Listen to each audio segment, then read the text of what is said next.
Solovyov in Tsarist Russia in 1796. This video is purely for entertainment and does not infringe on copyrights or laws. The rights to the novel and image belong to the original author. We do not claim ownership.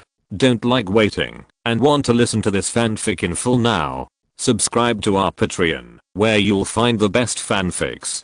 Chapter 1, Solovyov in Moscow. Sometimes, things always seem so strange. After being hit by a brick, you can't say that you feel dizzy, but you feel that your body has changed. If you want to visit the Volkonsky house, you also need to make an appointment in advance. This is one of the legacies inherited by Leo Tolstoy's father Nikolai from his father-in-law, Duke Volkonsky. Just by looking at the names of Tolstoy's father, mother, grandfather, and grandfather, you can know who his book War and Peace was written about. After 2013, the Moscow municipal government was going to demolish the Volkonsky house, but this is an important historical monument left by Tolstoy, and there will always be people who will stand up to protect it. But our hero was just passing by and was hit by a brick that drew an elegant arc. Maybe this will give the Moscow municipal government an argument to demolish the dangerous building, or so it is. But where am I? As a tourist, he came to Moscow for the first time and then encountered this kind of thing. He was not familiar with the road. No matter whether the leader or the tour guide was gone, he looked in the mirror and found that his face was a little wrong. Damn it, I'm not a Russian. Am I dreaming? He slapped himself and he'd know. It looked like it hurt quite a bit. This body must have quite a lot of strength. Then he attracted the attention of the crowd passing by. Russians, to some extent, are also enthusiastic about the masses and like to watch the fun. This is also an axiom that has been extended to the world. It's not surprising that there were a few onlookers. Whose young master is this? Why is he slapping himself? He's quite handsome, but his brain is not very clear. Could he have been hit by a flower pot? Anyway, the passers-by were talking about it. Our unlucky male protagonist hadn't recovered from the shock yet. Considering that he was wearing a green uniform of an infantry lieutenant, the clothes worn by the people around him were obviously out of date. Excuse me, is this a movie set or somewhere else? Is it a theater? Young master, you must be confused. There is a sun in the sky. God bless you. There is no such theater in Moscow. It is open air. And you are talking about a movie? What is that? The one who answered was very talkative. If you look at him carefully, he is dressed more like a butler. However, there are also low-level nobles who serve as butlers for high-level nobles. Maybe those damn French guys are popular recently. Damn it. They always come up with some new tricks. They even cut off the king's head. God, I can't imagine what a country would be like without an emperor. And until now, no one has figured out what the situation is. It's just that the crowd of onlookers is getting bigger and bigger, and it always attracts the attention of the police. Get out of the way. Get out of the way. What's going on? You guys, if there's anything exciting on the street, just do what you have to do. Hey, young master, please show us your ID, so we can know your situation. What ID? It seems that you are really confused. You are wearing an officer's uniform, so you must have an ID, right? And this emblem is from the Suzdal Infantry Regiment. You know, when Marshal Suvorov was the regiment commander under you, he formulated a strict military regulation. When I joined the army, not to mention the areas around Moscow, I'm afraid the whole of Russia knew about it. But where should the ID be placed? In your pocket, young master. Officers' IDs are all in their pockets. Yes, this is for the convenience of inspection. Generally, we don't check the gentlemen's IDs. Maybe the chameleon was not lying to me. If they saw a well-dressed and polite young officer, the police in Moscow who worked for the Tsar knew that these infantry and artillery officers were easy to manage. They had a higher level of education and were less likely to cause trouble. They were better than those cavalry officers who would go to the actresses to make trouble after drinking, but not much. Okay, I'll show you my ID. The ID he took out also had a logo of the Tsar's army. Solovyov, Mikhail Sergeyevich, infantry lieutenant, serving in the Suzdal regiment, from Rouen. Solovyov himself finally figured it out. This was not an exercise. It probably didn't make any sense for a Chinese to use his real name, but if you were not familiar with Russian culture, you would be finished. Fortunately, my enemy spoke Russian and his ID was real, so there was no problem. In addition, he was a little confused about the situation and suddenly asked a question. "Officer, what year is it now?" "Master, you are really confused. It is 1796 in our era, and today is August 22nd. Is it the Julian calendar or the Gregorian calendar?" In fact, it is the difference between the Russian calendar and the Gregorian calendar. In Russia, it is always like this. You are really confused. Maybe you should wake up. There is always a difference in time. As for this problem, there is actually a way to solve it. His last name is Solovyov, from Rouen. This lieutenant of the Suztal regiment is now in Moscow. What exactly is he doing here? He didn't bring any followers with him. No one knows. However, the current owner of the Volkonsky house explained his situation. The current owner of this house is retired Lieutenant General Vasily Vladimirovich Grushatsky, a member of the Privy Council of the Russian Empire. The future owner of this house, Duke Nikolai Volkonsky, will not buy it until after 1815. Before that, Moscow will obviously be burned down by a fire. This young man, his father was once my adjutant. He came here to discuss the property issues in Kazar village. What Grushatsky was talking about was probably the estate he owned in Kazar village, Ryazan province, which was about to be sold. It was located east of Ryazan, and had now developed into a large village. When Grushatsky was still a sergeant in the Semenov Guards, it was already his property. As for the Solovyov family, their family had always been helping the nobles to manage their property and various businesses. Because of Lieutenant Solovyov's current bad situation, General Grushatsky could not say anything, but arranged for him to stay here. There were always many empty guest rooms used to entertain ordinary guests, and the interior decoration also showed the status of this favorite of Catherine's court, which was indeed very luxurious. Although his head was smashed, Solovyov's original memory had been instilled, and he probably quoted some content to the uninvited guest from later generations. In addition, Grushatsky asked a servant to bring him here, and also talked about some things, so he understood the general situation, and was not blind. Lieutenant Solovyov's father was a descendant of the Solovyov Baron family. The edict that granted the title of Baron to this family was granted during the reign of Catherine I, but the official documents were not preserved due to some problems within the court. The history of their family's rise to wealth had a lot to do with Menshikov, a confidant of Peter the Great. On the recommendation of this prince, Peter the Great granted the Solovyov brothers the right to manage imports and exports of the port of Arkhangelsk, which was obviously a position that could bring a lot of wealth. They controlled the port during the first half of the 18th century. Menshikov himself accumulated considerable wealth in the northern port of Arkhangelsk through their smuggling and legal property transfers, and the Solovyov brothers also followed suit. Although they were almost beheaded because Peter the Great came to check the accounts, they escaped legal sanctions under the protection of Menshikov and just spent some time in prison. There were 4 Solovyov brothers in total. When Catherine I ascended the throne of the Empress of all Russia, the people around Menshikov were generally rewarded. The confused Empress immediately granted 3 of the 4 brothers the title of Baron. The 4th brother, Fyodor, was Menshikov's confidant who stayed by his side. He was not granted the title, but he also obtained the title of a registered noble. His descendants were registered among the nobles in Tver, Tula and Ryazan. As for their family, they were used to helping the nobles manage their personal property. The wealth confiscated by Peter the Great alone amounted to 400,000 rubles, and the initial valuation was even 700,000 rubles. You know, this is not a small amount. But Menshikov soon fell from power after the death of Catherine I, and was exiled to Siberia, where he died of smallpox. Although the Solovyov brothers escaped, they finally needed to find a big tree to provide shade for them. They finally picked up their old business.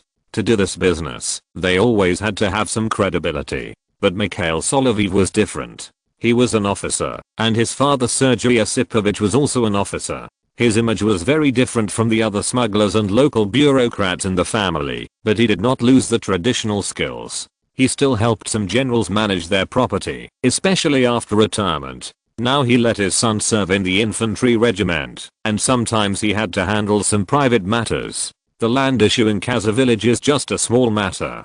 The lieutenant general has retired and is currently living a leisurely semi-retired life. However, there is one thing that can be confirmed, that is, there is not much time left for Catherine II.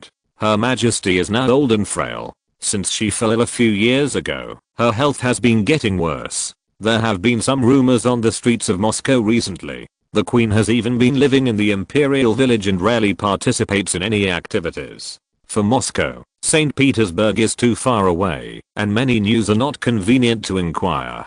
General Grushatsky has not held any social activities in Moscow recently, but there have been people visiting recently. It is Alexei Bobulinsky, the half-brother of Crown Prince Paul, who came here from his fiefdom in Livonia to participate in a salon event. Although they are the illegitimate sons of Her Majesty, and the Empress is very troubled about both of them. One of them has no doubt about his relationship with her husband, and is simply a replica of Peter III, the country canon. The other one is like his father, like his biological father Gregory Orlov, but he did not inherit his father's advantages, but learned all the pleasures of pleasure. Therefore, he was exiled to the fiefdom on the Baltic coast by Empress Catherine for a long time, and his several requests to go to St. Petersburg were rejected.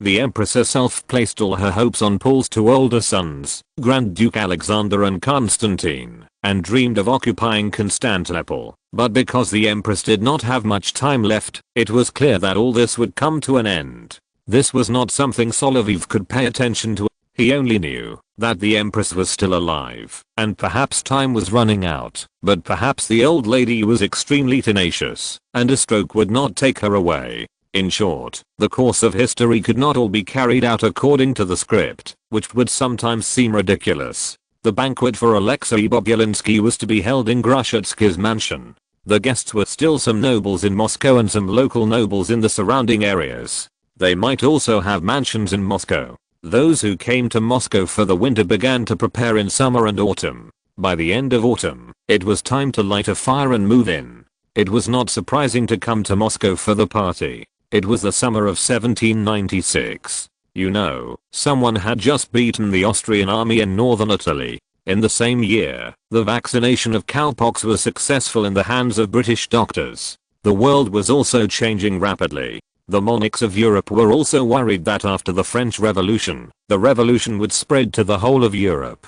However, the first anti-French alliance was already at the end of its strength. The man in Corsica was besieging Mantua, and was also besieging and attacking the Austrian reinforcement. However, all this was still far away from Moscow. Although the newspapers updated the news, and in the salons, people could be heard discussing the situation, that the French were fighting the anti-French alliance in Italy and the Rhine, but the relationship with Russia seemed to be far away. The Russian Empress will meet the young Gustav IV Adolf in St. Petersburg recently, allegedly to choose a suitable husband for Grand Duchess Alexandra. This marriage has been brewing for a long time between the Swedish and Russian royal families, and the Swedish regent also strongly supports it. Related voices can also be heard in the salon. However, a former diplomat who is more familiar with the situation in Sweden also mentioned that the king is very frivolous during the dinner. That's it, friends. The emperor has made a marriage with Sweden, which is certainly a good thing. But your majesty the king of Sweden, I have met this young king before. His behavior is frivolous. He always quickly regrets the previous things, and those Protestant countries have never been very friendly to the Eastern Church. In addition, Sweden and Russia have always had territorial disputes, and things may not be that simple. Chapter 2 Military Discussions in Moscow Salon. Part 1. This salon held in the Lieutenant General's residence may not be considered a success, probably because of Bobulinsky's sensitive identity. After all, he is also the illegitimate son of Grigory Orlov and Her Majesty the Queen. Some sensitive topics can never be mentioned too much in formal occasions, but the marriage between Crown Prince Paul's eldest daughter Alexandra Pavlovna and the King of Sweden was always brought up. Between countries, marriage is also beneficial. In short, there are some diplomatic channels, and there are also relatives, or sometimes even like the Austrians, they may provide intelligence. More importantly, young noble women are also suitable for marriage according to their family situation. You know, the man in Corsica was very disgusted with Austrian women at first, but when he heard that the women of the Habsburg family were very fertile, he immediately became really fragrant. Before that, Grand Duke Alexander, the eldest grandson of Empress Catherine II who had high hopes, married Princess Elizabeth of the Grand Duchy of Baden. This marriage found the Grand Duchy of Baden, which was also a weak German state looking for a strong relative for itself to maintain its own status. Small countries always seek shelter and alliances when marrying off their daughters, while the situation between big countries is more complicated. Mikhail Solovyov attended the party, obviously a little too young. He was just a 15-year-old lieutenant. If he said it in a joking tone, he had to go to the children's table and could not participate in the affairs of the adults. However, he was also somewhat interested in the marriage between Sweden and Russia. If Gustav IV Adolf married Russia, it would actually help the already declining Sweden to protect the territory of Finland. At least Catherine II's attention was not on the north, and Crown Prince Paul himself was a natural follower of his father, naturally close to Prussia, and also had a good impression of Sweden. In this regard, he hoped to promote this marriage and send his beloved eldest daughter to the throne of the Queen of Sweden. This was also a rare time when the Queen and Crown Prince Paul, mother and son, agreed. But the diplomats knew very well what kind of person the King of Sweden was. He was frivolous and loved to go back on his word, and such a person was indeed not very good. The King of Sweden may refuse this marriage because of his faith. Is the source of the news reliable, Mr. Count? I think so. Although the regent of Sweden knows what to do, he is not the king after all. Speaking of which, Queen Christina, the daughter of Gustav Adolf, wanted to abdicate in the end, and no one could stop her. The monarchy in Europe is still mostly absolute monarchy and enlightened despotism, while the United Kingdom is just an autocratic country disguised as a constitutional monarchy. In fact, the king still has great power in theory. In fact, the degree of constitutionalism depends largely on the degree of the monarch's offline. And Solovyov, just in the corridor, heard a lot. These nobles, while holding a cocktail party, were also discussing the major events that had happened recently in the country. In addition, some people were still very afraid of the French. After all, Russia has never had a day without an emperor. Even if it is a fake emperor, there must be a fake emperor. Even if it is set up by the Poles, they will just have to make do with it. The Russian nobles finally chose the Romanovs. It has been nearly 200 years since then. Although there have been some changes in the middle, there are generally no problems. It's just that the next Tsar of the Romanov family who will ascend the throne after Peter III is also a descendant of Peter the Great's married daughter. If there is any doubt, based on Crown Prince Paul's friendly attitude towards Sweden and his identical admiration for the Prussian military system, it is known that this is a genuine descendant of Peter III.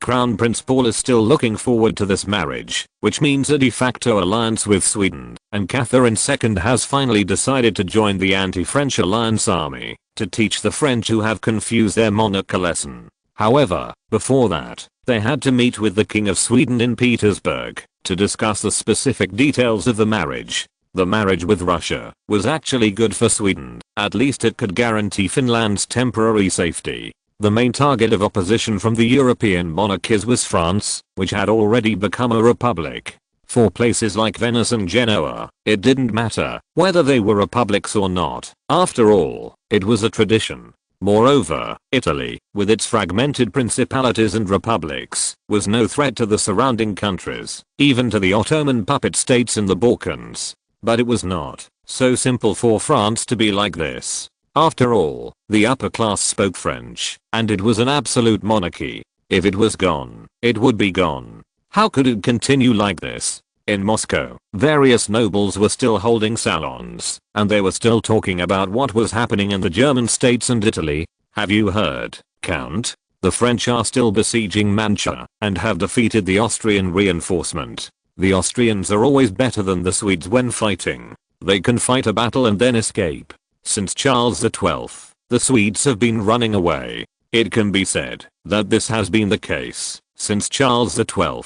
He wanted to come over from Poltava, but in the end got nothing. The result was that he was shot in the head while patrolling the battlefield in Norway. Although bullets have no eyes, they will not specifically target a certain master. So how are the Austrians doing in other battlefields? Archduke Karol defeated Jordan, but he didn't directly achieve a decisive victory. This news has just arrived. So, General, what is the current situation of the Austrian and French armies? We need to see the map if we want to make it clear. Among the nobles who gathered in Moscow, there were also some middle and senior officers in the Russian army. When they were still in the rear, some people were discussing the situation on the front line. Unlike those who only tried to please the emperor and sway with the wind in social occasions, they used to flatter Frederick the Great, but now they are flattering the Austrian emperor and Russia's own empress, and there will be a period of time in the future to praise Napoleon's great achievements. Some retired generals also came around the map.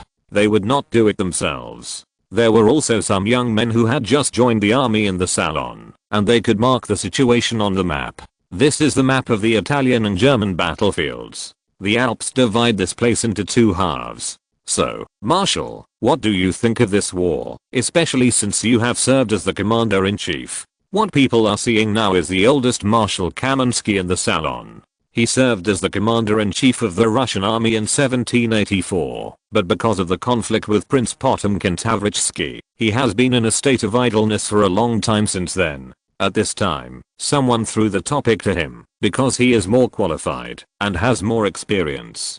I think the French army has suffered a defeat here in Bavaria. If another battle fails, they will retreat to the west bank of the Rhine. There is nothing else to say. At that time, the Austrian emperor will also win a decisive victory and then send the army to the Italian battlefield. However, the old marshal has been wiping his sweat.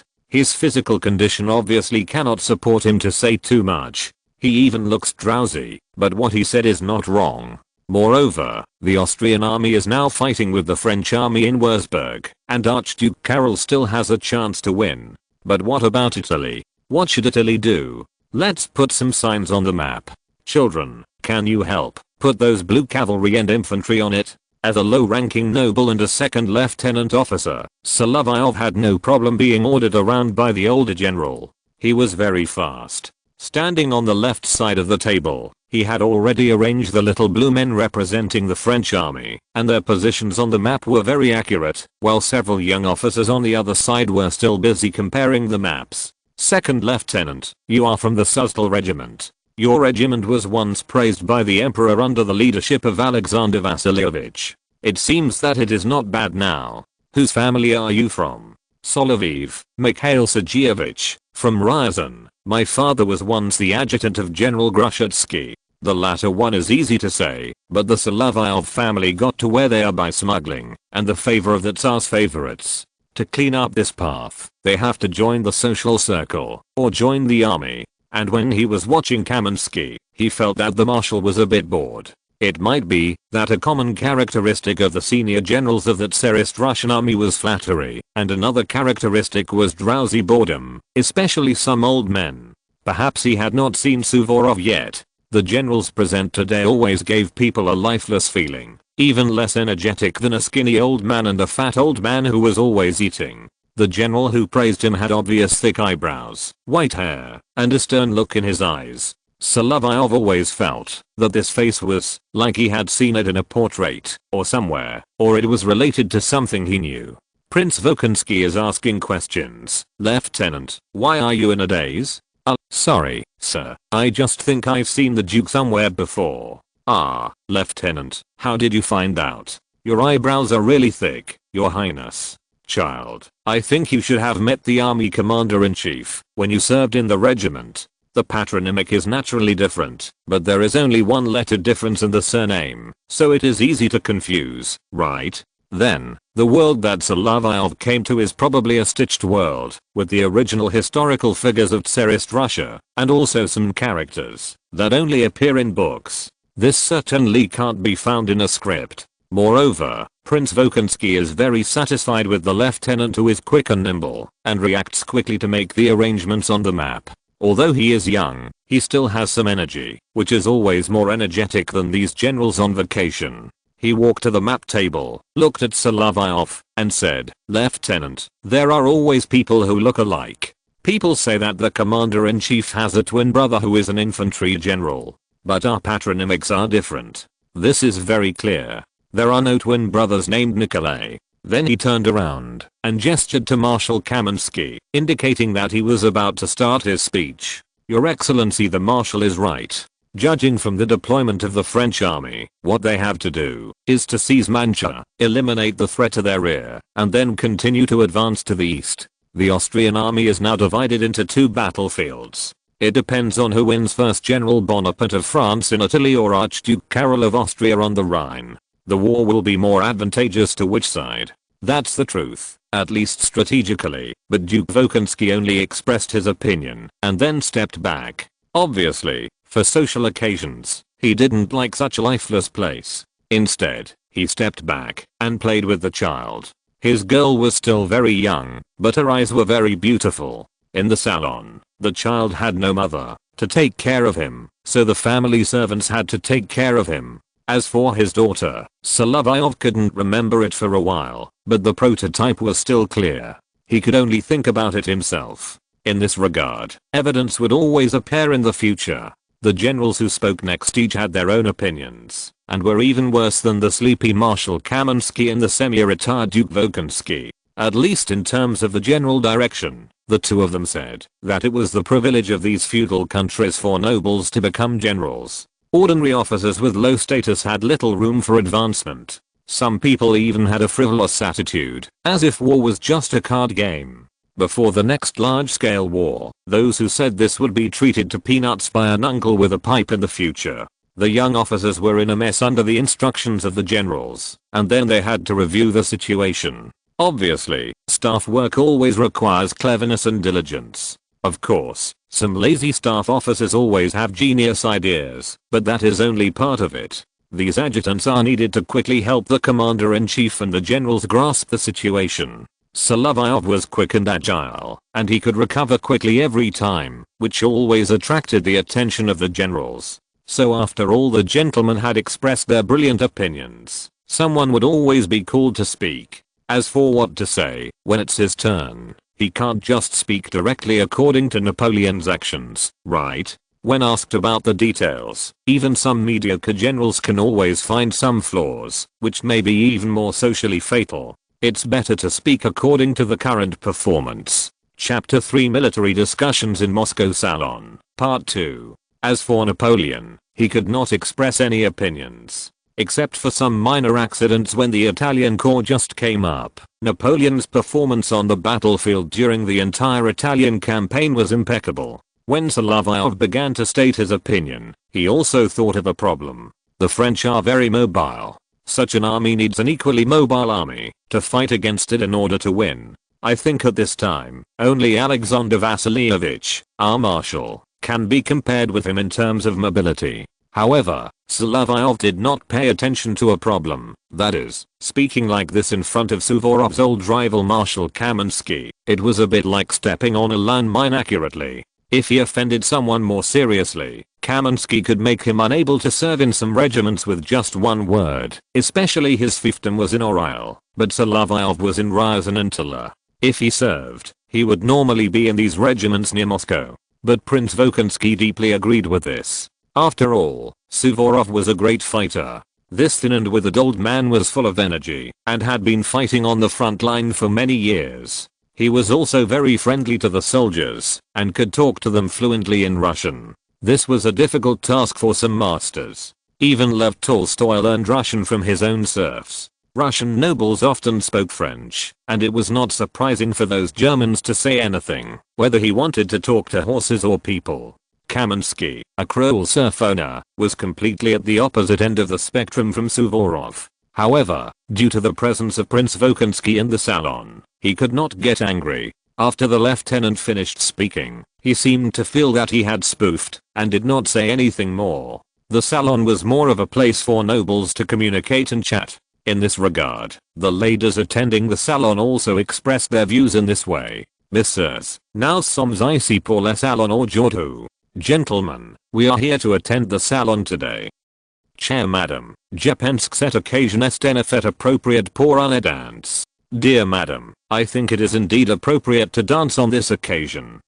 As for the dancing, although the host, Prince Alexei Ivanovich Gorchakov, nephew of Marshal Suvorov and commander of the Azov Musketeer Regiment, was not at home. His mother Anna Vasilievna, Marshal Suvorov's sister, always mobilized the family's actors to perform some plays in order to prevent the salon from being boring. And there were always some young officers who danced very well at the balls among the noble gentlemen. The reason why Solovyov himself didn't want to join in the fun was that, after getting familiar with the environment, he actually preferred to observe.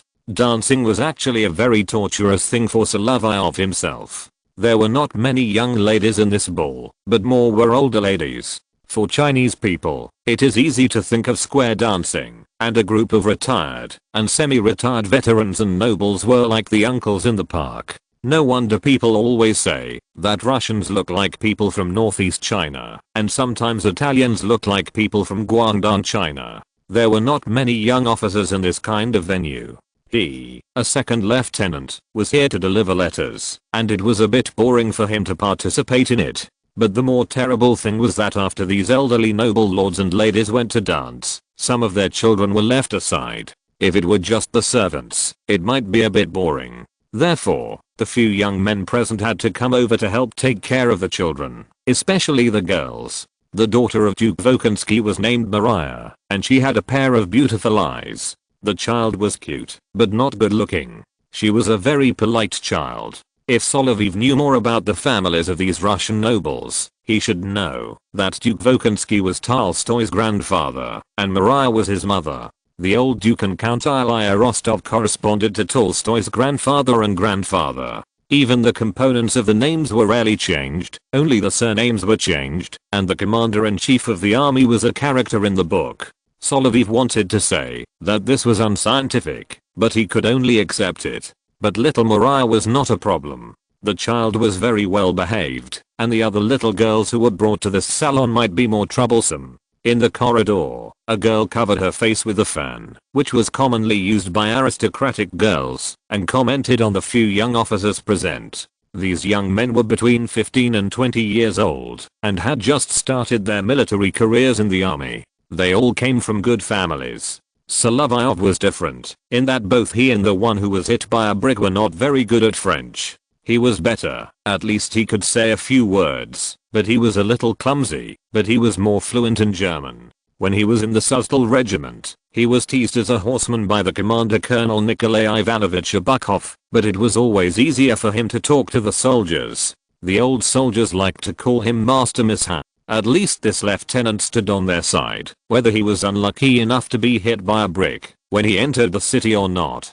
This kind of officer is actually the type Suvorov likes the most. He doesn't use fancy words or a bunch of foreign words mixed in with Russian, but speaks cordially to the soldiers in Russian. Suvorov himself has a high talent for languages, but he insists on speaking only Russian to the soldiers. Unfortunately, the old marshal's service is likely to end soon, just like his rival, Marshal Kamensky. But this is not the point, because Solovyov is good looking, and attracted the attention of the girl holding the fan. Look, that little lieutenant, he's such an interesting looking officer. No, Ekaterina, he's too serious. I'm not talking about Prince Andrei, the one in infantry uniform. I'm not talking about Prince Andrei, the one in infantry uniform. Prince Volkonsky is here, but the commander-in-chief, who is one letter short, is not here. If he were here, not only would they look a bit like each other, but Solovyov would also become insane. But his son is here, but Andrei is only 20 years old now, and is indeed very serious.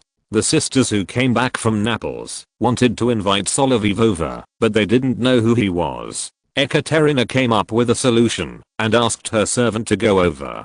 Solovyov knew that the young lady wanted to invite him over for a chat. But even the young lady's servant noticed that the young man's French was really poor. He could understand and speak with a good accent, but he couldn't string together a sentence. Sir, mean Miss Maxine Ludden. Sir, my lady wants to invite you. As for what to do specifically, it was not clearly stated. Es ist mir eine die Einladung der Damen zu nehmen. It is my honor to accept the invitation. Countess Skavronskaya's servant was brought to Naples by Count Skavronsky to see the world. He knew that some officers in the country did have some horsemen, but this was still relatively rare. and his eyes did not have the teasing of the Solovyov regiment commander, but rather the slight contempt of a superior to his subordinate. Mademoiselle, je pense que vous avez tort, il northeast peril mime pas bien franes. Miss, I think you are wrong, he can't even speak French well. But for Countess Ekaterinaska Franskaya, it was just a small attempt. Her father was a famous rich man and diplomat, and her mother was Potemkin's niece, and one of the prince's favorite younger generations. It can be said that from the moment she was born, it had been decided what kind of life she would live in the future. She was so young, not even 13 years old, but when she moved the fan away from her face, she was already quite stunning.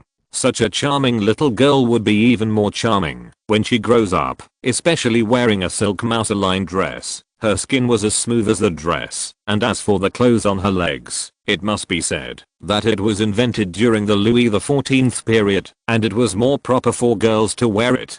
Solovyov's first impression was that the children nowadays were too terrible, and there were precocious children in every era, and the countess's style, if it was because she was still young and lacked the necessary charm, she would definitely be dazzling in the future and attract the attention of many men, especially in this upper-class society. Thank you, but why don't you speak French? Fransish is the best language in the army. We are soldiers from the land. We are the worst language in the army. All Germans are Germans for the communication with officiating and Kriegsfeld. We must speak German when we are in the army. French is seldom used in the army. Many of the soldiers are from the country. It wouldn't be of much use to speak fancy words to them. But German can be used to communicate with officers and horses. Isn't that French? So I'll just have to speak it. I'll just have to speak it. I'll just have to speak it. I'll just have to speak it. Italy is closer to France, and after Friedrich II, there have been no Germans directly ruling there, and here we have many Germans serving as officers. Italy is closer to France, and after Friedrich II, there have been no Germans directly ruling there, and here we have many Germans serving as officers. Obviously, the Countess was not very good at history, but she did learn a lot about dressing and socializing. After all, her father was a diplomat, and was very good at etiquette. She was just randomly selecting someone to try out for Solovyov. However, the lieutenant was obviously more polite. Although he was attracted by the beauty of the countess, he did not seem to be that deep. What was more attractive was probably the silk mousseline. However, this was in Moscow. If she were in some warmer places, she might have imitated her mother and worn light clothes made of Indian fabrics. However, for a child, this was too precocious, and she would really do so in the future. When Solovyov saw the countess, he just thought she was frivolous and too romantic. There were probably many Russian ladies and ladies like this. There might be many who were law-abiding, but on this occasion today, there were only a few such ladies. They were mainly discos of some elderly nobles, and those who appeared here were obviously more dignitaries from Moscow and St. Petersburg. However, disturbing news came from St. Petersburg. King Gustav IV Adolf of Sweden had indeed run into problems, just as the diplomats had discussed in the salon of Grushatsky's residence. The King of Sweden could not accept an Orthodox wife, even if Crown Prince Paul was related to the Swedish royal family. This angered both the Queen and the Crown Prince. Crown Prince Paul was a devout Christian. He had obvious signs of kneeling on the kneeling pad he used when praying. That is, civilized society prevented such a guy from being whipped or a war. You should know that Grand Duchess Alexandra was also a famous beauty. If it were the German states, they would probably be more than happy to have her. It also meant that, if something happened to you, Tsarist Russia would have a high chance of covering you up. This guarantee might not be as affordable as the British gold coins and an Austrian woman, but as a life-saving skill, everyone still had to give it some face. Yes, the Crown Prince was angry, but he just had a bad temper. However, the Queen was old and had not been in good health since the partition of Poland. She had high blood pressure and suffered a mild stroke. Although the Queen's condition was kept secret, once the news got out, the Queen stopped attending events and even stopped some of her favorite activities. The situation might not be good. For Russia, there will definitely be some changes in domestic and foreign affairs and war decisions. The Queen herself has decided that the Russian army will be assembled in the near future and then march to Austria to join the anti-French alliance. However, it seems that the Russian army will have to put it on hold. At the same time, Crown Prince Paul and Grand Duke Alexander are not wary of France at present. Even the Grand Duke's private tutor has been exposed to the Enlightenment. However, judging from the 3 generations of enlightened despotism, absolute monarchy, and enlightened despotism, but the fact that the Tsar himself has been influenced by the Enlightenment and Republican ideas, this may be a good thing for France. For Russia itself, it does not need to be involved in the war in Europe. After all, while the Queen has expanded the territory, Russia's financial burden is also very large. Even when sending troops, military rations and transportation, including the military's itinerary, must be provided by Austria. Another bad signal is that the officials and favorites appointed by the Queen still hope that the Queen can stay in power for a longer time, so that Paul Petrovich's rule can come later. Alexander Pavlovich is still very young, and who knows what changes may happen. The generals had a different attitude. Suvorov and others opposed completely copying the Prussian drill code, believing that it was too rigid, and that the Russian army was able to defeat the Prussian army, even when it didn't know where to go. The current Green Devils were not the future Grey Cattle. Although there were many serfs, they still had strong combat effectiveness, and were good at close combat. They were a strong army, and did not need to learn from Prussia in its entirety. It was enough to learn some of the advantages of their regulations. However, things always went against one's wishes. Chapter 4 Moscow Grenadiers. The biggest benefit that Solovyov got from attending this salon was undoubtedly the recommendation of Prince Volkonsky. My child, no matter how well the Suzdal regiment is trained, they are just an ordinary infantry regiment. If you want to have a future in the army, you can either serve as a messenger for a general and then become an adjutant, or go to a better regiment. My suggestion to you is to go to a local regiment in Moscow. It just so happens that the commander of the Moscow Grenadiers is a relative of mine, so it should be a good fit for you to go to him. But, Your Highness, the Duke, the respected Nikolai Sergeevich, you see that my height does not seem to be a suitable grenadier. What we want are officers, not soldiers. If it is a soldier of the Grenadiers, naturally some tall and strong ones are needed, but officers still need courage and brains. My child, go ahead.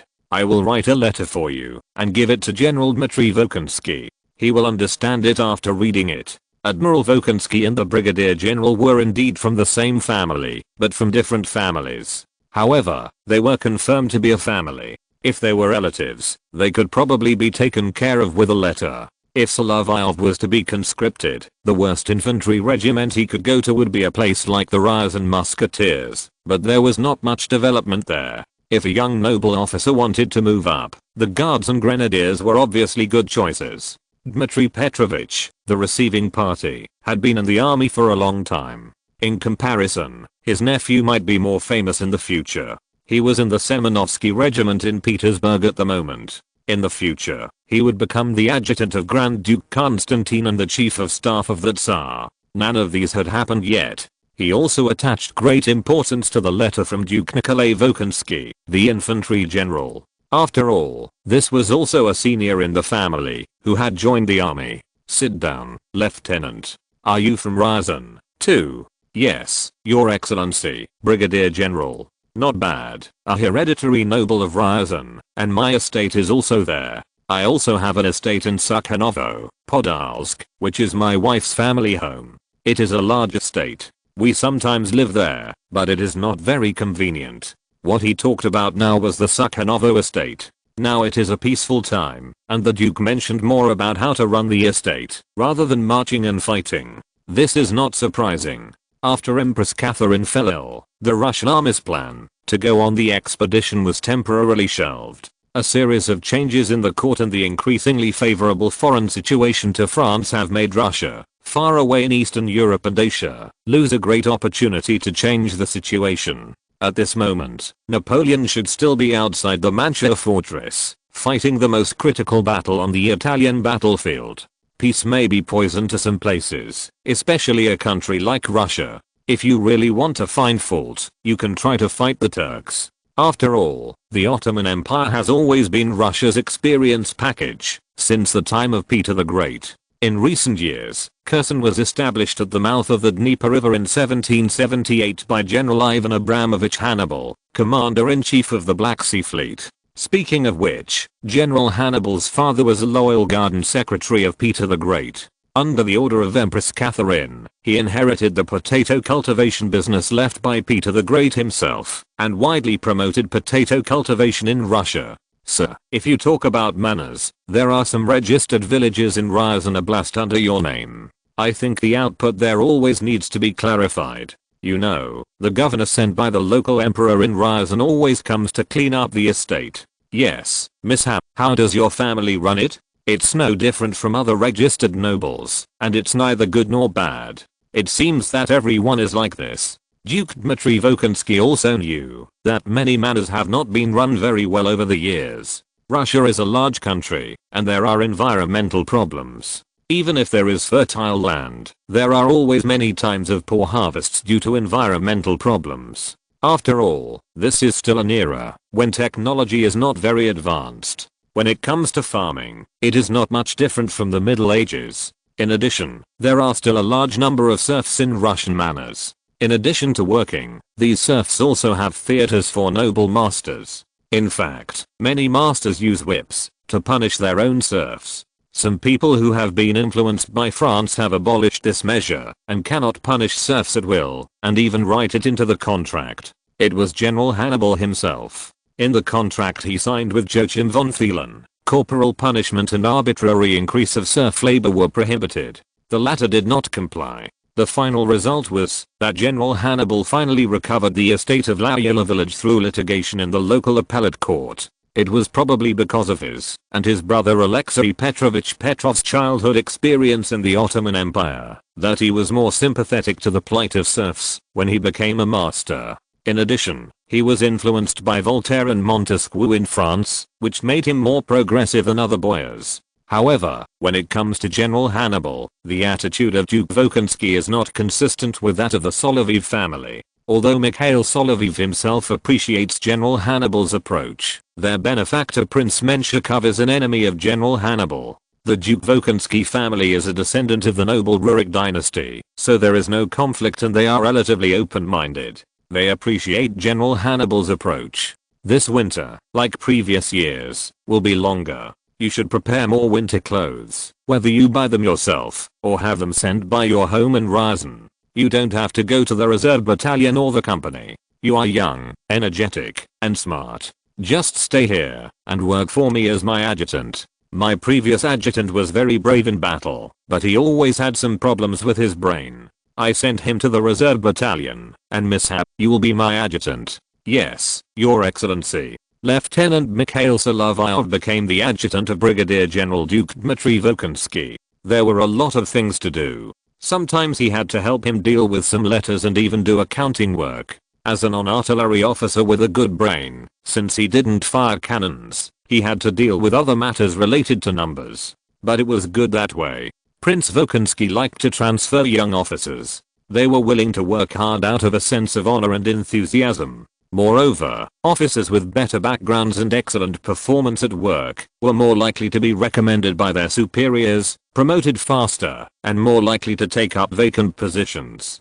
If the commander of the regiment was a person of high status, this possibility would be even greater.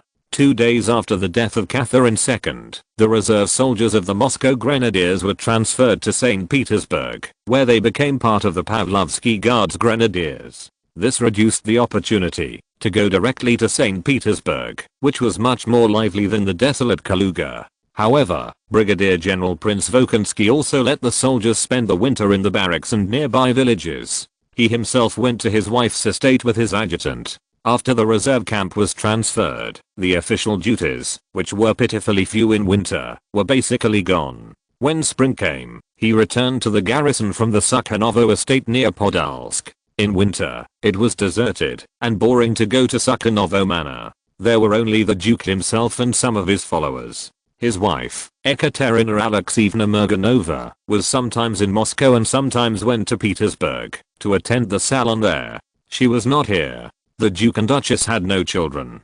Only the Duke's nephew often corresponded with them, but he was still in the military. This kind of place was more like a monastery, but the Duke's family had a lot of books, mainly some French and German books. For Solovyov himself, who was not good at French, it was a good place. After Tsar Paul ascended the throne, in addition to forming a new army, he was also reforming the military system and adjusting the administrative system. The empress was ready to be buried, but the new silly emperor did follow his father. He wanted to move Peter III's coffin here, which showed an attitude, and then a lot of things happened. The Ryazan governorate became the Ryazan province. Just as 1797 began, the original governor of Ryazan, General Ivan Vasilievich Gudovich, was transferred to St. Petersburg, and his son's rank was quickly promoted. However, he became a lieutenant of the guards at the age of 15, and then became a colonel in 1801. This was far inferior. The sons of retired officers and gentry naturally could not bring as many benefits as the sons of the popular generals. In addition, the fall of the Zubov brothers, the favorites of the empress, also gave some veteran generals and people around Tsar Paul the opportunity to be promoted. He also liked to employ Germans, especially Prussian officers, and adopt the Prussian military system. Then, Marshal Suvorov fell into bad luck. He was dismissed from his post just after the arrival of 1797, before even the emperor's coronation ceremony was held. There was a nepotism involved. Nikolai, the eldest of the Zubov brothers, was the son-in-law of Marshal Suvorov. His daughter married Count Nikolai Zubov at the recommendation of the empress, and the marshal's son Arkady was also fostered in the count's home. At that time, the relationship between the father-in-law and the son-in-law was extremely harmonious. The excuse that Tsar Paul found was very simple: conspiracy to incite the soldiers. Considering the marshal's prestige in the army, the emperor would show mercy and let him retire, and return to his ancestral estate in the Novgorod area, but he could not have too much contact with the outside world. Only with the help of the countess could the estate have very low frequency of communication with the outside world, which gave the marshal the opportunity to concentrate on writing. Meanwhile, Prince Volkonsky was at home, having a very boring winter life.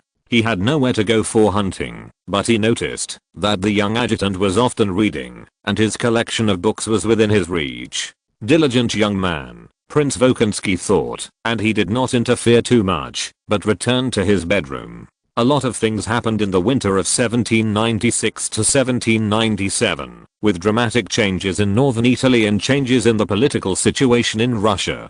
Prince Dmitry Volkonsky himself was about to be promoted and leave the Moscow Grenadiers, which he himself did not know. For Mikhail Solovyov, this was a good opportunity to enrich his knowledge and take this time to get familiar with the world of 1797. At present, the so-called direction of history is nothing compared to the huge network of relationships encountered in Russia. Tsar Paul, who is now on the stage, still has to make some moves on some of the civil and military officials left by his mother, especially those who opposed his Prussian-style military reforms. Many of them were cleared out when the coronation came, but when he arrives in St. Petersburg, he should be surprised why Kutuzov and Bagration were fine. At this point, we can see the difference between Kutuzov and Suvorov. The general's wife was well informed in the social circles of the upper class, and he himself was always slow and smooth.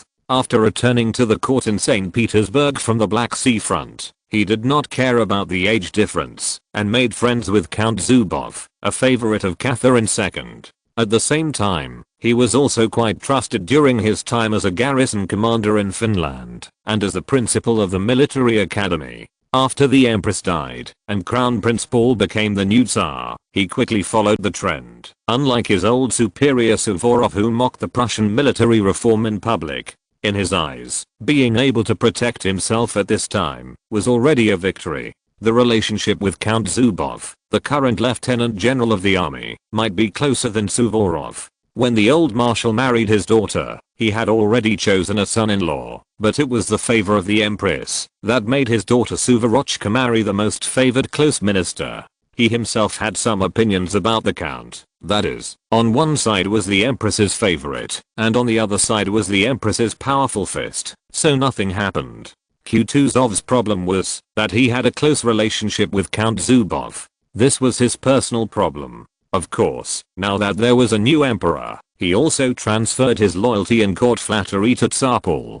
Although this was a bit annoying, it also saved his personal status. At the same time, he was very good to his old superior, which was sincere. However, the new emperor did not allow the old marshal to have any contact with anyone other than relatives and designated people. He could not find any way to get in touch with the ancestral estate of the Suvorov family in Novgorod.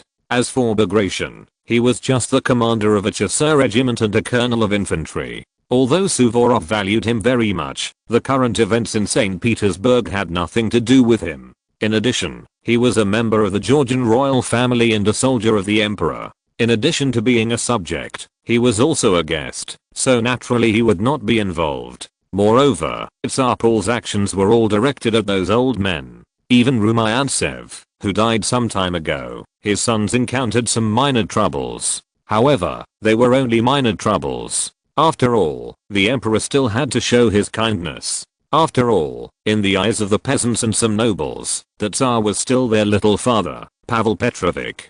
The Moscow Grenadiers were an infantry regiment established in 1642. From 1727, it was called the 1st Moscow Infantry Regiment. It participated in the war against Turkey and the 7 Years' War. In 1785, it was reorganized into a Grenadiers Regiment. In 1790, it merged with the Yekaterinoslav Grenadiers Regiment. In 1791, it was rebuilt according to the order of Catherine II. In 1794, the regiment participated in the military operations of the Three Kingdoms partition of Poland and the suppression of the uprising in eastern Poland. As for 1796, the reserve and some companies drawn from the regiment formed the Pavlovsk Grenadiers Regiment. Subsequently, the regiment participated in Suvorov's Italian expedition, the War of the Fourth Coalition, the Russo-Turkish War of 1806-1812, the Patriotic War of 1812 and the combat operations of the Sixth Coalition, and participated in the battle to block the French cavalry charge in the Battle of Leipzig. After that, it participated in all of Russia's foreign wars, and even in the Russo-Japanese War. A company was incorporated into the 22nd East Siberian Infantry Regiment to participate in the battle. In January 1918, it joined the Red Army and established a soldiers' committee called the Moscow Revolutionary Grenadiers Regiment. It was disbanded according to orders in March 1918. The regiment's commander at the time was Prince Dmitry Petrovich Volkonsky, 1764-1812. After 1800, until the outbreak of World War I in 1914, the regiment's leader was always a member of the Mecklenburg Prince family who was related to the Russian royal family. Chapter 5 Solovyov arrives in Petersburg. When spring came, letters from St. Petersburg to the main regions of Russia began to arrive, inviting some famous Russian figures to participate in court social activities. Prince Dmitry Volkonsky received an invitation letter sent by a messenger from the headquarters of the Kaluga Grenadiers to his wife's estate. Rather, this is the Emperor's edict. Mishap, how did you harvest this winter? Not bad, sir, but you don't have enough books here. Then you want to be a bookworm? At your age, it should be time for you to do that, right? What are you talking about? But according to Prince Volkonsky's description, it seemed to be a feeling of spring is here, everything is revived, and it is the mating season for animals, especially since Solovyov still has the title of Baron, and is the eldest son in the family. He should always consider this aspect. In the winter, the Duke also wrote a letter to Sergei Yosipovich in the countryside of Ryazan to learn about the Baron's family situation. The Baron is now widower. His wife died a few years ago, and he only has a son and a daughter.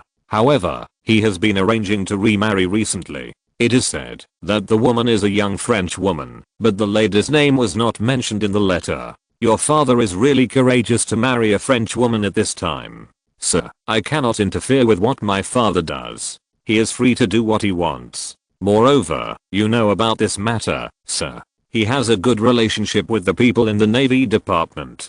I heard that this lady was rescued from the Barbary pirates when the Black Sea Fleet was cruising in the Mediterranean. However, considering the current tense relationship between France and our country, Admiral Ushakov brought all the rescued women to Kherson. There is nothing wrong with doing this, but your father, he is like this. I have no choice. It is better for me to come out as an officer than to wait at home to inherit his estate and wait for death. Prince Dmitry Volkonsky was very satisfied with the adjutant's answer.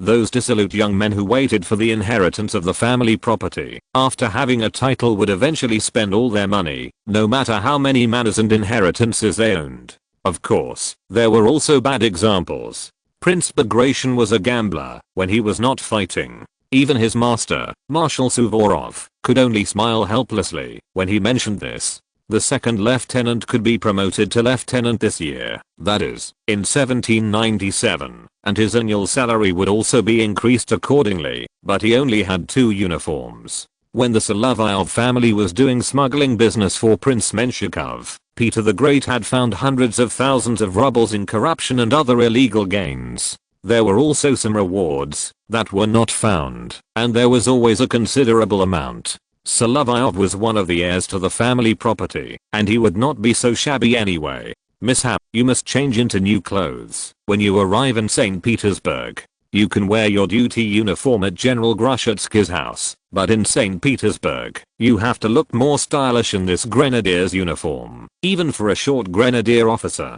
Sir, that's because the grenadiers are too tall. They are stronger than bears. Well, Solovyov's height was normal at the time, but he was still a little shorter than the grenadiers. Besides, his father was going to remarry, and the other party didn't seem to be much older than him. It was always awkward to be together like this. Fortunately, old Sergei was going to take Mikhail's stepmother to Moscow a few months ago. If that were the case, the scene might have been even more awkward.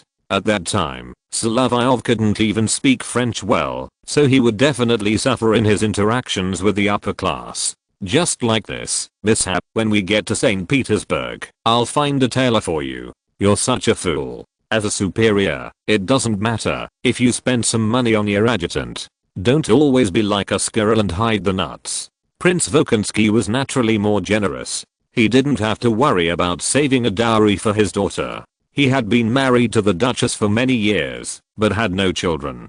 Although he was well off, he could only let his nephew inherit the family business in the future. This made him quite envious of the Solovyov family's many brothers and sisters. If the Baron's original wife had not died of puerperal fever when she gave birth to Solovyov's sister Yulia, Sergei Solovyov's brothers would probably have several sons, but Mikhail was older and the others were not yet of military age. And to make a beautiful set of grenadier officer clothes, it would be better to find a tailor in St. Petersburg than in Kaluga. Naturally, the craftsmanship is better, and it is more trustworthy than those invited tailors. After all, the people serving in St. Petersburg are all big shots. On the way to St. Petersburg by carriage, Solovyov also saw the estate of Marshal Suvorov near Novgorod. Prince Dmitry Volkonsky originally wanted to visit the marshal, but there were Russian soldiers guarding the main intersections to check documents. The marshal was free in his estate, but people entering and leaving were restricted and checked. Emperor Paul was obviously resentful of the old marshal's ridicule of his Prussian drill code, but seemed to be taking some measures. After all, this was the most outstanding general he could use at present, and he could not completely exclude the old man. Otherwise, he would have been demoted like some of the Empress's favorites when she was alive, and even deprived of the right to wear military uniforms and their annual salary. What a pity that Alexander Vasilievich is in this situation now. His son is in St. Petersburg and his daughter is married to the brother of Her Majesty the Empress's favorite. He will definitely be in trouble if he says something unfavorable to the Emperor's military reforms at this time. Sir, then he will be an empty nest old man. Empty nest old man? Solovyov's original words were nidvidi, vlhom, a combination of words, which means empty nest and old man, but after explanation, it still makes sense. Your Highness, it's probably an old man whose home is empty, and whose children are not around. It's really interesting, mishap. If you were in Petersburg, don't always use some creative words. Your French is improving quickly. Otherwise, if an adjutant arrives in Petersburg and can only communicate in German, he will be a horseman. Prince Volkonsky was relatively tolerant of adjutants. If you were an adjutant to Marshal Kamensky, you would inevitably be whipped. That was the most difficult adjutant position in Russia. If you were with Emperor Paul, at least if he saw that you trained and worked hard, he would reward you with a gold coin or something else. For Marshal Kamensky and his eldest son, the whip was the theme. The prospects of a horseman in Petersburg were not optimistic. Grenadiers were a high-risk profession. Whether it was a soldier or an officer, if they could survive on the battlefield under the rain of bullets, they were all warriors, but it was impossible for them to be lucky every time. Howardinate, who seemed to be a bullet catcher, could die in bed at the end of his life was another question. Being an adjutant in a grenadier regiment was not an easy job. Who knows when bullets and shells will suddenly fly over. On the battlefield today, bullets are still blind. And there is a little bit of random movement, which is even worse than 100 years later. After all, at that time, as long as you didn't expose yourself outside the trenches, you wouldn't be in big trouble, unless a shell fell. Even the commanders of regiments, half brigades, and divisions were not so safe on the battlefield. Sometimes, when a shell came over, he didn't care whether you were a master or a private, and you would be smashed into a pulp. It was common to be confused. I understand, and I need to learn more skills, sir. Yes, the Emperor's order has come down, and I will live in St. Petersburg for a period of time, maybe a few years. Although you, the adjutant, are in the regiment, you have to follow me to St. Petersburg, which is also a good thing. The situation in Russia is different from the countries where the anti-French alliance is fighting. Even recently, they have not fought large-scale wars with several neighboring countries, the Ottoman Empire and Persia. They are in a temporary peace stage. The nobles of Russia are still speaking French and tasting fine wine in the salons of the upper class as in the past. As for food, there will definitely be no British food, but British-style gentlemen's clubs in various places are an exception. Considering that there are many Nordic and German people in the Russian army, it is not surprising to have sausages, beer, pork elbows and sauerkraut. Mishap, why do you like to make fun of those German officers so much? Remember to be respectful sometimes in public. Moreover, the Emperor is still severely punishing those who make irresponsible remarks about his military reforms. His Excellency the Marshal, as a senior commander, can hardly avoid it, and you, a second lieutenant, should not say too much. Yes, sir. But Solovyov's idea was different from what Duke Volkonsky had expected. If he knew what this kid was thinking, he would not be surprised, because there was a one-eyed old man in Petersburg who also planned to do the same.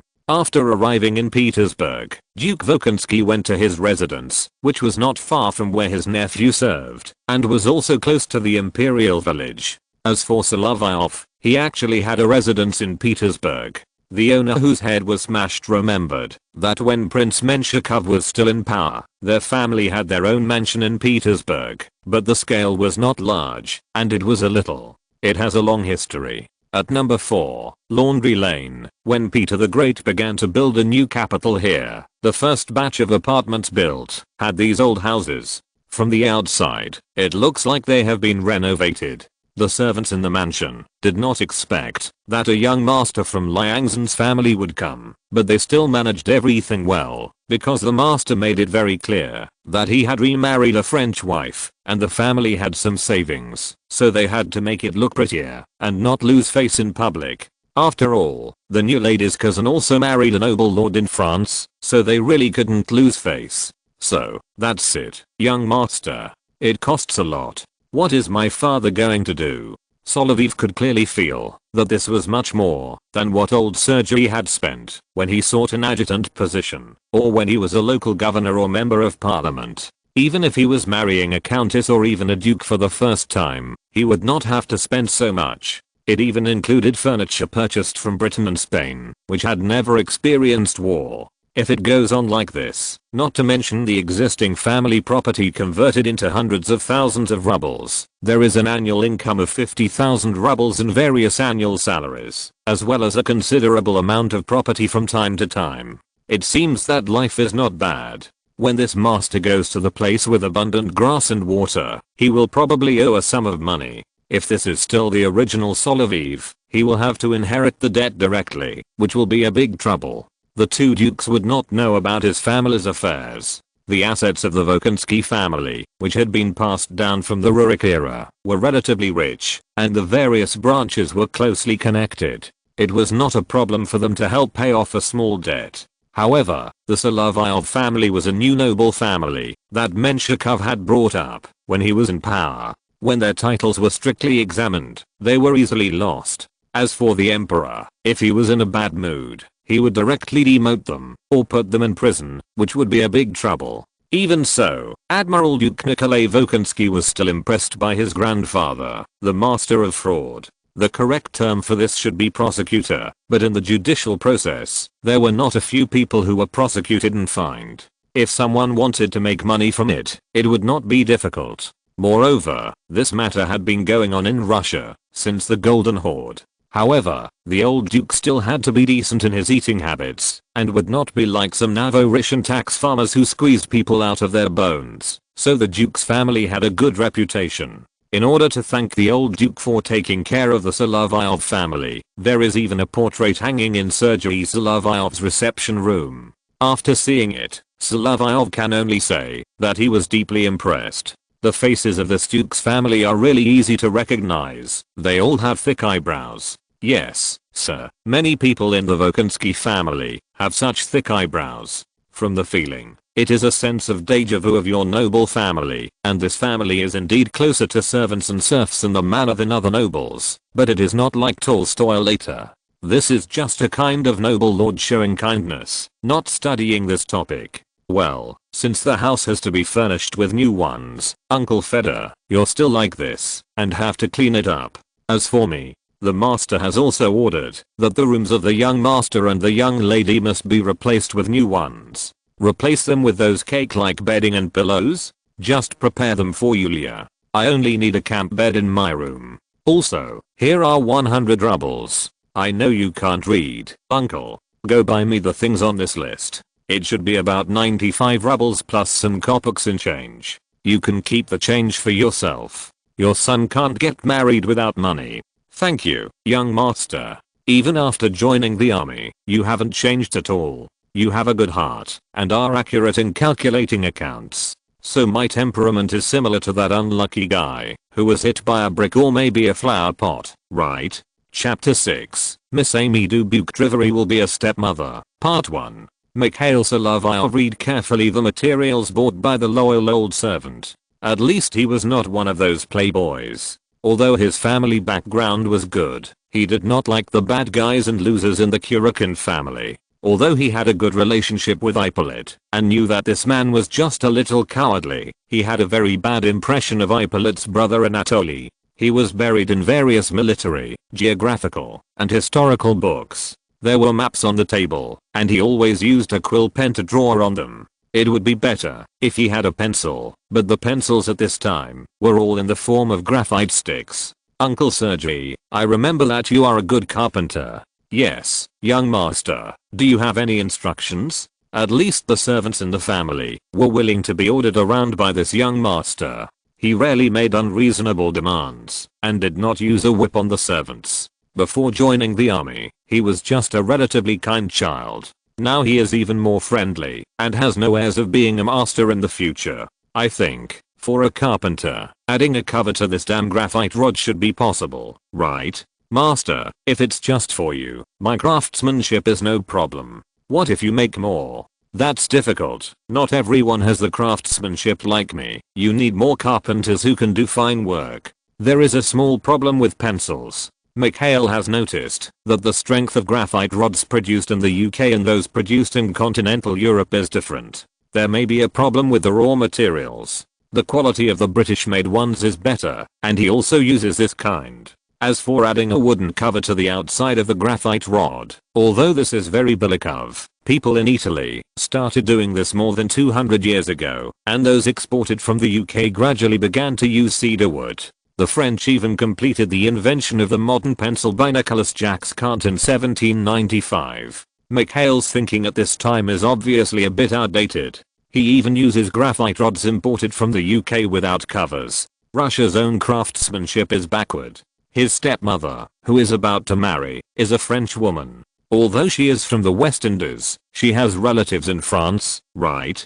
Solovyov didn't know that his stepmother had many relatives, and she was on the way to St. Petersburg with his father, and their wedding would be held here. Anyway, as the eldest son in Russia, he naturally enjoys the first right of inheritance, as long as the will and inheritance law do not change. It is like this, not to mention that he is now an officer, and he became Lieutenant Baron Solovyov after arriving in St. Petersburg. Although this is a typical nepotism in the army at the end of the 18th century, it also means that, as long as the teenage lieutenant does not encounter illness and accidents, or is killed on the battlefield, his future is still bright. After further promotion, he can choose to be a diplomat, civil servant, or continue to be an officer. He does not worry about his property problems, and even thinks that it is okay to have more brothers and sisters. This is an era without restrictions, and can continue to build, as long as there are conditions. Of course, the entire stage of maternity is still very dangerous, which is also closely related to the extremely poor medical conditions.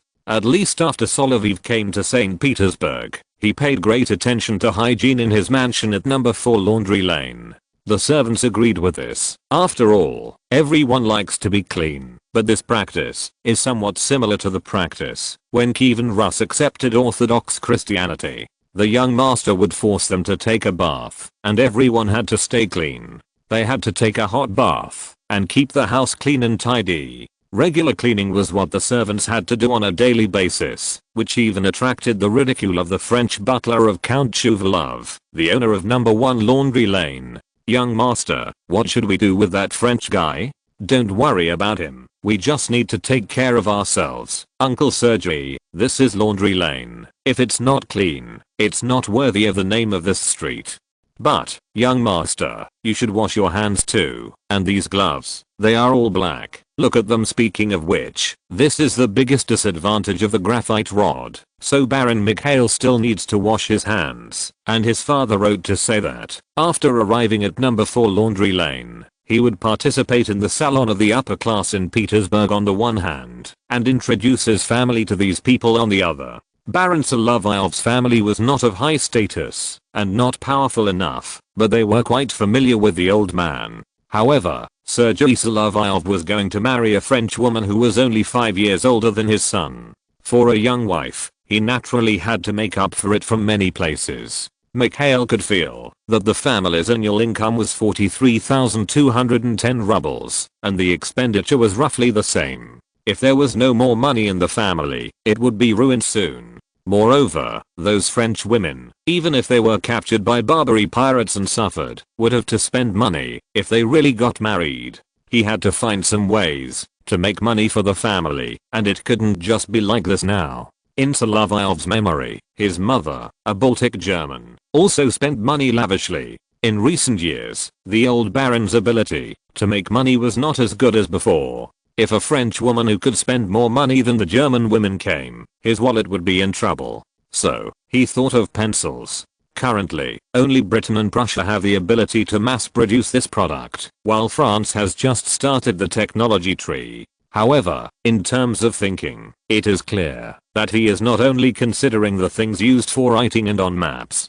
There are so many noble ladies in St. Petersburg, and they must need makeup. From little girls of a few years old to old ladies in their 80s, everyone can't avoid using these things. The eyebrow pencil and eyeliner refills wrapped in suitable cedar or some other woods. The eyebrow pencil and eyeliner made in this way must still have some uses. Earning money from noble ladies is not as guilty as exploiting the working people. Even compared with the inflated fashion in France, the price can be made more affordable and the packaging can be made exquisite. He has a quick mind, and has already thought about it. He even plans to bring it up with his superior, Duke Dmitry Volkonsky. The Duke is not bad, and has always guided him. His family and Duke Nikolai Volkonsky's family are honest families in the aristocratic circle.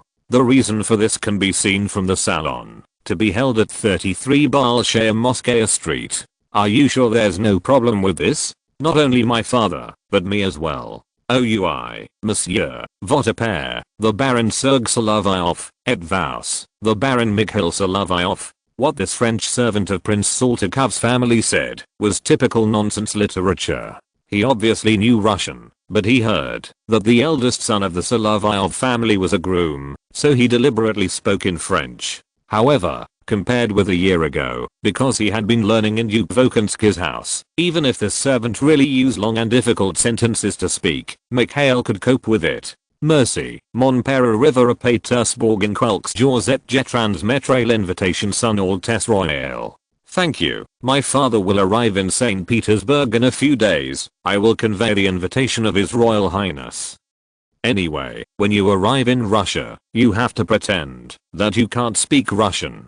To deal with this kind of French, you have to pretend that you are a groom first, and now you have to give him a little bit of a hand. The sender of the invitation letter is His Royal Highness Prince Nikolai Saltykov, who was very powerful during the reign of Catherine II, and was one of the few favorites of Paul, the Tsar, who was still the crown prince at the time, and could be accepted by Paul, the second unit of Peter III.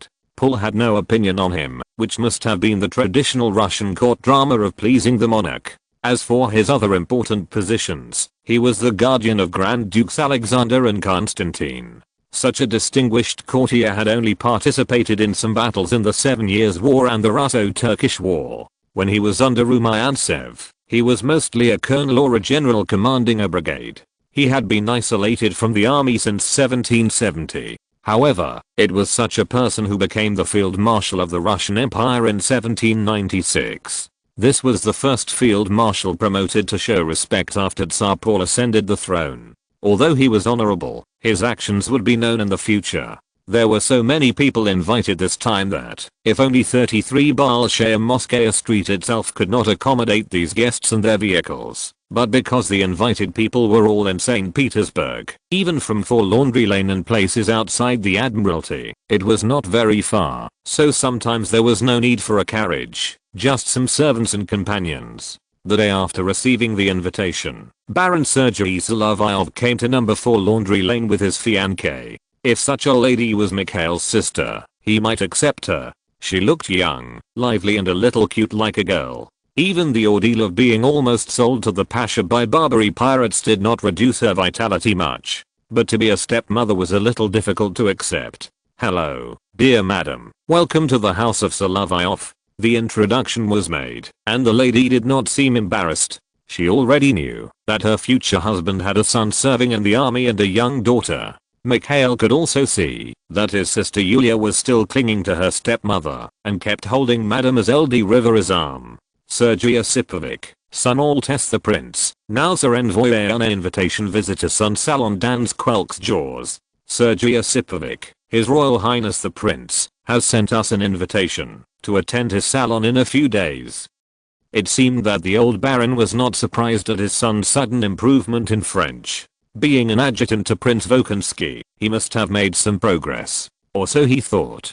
Then we will attend this salon. I didn't expect His Royal Highness the Prince would think of us. He is a minister that His Majesty the Tsar trusts very much, and he is very thoughtful. I wonder if he would keep his words to himself if he saw what the French servant did. Now Sergei Solovyov's family has been reorganized, and the old baron used to be an adjutant to General Grushatsky.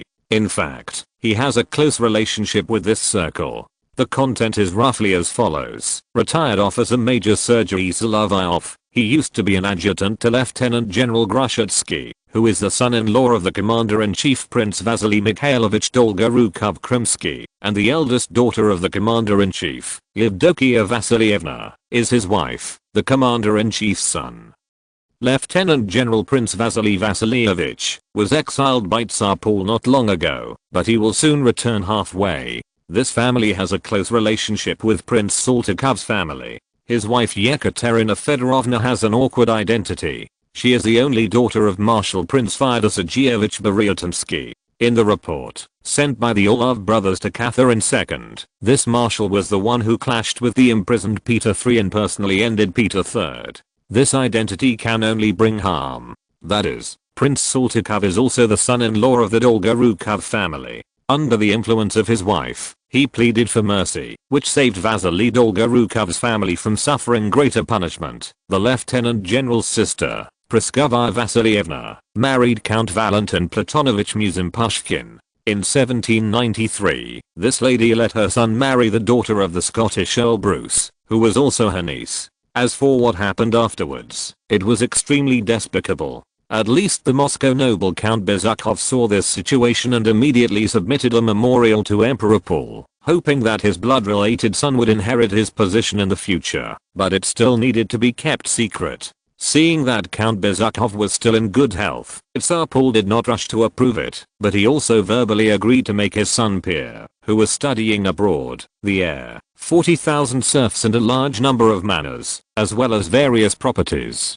The annual income of the manors in the south alone was 400,000 to 500,000 rubles. In short, such behavior of eating up the whole family was not recognized in the dissolute living environment of the Russian nobles. The normal practice was to help the rich heiress manage these properties after marrying her. The amount spent directly in this way was hundreds of thousands of rubles a year, and some properties were sold. Even the richest families could not afford it. At least Lieutenant General Prince Vasily Dolgorukov was not satisfied with his sister's behavior. He even told his nephew to be more frugal and at least know how to manage. The nephew could listen to his uncle's words to some extent, but it might have caused the dissatisfaction of the countess. Mikhail himself learned some of these from the side.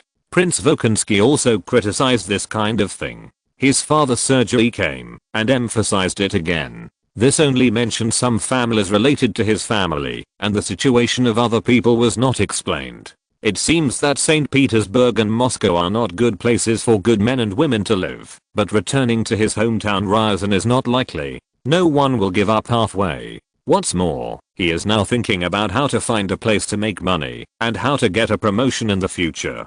Prince Dmitry Volkonsky sees that he is smart, and always thinks that he is an adjutant worth training, and has a future. What's more, when you are in St. Petersburg, you still have to find a big thigh to hold on. This is not wrong. Of course, this is not playing basketball, and it should be impossible to put together a big three. There is an Easter egg in this chapter. Guess the identity of Solovyov's stepmother. Chapter 7, Miss Amy Dubuk-Drivery will be a stepmother, Part 2. Mikhail was quite concerned about his stepmother. She seemed to be very good to his sister Yulia, and she was a French lady. However, she did not speak Russian during the conversation, but she was also trying hard to learn it. After all, Baron Solovyov's family was not a famous family like Count Tolstoy or Duke Volkonsky, which had lasted for many generations.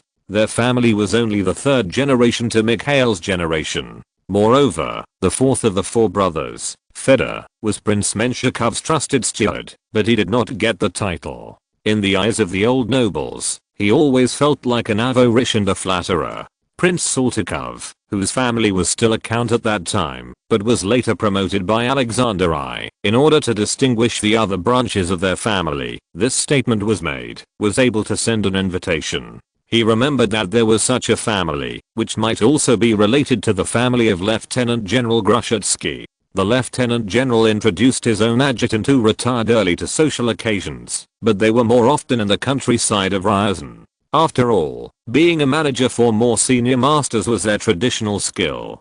The guests attending the banquet were naturally a family of four. It was normal to bring children to Prince Saltykov's official residence at number 33 Bolshaya Moskaya Street. Some noble lords, like the Dolgorukov family, had at least 3 children at home. If they just left their children at home, especially those young children, it would inevitably remind people of the strange accident in which General Kutuzov's only son was suffocated by the chest of a reckless young nanny. Of course, this one-eyed general also had 5 daughters, and the older ones were already at the age of marriage. What was unfortunate about this day was that when the Solovyov family arrived at the prince's residence, General Kutuzov and his women came here together. General, long time no see. Is this Vasily Vladimirovich's adjutant Sergei? You were injured in the Crimea. How are you now? Thanks to the Emperor, it has been more than 20 years. Although this leg is a little lame, it does not affect my social activities, let alone hunting. This is my fiancée, Misty Rivery, and this is my son Mikhail, and my daughter Yulia.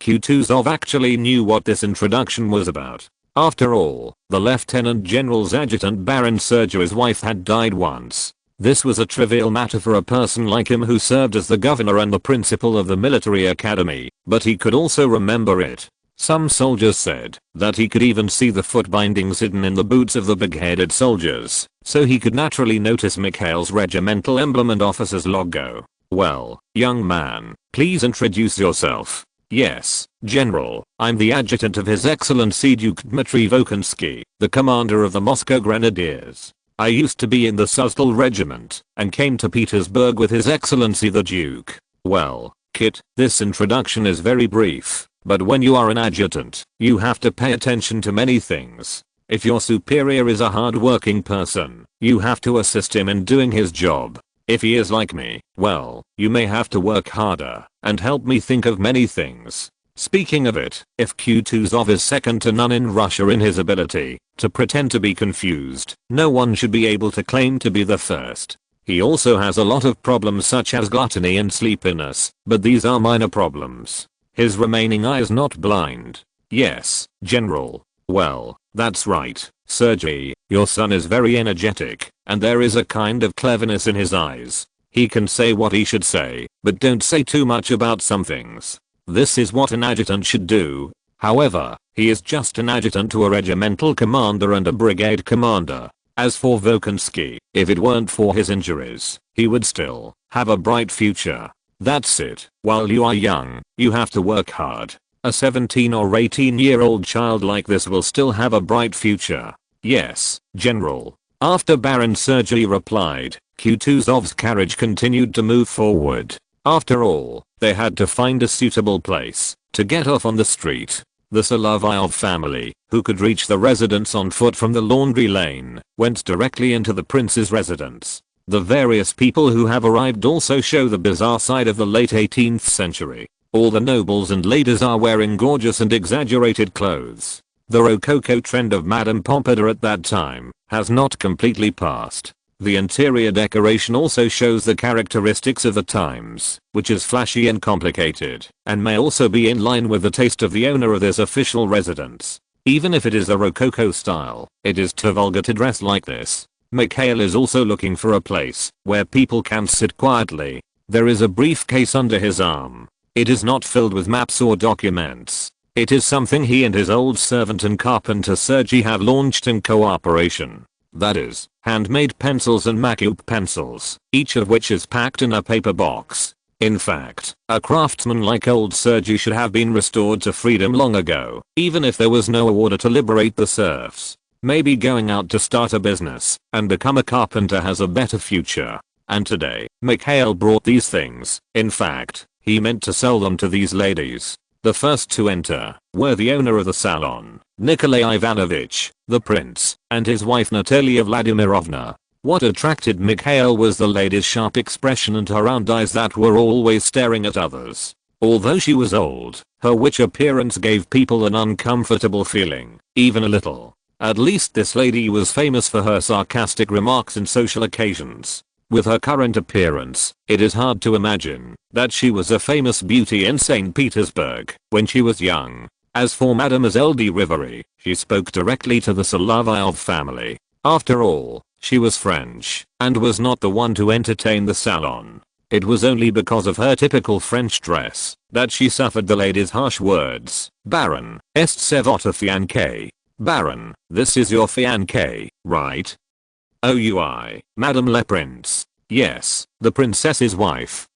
Baron Sergei and his son Mikhail both felt a sense of discomfort. Mikhail had his sister Yulia with him, and he could clearly feel that his sister's little hands were grabbing his tights. It was indeed a bit uncomfortable to be stared at by such a witch. You look very young and are about the same age as your son. Does that make you feel young?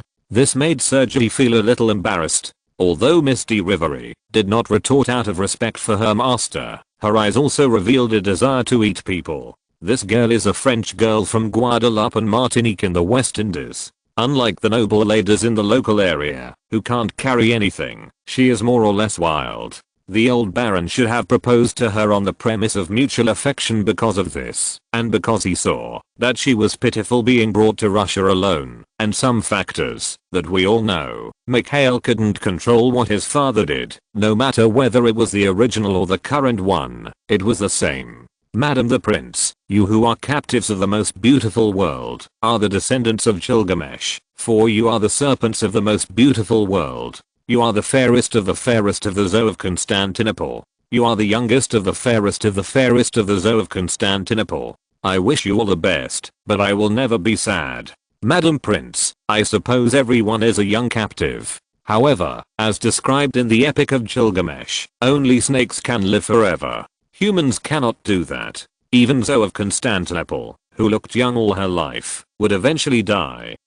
She said this with quotations from classics, and without beating around the bush. Mikhail really couldn't stand this lady speaking in such harsh words, so he retorted. In contrast, the smooth-talking prince was very popular in the court, although everyone knew his true nature, while this lady had always been unpopular, since the time of Empress Catherine, and no one around her liked her, even her son Alexander Nikolaevich, the current senior Russian civil servant, who stood aside, and felt that it was rude for his mother, to speak to the guests in this way. Mother, I think at this moment we should follow the general rules of entertaining guests, invite our guests to sit in the areas they want, and on such a lovely occasion, we should provide them with some entertainment. If we don't take into account that Mikhail likes to quote classics when he speaks, this should be the longest conversation between the host and the guest in the salon today. If he said too much, he was obviously worried that with the cultural level of everyone present, it would be difficult to understand long and difficult French sentences.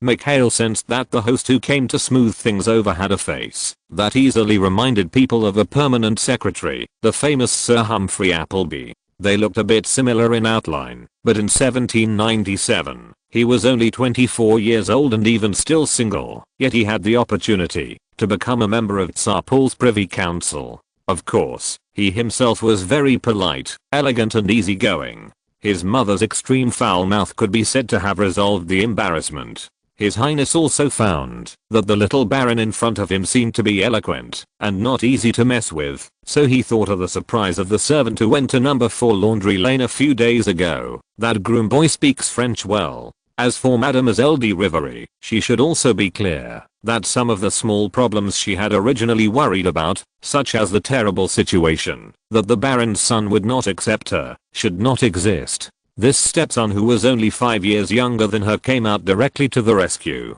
However, she could not easily understand some of the quotations from classics. She just understood that Mikhail directly mocked the hostess as a dying old woman. Fortunately, most of the guests had not arrived yet, otherwise it would cause a lot of trouble.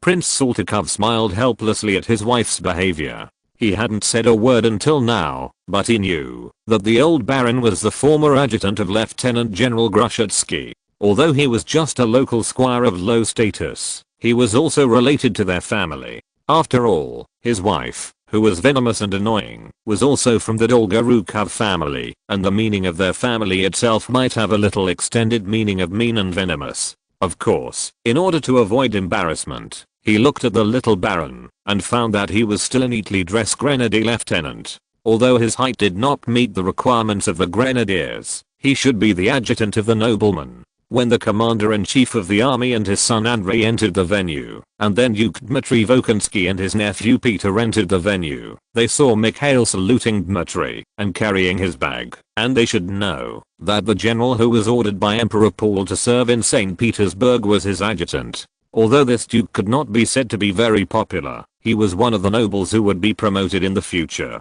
Moreover, his nephew was a close friend of the Crown Prince Alexander. Although the inheritance law meant that the nephew would inherit his uncle's property and part of his status, from the perspective of their family's role, the nephew's words might carry more weight in the future. Moreover, his capable second son, the only son who could be considered outstanding, did not have a good relationship with Duke Peter Volkonsky. This feud had been established a long time ago, and he would suffer from the crown prince. Moreover, this count, inheriting the original title of his father's family, was always cautious and liked to use those beautiful and defining words in French to beat around the bush, which made Alexander not very fond of him. For example, the other handsome young officers present today, the two sons of General Dolgorukov, were young, handsome, and full of vigor, and were more liked by the crown prince himself. It was obvious that he paid attention to how a face looked, and at the same time, was willing to use his one ear, that was not deafened by the cannon, to listen to what he wanted to hear. This was a common practice in the Russian court, and Baron Mikhail, because of an unpleasant conversation with the hostess, was thrown at the children's table together with his sister Yulia. According to age, Solovyov was just about the same age as the young officers. He was 1 year younger than Mikhail, the younger of the Dolgorukov brothers, and their birthdays were on the same day, so there was some topic to talk about. Your Highness, did you really go to the Caucasus to fight those Persians? They were just some small battles. The Persians just caused us a little trouble in Derbent, and then they retreated, and the Emperor terminated our legion's mission. After that, the peace treaty was concluded. This handsome officer felt that this was not enough for him to make achievements. A young man of only 17 years old, but ambitious, it seemed that any battle could bring him military exploits and opportunities for promotion. I wish him good luck. At this time, the two Mikhails were clearly divided, with children and servants brought by the masters on one side and the adult world on the other side,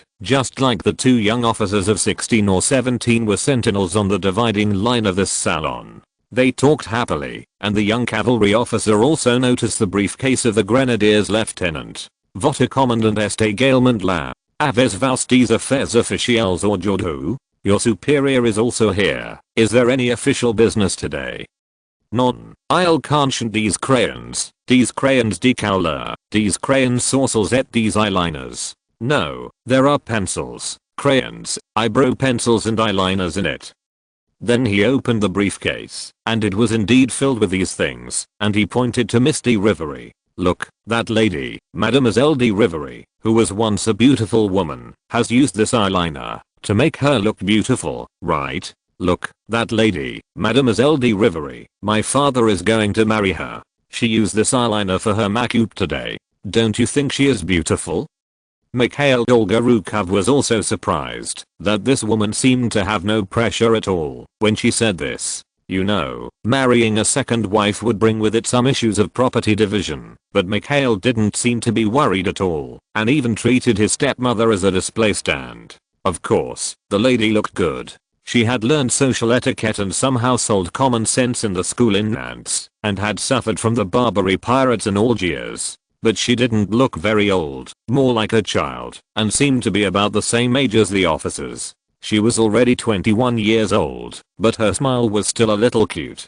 The ladies seemed to be discussing that her eyebrows were well drawn. It's beautiful. Ton père, le baron Sergi, of raiment of la chance. Je n'ai entendu parler par mes amis de la marine Monretta. It's beautiful, your father, Baron Sergi is really lucky. I heard about it from my friends in the navy when I came back. OUI. Mikhail only replied with one word to express his affirmation of Dolgorukov's words, but he didn't expect that many places should know that the Baron was going to marry a young French woman. Considering the discipline of Admiral Lushakov's Black Sea Fleet and the tradition of this fleet, it was not surprising that something happened. If you have a girl you like, you can choose to give her one. This one is black. If she is like the little girl next to my sister Julia, with brown hair, she will be very suitable for this color. Some people are born to deal with young ladies and children, and they have to pay attention to dressing up a 6-year-old girl. If you're listening to this novel on a channel other than Fanfic World, it means they downloaded and uploaded it without effort. We cordially invite you to visit our channel, Mundo Fanfic Novelos. There you'll find the original version of this story and you can explore many other novels of various genres. We're waiting for you to immerse yourself in a world of incredible novels. Chapter 8: The Policy of Tsar Paul. The two Mikhails, one is the son of a prince, and his family is noble for generations. He almost had a relative who married the Empress of Tsar Peter II, but it didn't work out in the end. The girl later remarried a noble duke, but she didn't enjoy the blessing, and died of pneumonia soon. The other one is the descendant of an Alvorish, and it has only been 3 generations since then. Sometimes some people even call them grooms or steward barons, but they forget that sometimes steward is also a position that only noble people can hold in the court. And the two families can be counted back to the period of Catherine I, Peter II, Empress Anna, and Elizabeth Petrovna. The most unstable period of the Russian court was this stage. It was not until Catherine II, the queen from the German state, deposed Peter III, that the country stabilized. But these things happened a few decades ago. If it were 70 years ago, the predecessors of the two families might have fought to the death and decided the winner before stopping. Now they are talking together. You are Mikhail, And so am I. Our names are so coincidental, and there's a year difference between our names. Sometimes you just have to believe in fate. The young prince said this as he fiddled with an eyebrow pencil in his hand. This color was very interesting, and it seemed to be prepared for his sweetheart, because most of the people in Prince Dolgorukov's family were close ministers of the emperor, and their children were often around the crown prince and Grand Duke Constantine. The hair and eyebrows of this color would occur. If he were to associate it with someone, it must be Catherine Pavlovna, the noble princess of Russia, the one most beloved by the crown prince among her sisters. However, at this moment, this noble Grand Duchess was still a child. So, it may not be this person. You should know that among the Russian aristocracy, only a small number of aristocratic women are pious and abide by the rules of women. There are also many who are lovers and loved ones of each other. Even at this moment, Mikhail Petrovich suggested that Mikhail Solovyov pursue a young girl. They even started to stop speaking French when talking, so as not to worry about being eavesdropped by those who do not speak Russian. Mishap, listen to me. Grenadier officers and hussar officers are very popular. We, the Guards Light Cavalry, haha, all come for our good family background. You are so smart, and you made this thing.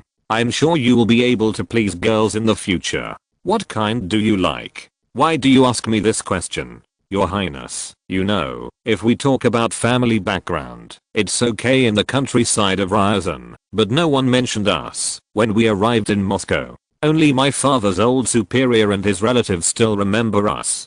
In St. Petersburg, if we talk about the nobles who were conferred titles in 1727, they are all called Menshikov. Think about it, this is not very good.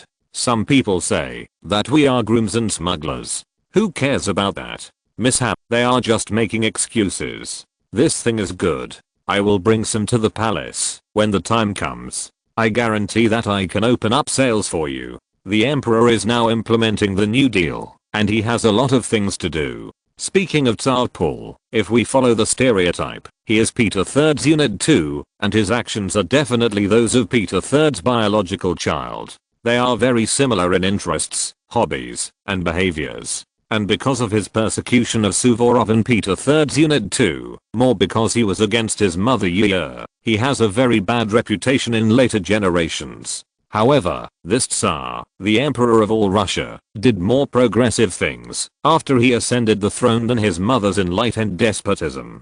Because this Tsar, in addition to being crowned together with the Empress for the first time at the coronation ceremony, first announced an amnesty, and those who had previously opposed the Empress's ruling methods, whether they were Poles who advocated freedom of speech, the Enlightenment, or who directly rebelled, a total of 87 people of status and position regained their freedom. They did not even need to pledge allegiance to the Emperor himself. They could be released, as long as they signed a document guaranteeing their support for the Tsar and the Crown Prince. Among them was a famous rebel, a hero of the American War of Independence, a leader of many Polish uprisings, a pen pal of US Secretary of State Thomas Jefferson, General Andrzej Tadeusz Bonaventura Kosciuszko, who had rebelled so many times was even allowed to settle freely in the United States and France. No matter how it seems, Paul, who is known as dictator, is even more civilized than his mother, who is known as enlightened. 20,000 Polish political prisoners who were imprisoned and lived in poor conditions were released.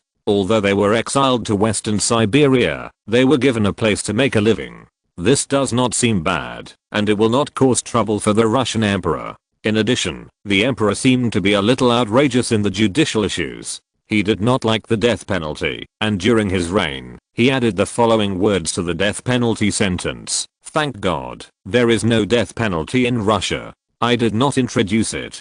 This death penalty sentence was also the only one during his reign. As for the status of serfs, Russia has always been extremely backward in this issue. Although Tsar Paul's military reforms were somewhat ridiculous, he should have sincerely wanted to improve the treatment of serfs. When he was the crown prince, he often took a carriage and took the Gatchina Guards to travel on the road and between various manors. He had realized some problems. Moreover, out of the idea of opposing some great nobles and twisting his deceased mother at the time of the coronation, there was no mention of the treatment of the nobles, the army, and the free people, and even no documents related to the royal family were issued.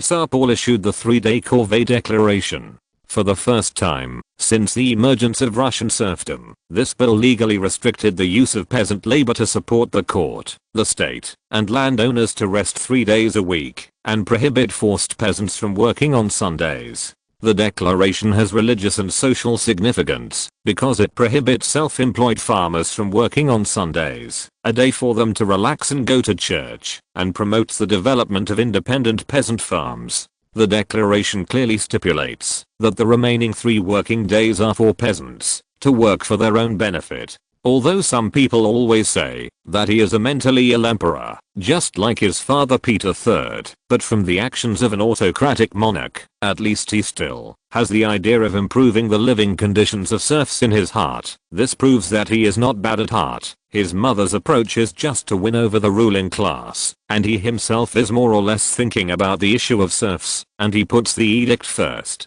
Compared with his mother Catherine II, he wants to start liberating serfs, which is also the beginning of the 64-year-long tug-of-war within the Russian ruling class, and finally abolished feudal serfdom during the reign of Alexander II.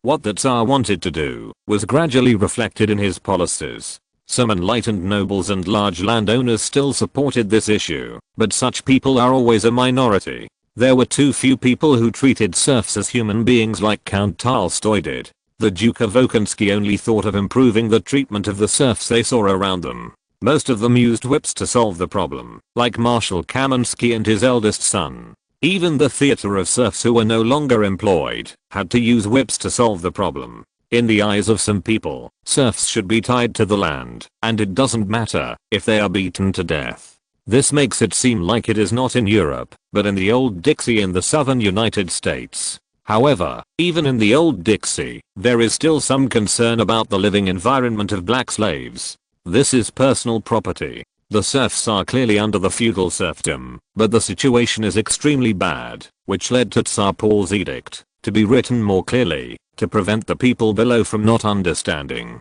When landlords sell slaves, serfs, it is forbidden to break up families, sell people in the manor, and sell serfs without land. Paul issued a 3-day corvée declaration, prohibiting landlords from corvée, exploiting slaves, on Sundays, holidays, and more than 3 days a week. For the first time, slaves, serfs, had their own free day, Sunday. The grain tax, which was a devastating blow to the serfs, was abolished, and the arrears of the poll tax were waived. Salt, the most important and scarce food resource at the time, was sold at a preferential price.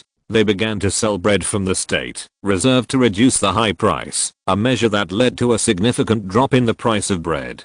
The various high officials and local governors were ordered to monitor the attitude of the landlords towards their slaves, serfs, and if there were any cases of cruel treatment of serfs, they were ordered to report to the emperor. From this perspective, it seems that the peasants and serfs really waited for a little Tsar who was willing to improve their treatment. When he traveled to Italy in his early years, he also saw the way the locals petitioned, so he began to implement this petition system in Russia, and began to carry out postal reforms. He planned to set up petition boxes and mailboxes in Russia, to listen to the voices of all classes. However, at this time, the nobles obviously had louder voices, but Tsar Paul was not very friendly to them, because the following new policies also included relevant content. Additional policies on the status of serfs. On September 19, 1797, a decree was issued to abolish the obligation of serfs to raise horses and provide food for the army. Instead, they began to receive 15 kopecks per person, in addition to the per capita salary.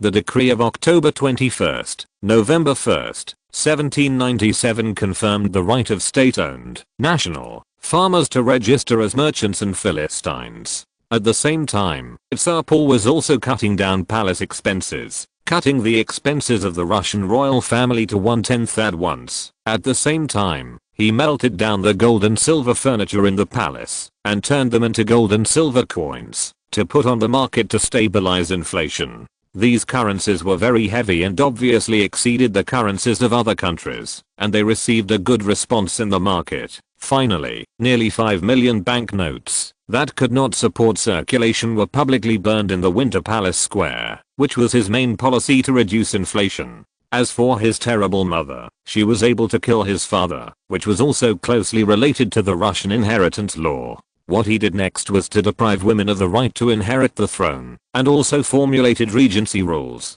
When the Tsar was not in the country, he always needed the royal family or ministers to come out to regent. The above are actually beneficial to everyone. Only the serf reform harmed the interests of the nobles and landlords. However, the subsequent projects are the places where the laws of ancestors cannot be changed. Tsar Paul dared to take action and directly came up with a new policy. If he was in the same era as Yang Zheng, he would have a lot in common.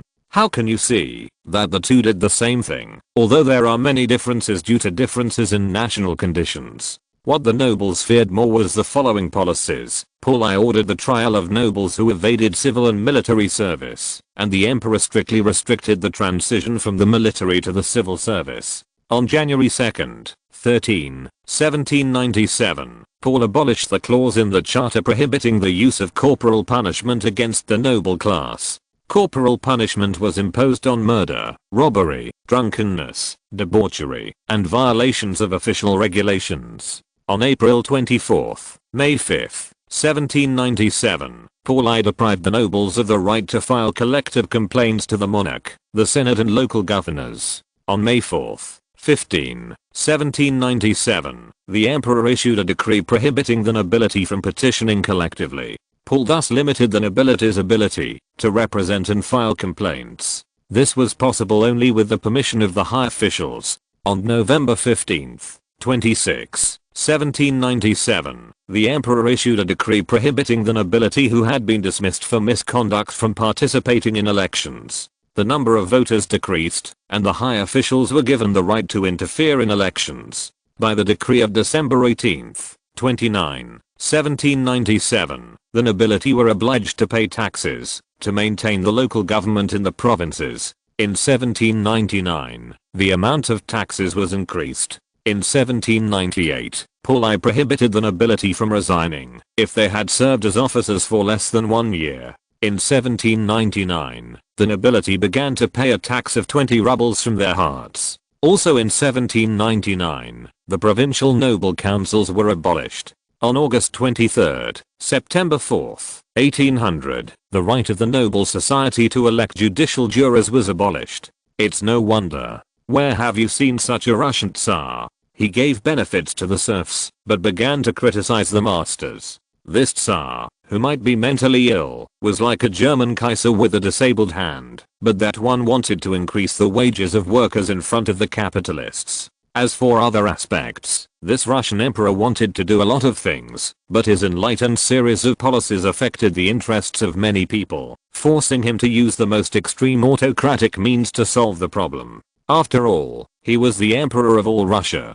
The most ridiculous thing is that some nobles slandered him for exiling tens of thousands of people during his reign. When counting the heads, most of them were Poles, and the number of Russians who were actually exiled and executed, including nobles, free men and serfs, was actually not many. It seems that this really affected the interests of the great nobles. The load-bearing walls had to be smashed when renovating the house. Otherwise, there would not have been some conspiracy organizations after the coronation ceremony to overthrow him. It was May 1797, and Prince Mikhail Dolgorukov was telling Baron Mikhail about Tsar Paul's policies. The two young men got along well when they talked about politics, but Solovyov was worried about his family's income. Supporting a French stepmother, plus the expenses of his father and sister, and the expenses of the manor were not a small amount. In this regard, although the young prince was the youngest son in the family, he was no less knowledgeable than his brother, and he also suggested that the Solovyov family should really develop some industries. Chapter 9 Drawing eyebrows for little girls is also a way to make money. So, that's all? You seem surprised at what the emperor has done. Mishap, don't tell me that your family relies mainly on real estate income. There are also some long-term bonds. You know my family's experience, which is always related to Amsterdam. In fact, when Prince Menshikov was alive, a large amount of property was transferred to the Netherlands. He himself died of smallpox in exile, but his son survived until he returned to Moscow and St. Petersburg for amnesty, and was able to quickly restore the family business. there must be some support. But the only one in the Solovyov family who was related to this was the youngest of the 4 brothers, who was not knighted and had nothing to do with Mikhail's branch. You are so cunning, you just don't want to say it. But you also know that this is in Russia. Mikhail Dolgorukov knew that his new friend spoke very cautiously, and he also knew that the other party was definitely not living entirely on the land. This amount of information was enough. As for the children brought here today, the 2 Mikhails also saw the dividing line clearly. Yulia is 7 years old this year. She and a girl of about the same age are comparing their eyebrows. The servants handed the ready-made eyebrow pencil to the blue-eyed girl. The child was serious and drew Yulia's eyebrows according to the Makut method. Don't worry, mishap, that's my cousin Ekaterina. Her father Vasily Vasilyevich is a lieutenant general and a member of the Privy Council. She has a good family education. Moreover, this child has received dance training since she was 4 years old and likes painting.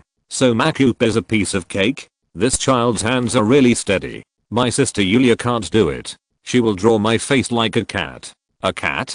But I think you are more like a fox. How about my brother Bgia and I invest in you? If you, a fox, have some time to manage it, you will definitely do well. If it seemed a bit absurd to others that a few teenagers were discussing business, and even a bit like a middle school student in the 20th century, it was not strange in 1797. Alexander Saltykov, the second son of the salon owner, would later become an honorary member of the Artemis Literary Association, a literary organization. The youngest member of the association was Pushkin, who had always wanted to join the association when he was still a middle school student. However, by the time he joined, it was already the end of the association, which did not seem strange. In this era, middle school students were considered high-level intellectuals. Therefore, it was not strange for a few smart young people to talk about business. But I'm still serving in the Grenadiers, and the Emperor will not allow officers of our age to retire without reason.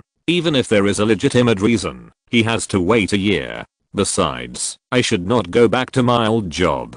I still hope to work in the army for a while longer. Then you give me an idea. We can pool our money and hire a manager. A British butler might be able to do it, or a German manager, but it would be terrible if a French or Italian came to manage it.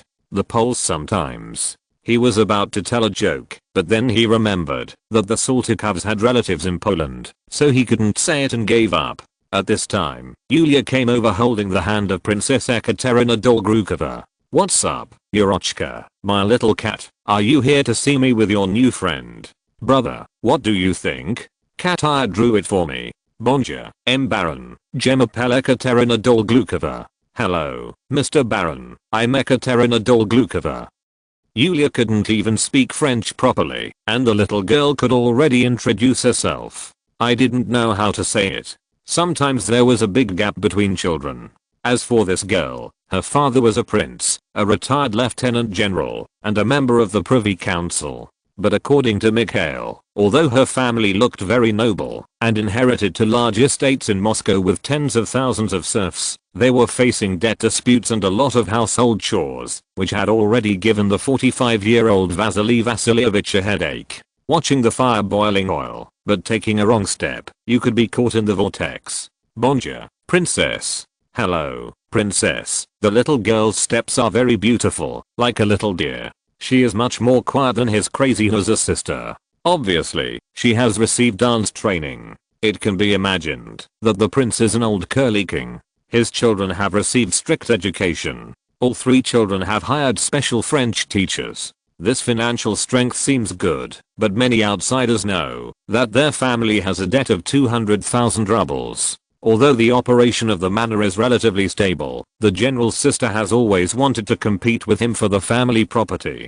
After the children went back to play, Solovyov found that he did not need to be a wall, but joined Prince Mikhail in the social aspect. It can be said that this relationship should be war and social. Socialization always occurs in the peace stage, and the rest is war. In addition, there are problems in life. Serfs, self-cultivating farmers, citizens, nobles and soldiers, as well as the Tsar's family, always have a lot of trouble. If we talk about the King of Prussia, the army commander-in-chief, many people have obviously seen him, and he is also very famous. In fact, Solovyov has met his son and simply greeted him, but Andrei might not recognize him. After he entered, only young officers were seen holding their bicorn hats with their arms and bowing their heads to salute him. After all, he was also the former army commander-in-chief, a rank second only to the field marshal, and in fact higher than the average general. And everyone also knew that he was very serious and meticulous about his military appearance.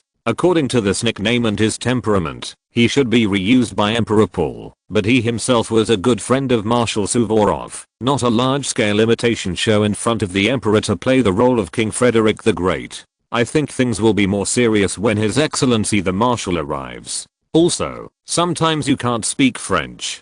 Some generals are really not good at this. But in the past, because I couldn't speak French well, some people called me a groom. Sorry, mishap, I forgot about you.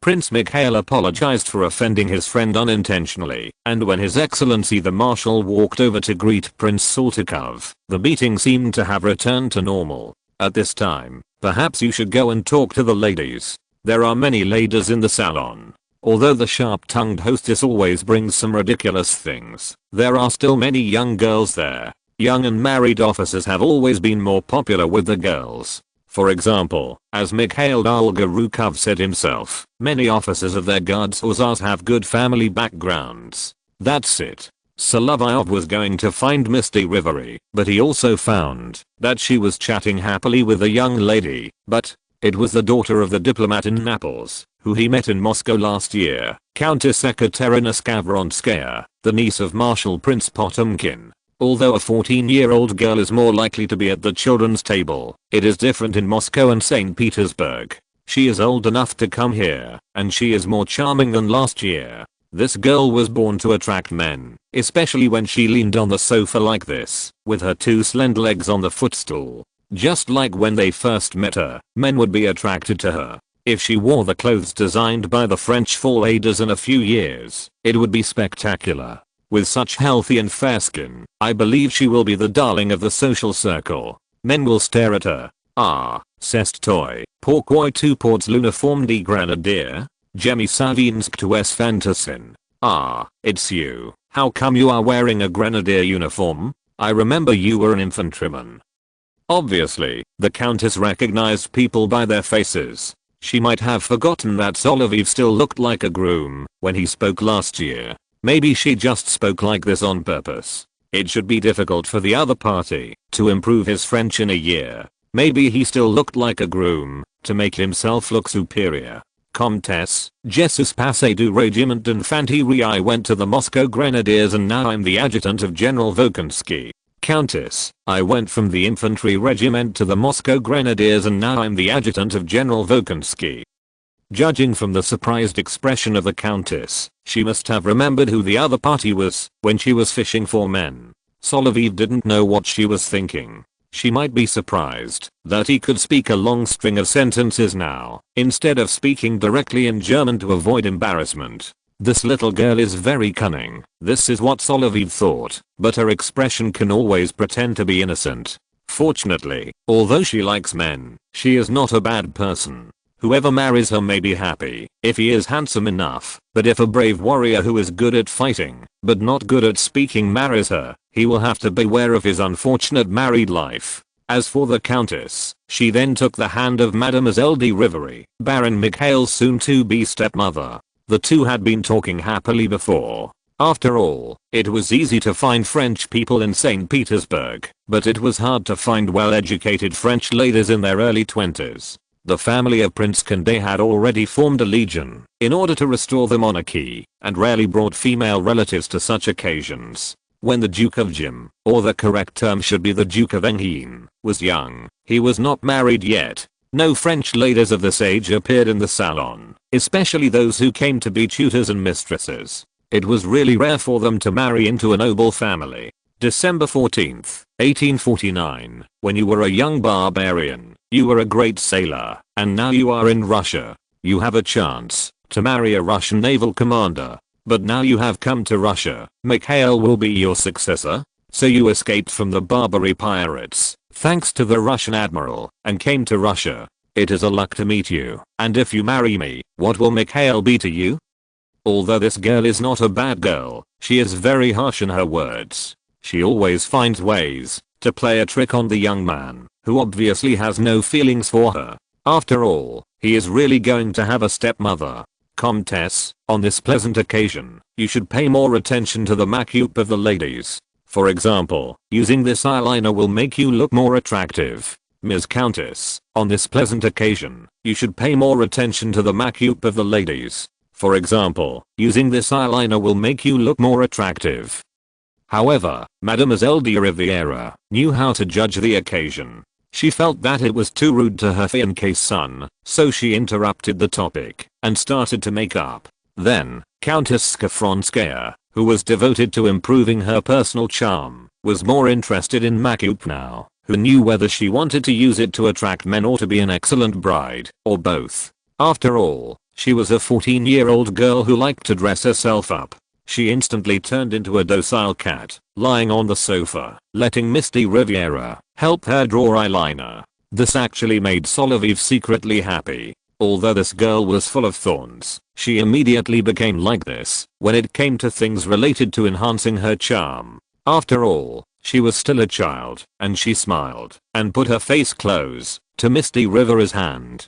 S'il te plaît. This was a very polite please, and Miss de Riviera also took out the makeup pencil that Solovyov had previously matched the color, looked at the Earl's hair color, and chose a brighter color. Countess, Comtesse, vous êtes encore plus charmante maintenant. Look, Countess, you are even more charming now. It was indeed so. Countess Skafronskaya was very satisfied with this. She looked in the mirror first, and then showed it to others. This girl was indeed a gift from God. She also liked to show her face, to let others see how beautiful she was. Many people in Petersburg knew that this lively girl was very charming. Even though Tsar Paul had a lot of opinions about Prince Potemkin, he once promised to arrange a good marriage for the Countess, and he wanted to find the most outstanding young man in Russia. However, for a marriage arrangement genius like Tsar Paul, arranging a French singer for his personal servant who had loyally followed him for many years, a Turkish prisoner in the Russo-Turkish War, was considered a relatively suitable one. The other marriages he arranged were more or less a bit eye-catching, and the previous marriage with the Swedish royal family failed. If he arranged it, he would probably have a lot of fun. However, in Petersburg, no one dared to say that the marriage arranged by the emperor was bad. After all, if he could personally come out to take care of your affairs, it meant that he was very favored by the emperor, or he hated you to death, or you were involved in some major event. It can be said that every Tsar was a little complicated and could not be explained in a few words. Solovyov also found the dulling of the Petersburg fashion world and was ready to start their business with his new friends, making money from noble women. Chapter 10. Since we are at Saltykov's residence, all the big shots in Petersburg are here. Mikhail Dolgorukov also thought Solovyov was interesting. He was attracted to the petite girl wrapped in white silk clothes. He had seen her in Moscow before, but he politely rejected her.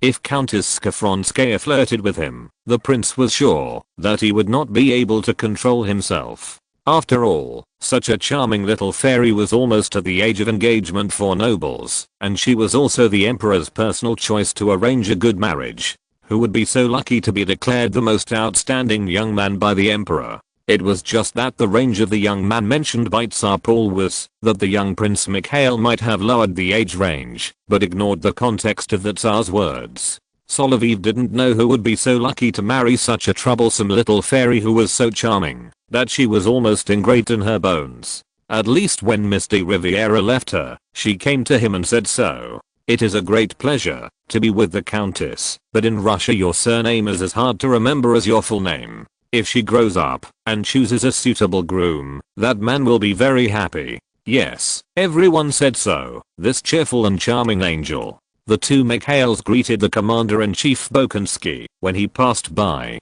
It was at that time that the Countess accidentally showed part of her shoulder, and the waiter beside her was stunned. It is difficult to find such shoulders and collarbones in all Petersburg. Mademoiselle de Riviere, merci pour votre aide. Thank you for your help today, Miss de Riviere. I just have a small question.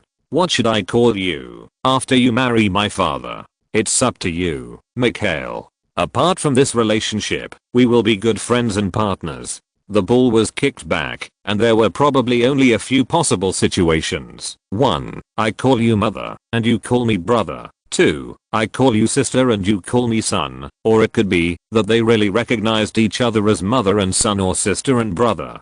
Solovyov would be a little embarrassed in the first 3 situations, but the last one would not embarrass either of them. Only old Baron Sergei would be a little embarrassed. Misty Rivera's family was from the West Indies. According to her own account, she was captured by pirates between 1788 and 1790, but because she was too young, she was not sold to the Ottoman court or any other pasha's house. She was almost crushed in the hands of pirates. She had just grown up, and was worth a little, and was about to sell it to Muradbey, but the Russians came. It is well known that when the Russians rescue hostages, they usually prepare heavy weapons, and the navy is invincible when it goes ashore to fight land battles. The pirates ran away, leaving Misty Rivery and the captured women behind. Non-French people who could find their families were sent back home, or handed over to embassies of various countries in Naples and the Vatican when General Ushakov returned. The only exception was the women from France, because they received a secret edict from the Queen before they set off, preparing to fight against France, but they had to maintain a nonchalant attitude, and the ambassador of the French Directory was not very friendly to the Russian general, which led to a series of embarrassing events.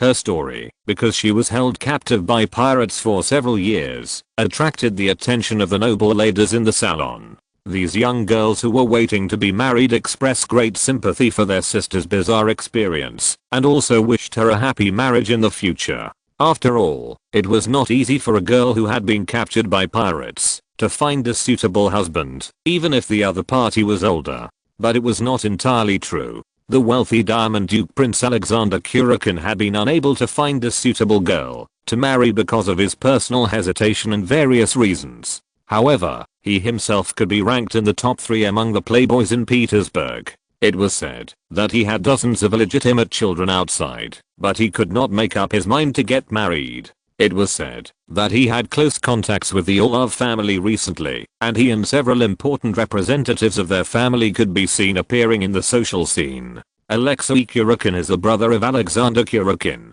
They grew up with Tsar Paul and were favored in Paul's court. He was the Attorney General of the Russian Empire, responsible for receiving all appeals. He was also the chief director of the National Distribution Bank, and actually controlled Russia's supervision and currency issuance rights. Behind him was Duke Vasily Kurokin, who looked similar to him. This man was Ippolit's father, and was also a top figure in Moscow's salons. However, unlike his cousins, who openly made money with the power granted by Emperor Paul, he always calculated other people's property. His recently appointed official position was also an inspector. I hope no rich family will be caught by him. As for the State Distribution Bank, its establishment itself had a lot to do with the suggestions of the Attorney General during the reign of Elizabeth Petrovna. If the two were combined, if the work was done well, the bank could continue to rise rapidly and remain as stable as a rock. However, if something went wrong,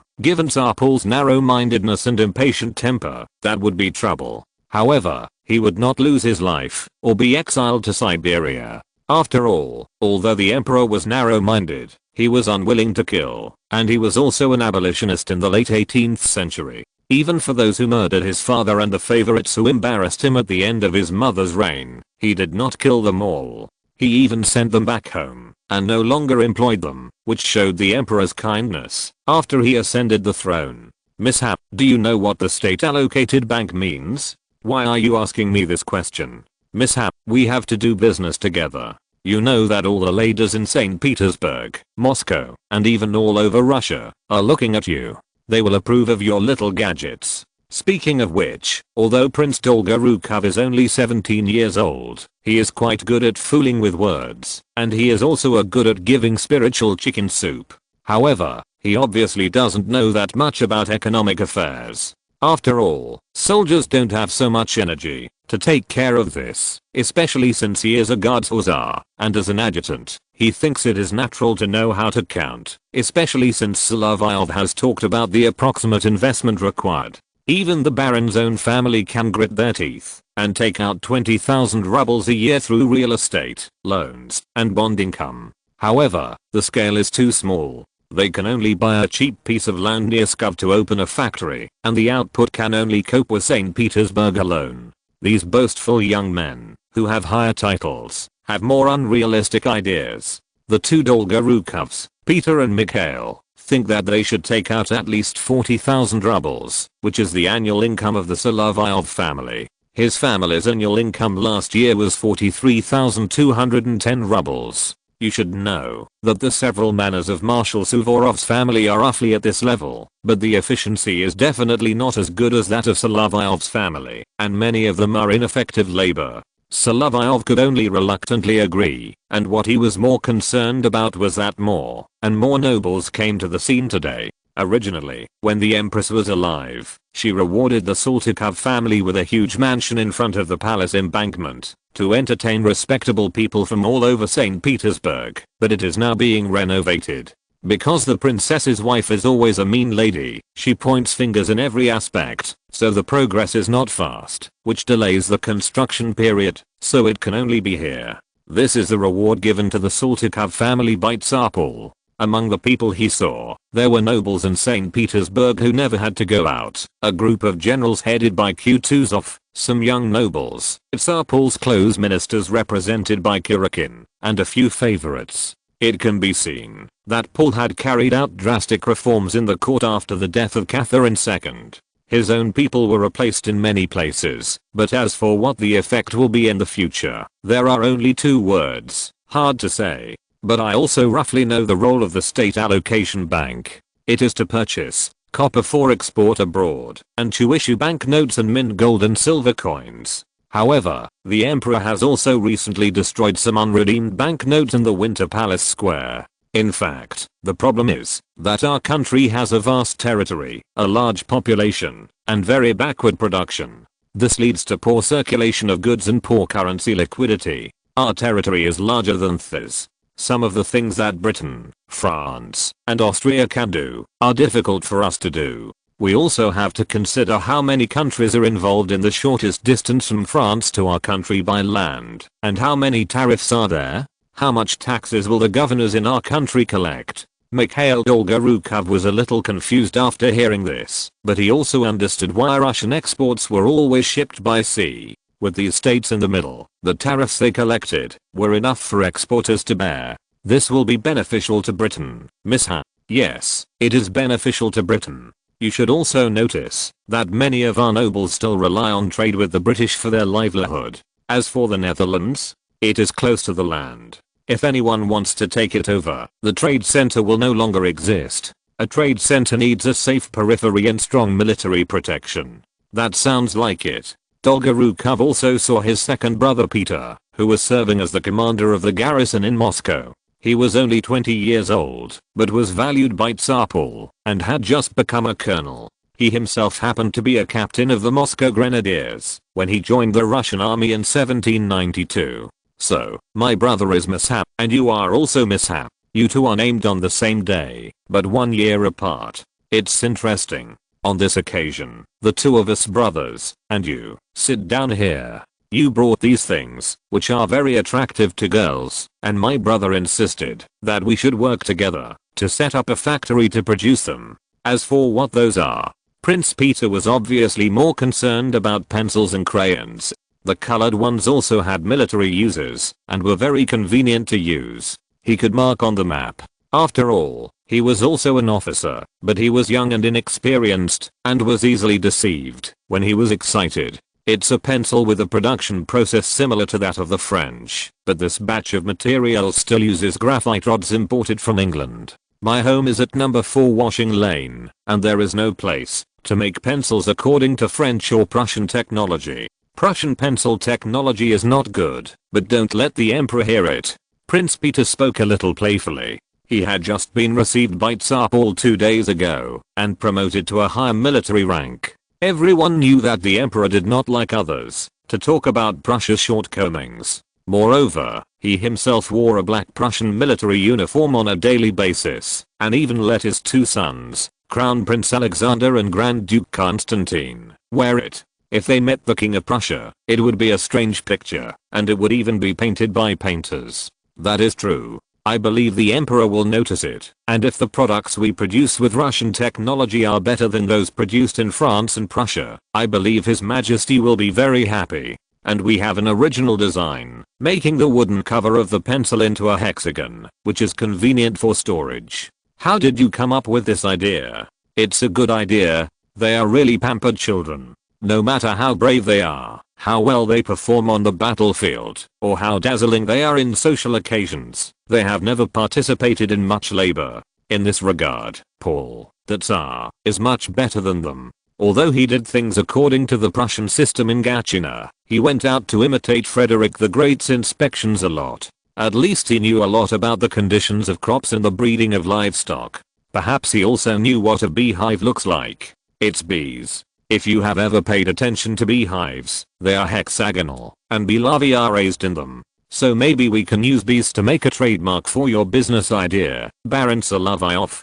But, brother, we need to find other people to partner with us. The three of us are not enough. Prince Mikhail raised this question, and Peter obviously had more considerations. There were many old nobles in front of him, but in the eyes of his father, Peter Petrovich Dolgorukov, it was not okay to be with these people. Before the old man at home went to Tula to serve as the director of the Tula arsenal, he educated his three sons in letters to make more friends, and at the same time, if he really wanted to do some business, he should not deal with those old men. In this regard, the eldest brother of the three brothers is currently being held for investigation. The reason is that 4 colonel officers including Nikolai Rivsky and Vladimir Dolgorukov violated orders and were therefore charged and investigated. It turned out that this was an unjust case, but the offending officers have not been released so far. They had provoked the wrong people. Valerian, the brother of Count Zubov, who was in favor at the time, was not punished, so there were always other people to be scapegoats. Tsar Paul had not paid attention to this case on his agenda, so he was naturally kept in prison. Peter and Mikhail knew the suffering of their eldest brother very well, so they decided to find some partners of similar age, with good family backgrounds, but not those playboys. As for the friends and relatives found, Prince Peter Dolgorukov thought of the Privy Councillor Prince Lieutenant General Vasily. After all, they were all relatives. Among the older family members, this one was more loyal and reliable. However, Prince Vasily's family expenses were really stressful. After hearing about it, he was willing to pay 5,000 rubles, but only in banknotes. According to the exchange rate, it would depreciate a little in the end, which shows that Prince Vasily was under great financial pressure. The first person Mikhail thought of was Count Fyodor Tolstoy, but he was still a cadet at the Naval Academy and was younger, but Mikhail had to call him uncle based on seniority. Mainly because Mikhail had just returned from the Caucasus, he thought of all the adventurous friends around him. Although this guy had not yet graduated from the military academy, he was incredibly courageous and proficient in shooting and fencing. Prince Peter and Solovyov didn't understand why he first thought of a poor relative who was too aggressive and too young. But adventurous is always a good thing.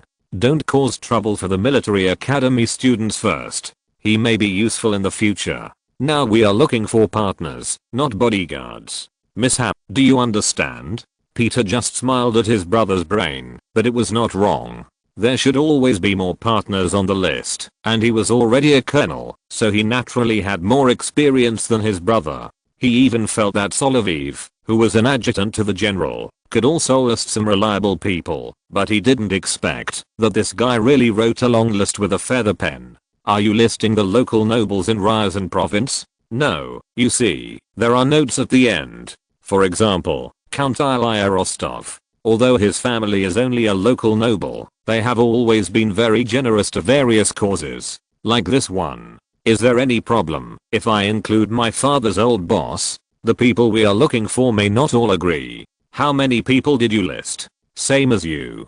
Don't worry about mishap. This kid wrote a list, but in the end it seemed like he was looking for salesmen and bodyguards, and even some war cadets and young officers who had just started serving. I don't know what would happen if their families were asked for help. Prince Peter sighed and put down his quill. The list they wrote still included relatively reliable people in their circle. If it was Prince Sólovyov, who was controlled by his wife at home and obeyed the emperor in the court, and was also a big man who was too noble, they really didn't dare to look for him. As for the people on this list, in the end, Peter Dolgorukov had to solve the problem. After all, he had time to deal with the relevant issues, and Mikhail Dolgorukov had to return to his regiment to serve. Solovyov had not noticed the name of Prince Mikhail's regiment before. He just said it was the Guards Light Cavalry Regiment, but he did not explain that this was a regiment with many funny people in the future, and he did not explain that he was a hussar. He usually wore a formal dragoon uniform when attending events, not the blue hussar uniform. There was a guy named Drazevsky in his regiment. There will be many absurd stories in the future, and it will develop into a national joke in Russia, which is similar to the story of a certain flag captain. Chapter 11. The Art of Playing Stupidity. In this upper-class salon, there are still more people who speak French, but some people are embarrassed. Colonel Miloradovich is such an occasion. He is from Herzegovina, so called because his great-grandfather is from the Balkans, but in fact he was born in Poltava, in the manner that Catherine II gave to his father for his military exploits against the Ottoman Empire. He is still considered a Ukrainian noble. His father has a good relationship with Suvorov, Kutuzov and others, and he has studied in Europe, but he has the same embarrassing thing as Solovyov last year. He speaks German okay, but his French is really terrible. Fortunately, he has been to Strasbourg, and when he studied abroad, he studied French and German, arithmetic, geometry, history, architecture, law, painting, music and fencing, military science, fortifications, artillery and military history, and even studied philosophy with Kant when he was in Königsberg.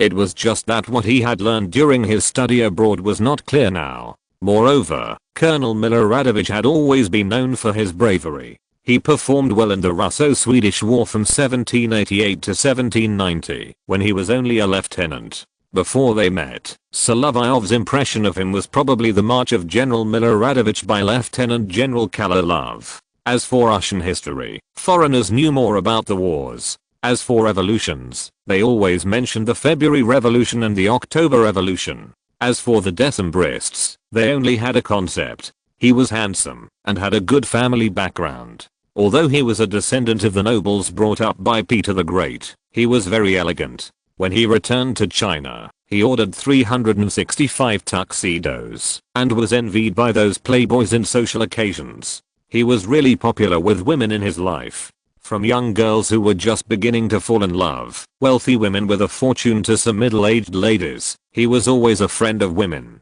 He always received letters from women and kept collecting them. However, today's occasion was relatively formal.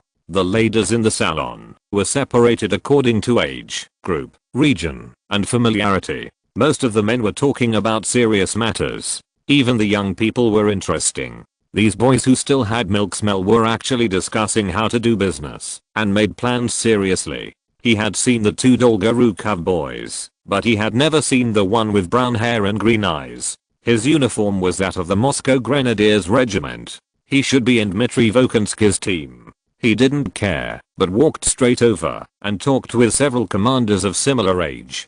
Don't worry about him for now. The content discussed in this salon was initially just some popular fashion in Petersburg and the recent family affairs here, and then suddenly went deep into General Bonaparte's past battles in Italy, which quickly defeated the Austrian army and forced the Austrian emperor to sign a peace treaty. At this time, the Russian nobles did not know much about General Bonaparte himself. The only people who praised his speed of march were probably Marshal Suvorov and his entourage, who were imprisoned in his own estate in Novgorod.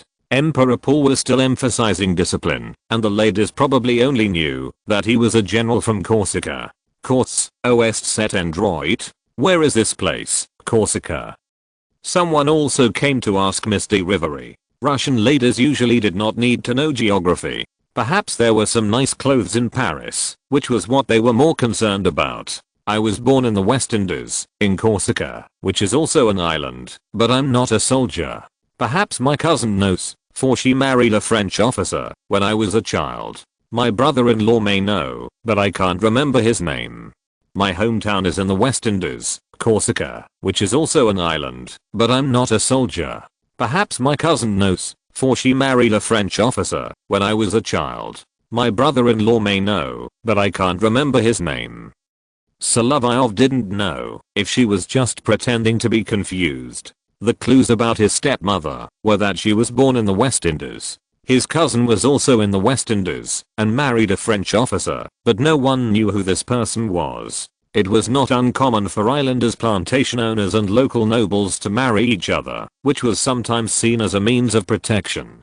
Maybe Misty Rivery had been in Algiers for too long, but she still remembered some things, such as her 3 cousins, the oldest of whom was called Rose. Being familiar with the Berber language was always helpful to save her life. Fortunately, she had not forgotten French, but learning Russian was somewhat difficult for her tongue, but it might not be the case for the British. Solovyov could also see the British ambassador to Russia appearing in this salon. The fat General Kutuzov moved slowly and toasted with the British. When he heard the tongue-twisting sound of "for Britain," he was sure that the British ambassador was familiar with Russia, but he was not sure whether he had the potential to become a Russian spy. However, it was hard to say about Count Vorontsov, Russian ambassador to Britain. After all, Emperor Paul had a temper like that. These people tried to get information from the smooth General Kutuzov. They thought he was very good at dealing with people, but he kept pretending to be confused. It seemed that he was unwilling to participate in some things.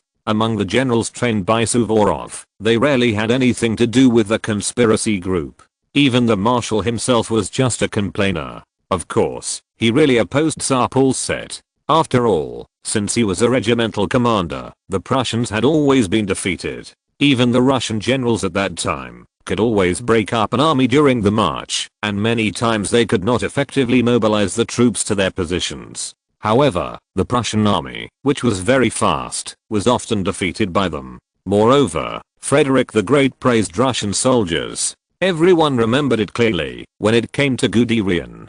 Kutuzov only hummed and hawed in agreement with what the British diplomat said, but cast his eyes on another female companion of Countess Saltykov, and didn't care much about what the British said. He also pretended to be confused and answered in Russian, to waste the British diplomat's time. "Yes, your idea is very good. I think we can continue to exchange ideas later." He just laughed it off. As for the lady he was staring at, she was the famous French painter Madame Lebrun. Although the lady was 42 years old this year, she looked.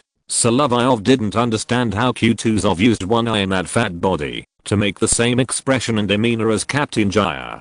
The old general did have many advantages, but also a lot of disadvantages, such as greed for alcohol, gourmet food, lust, and laziness. On the way here, Baron Sergei and the general met by chance on Bolshaya Moskaya Street. The other party even laughed at his long-term laziness, and he really went there now, just to get closer to Count Saltykov, and take a look at the beauty. By the way, the old beauty is also a beauty, right? If we exclude his noble status and military power, he is actually a kind and amiable old man. The Dolgorukov brothers also saw Mrs. Lebrun's only daughter, Julie, who has been her mother's model since she was young. She is 17 years old this year. After seeing her face, Prince Mikhail whistled happily. "Oh, Bedjianka, that girl is so cute, with such rosy skin and waterfall-like hair. She is more beautiful than her mother's portrait. If you say so. It seems that you have underestimated Mrs. Lebrun's paintings." Dolgorukov looked at Solovyov. The two Mikhail obviously had a little disagreement, but it can be seen that the girl is too attractive. "Why do you say that?" The little cat-eye who loved to put on makeup, her mother, the countess, had a portrait painted by Madame Lebrun. I saw it in Moscow. It was exhibited in the salon at the time. It seems that, Miss Chinka, the other you has a lot to say about this matter, but you told my brother that last year you couldn't even speak French well. Prince Peter's statement was obviously a joke,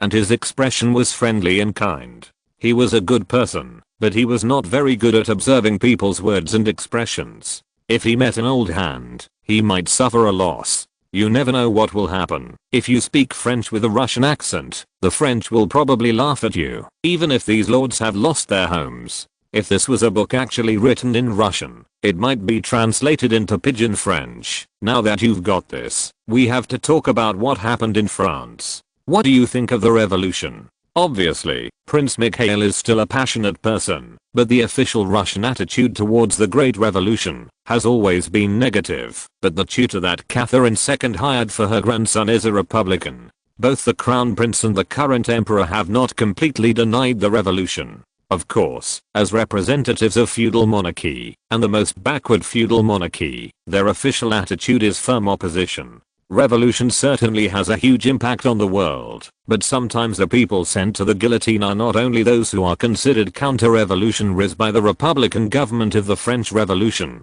but in fact they are counter-revolutionaries. There are also some of the best figures in France, those artists and scientists. Otherwise, Mrs. Lebrun would not have brought her lovely daughter to St. Petersburg. Do you know Mr. Lavoisier? Some people, even if they leave their original environment, can't forget that things have to be seen from both sides. In Russia, this matter must be said more implicitly, considering Solovyov's own position and the era he lives in. The limitations are not only the era, but also the class issues. Even Crown Prince Alexander, who was influenced by the Republicans since childhood, can't say some things casually. After all, he is the Crown Prince of the Russian Empire. Seeing that this kid didn't express his opinions on politics very much, but focused on scientists and artists, and also wrote a sentence in French on a piece of white paper, the two princes understood after reading it. Liberté, des crimes en commettant un homme. This was the famous phrase uttered by Madame Roland, the heroine of the Girondists, before she went to the guillotine. Solovyov then said this with an expression and tone that was more serious than his appearance. I still like order. Even if some people pursue revolution, innocent people should not be harmed.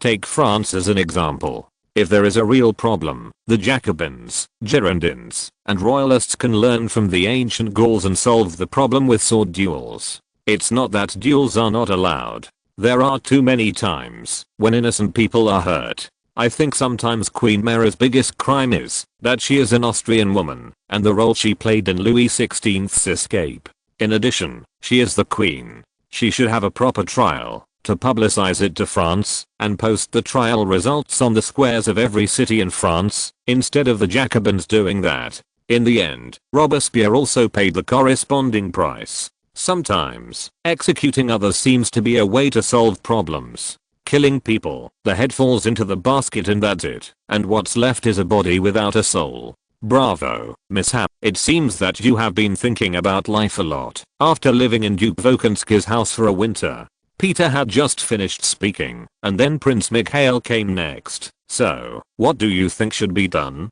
Lock up all these guys who haven't committed capital crimes. They will always be a group of negative examples. Before they rot in the cell, they will always let us know why these people committed crimes, which can also serve as a warning.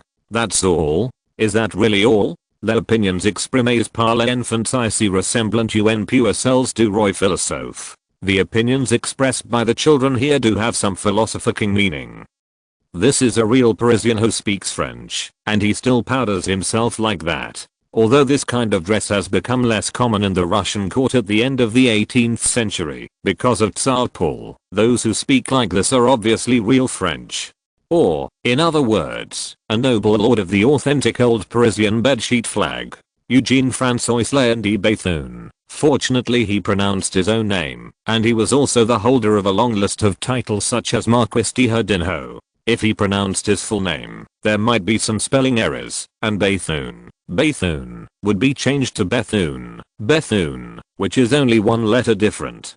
Dr. Bethune's family is still a fur trader in Canada at this time, and they are Scottish, and have nothing to do with the French bedsheet master, especially this former chamberlain of Emperor Joseph II, who is actually an Austrian. Considering the mutual flow between the masters, it is not a strange thing, and the approval of this master is just the same. However, thinking of Madame Lebrun painting a portrait of Madame du Barry during the heated exchange between the two parties at the Bastille, the mistress of Louis XV thought, if Louis XV were still alive, this would never happen. In other words, if the monarchy strikes hard, the scene will be just as bad, and many people obviously don't want to see the content of bloodshed, so the Austrian master agreed with Solovyov's opinion.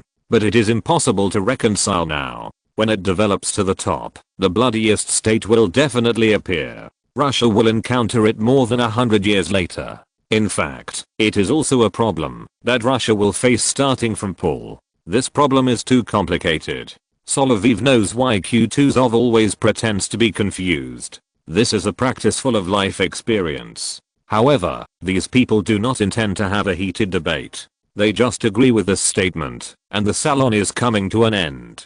Of course, there is also Prince Peter Dolgorukov, who is curious, trying to inquire about Miss Julie Lebrun. Chapter 12. Now that we have products, we naturally have customers and sales channels. Part 1. After the salon was over, Baron Sergei returned to his home at number 4 Laundry Lane and began to arrange for his marriage to Misty Rivery. Anyway, the two children had no objection, and Julia liked this French lady very much. Mikhail had no problem with it either.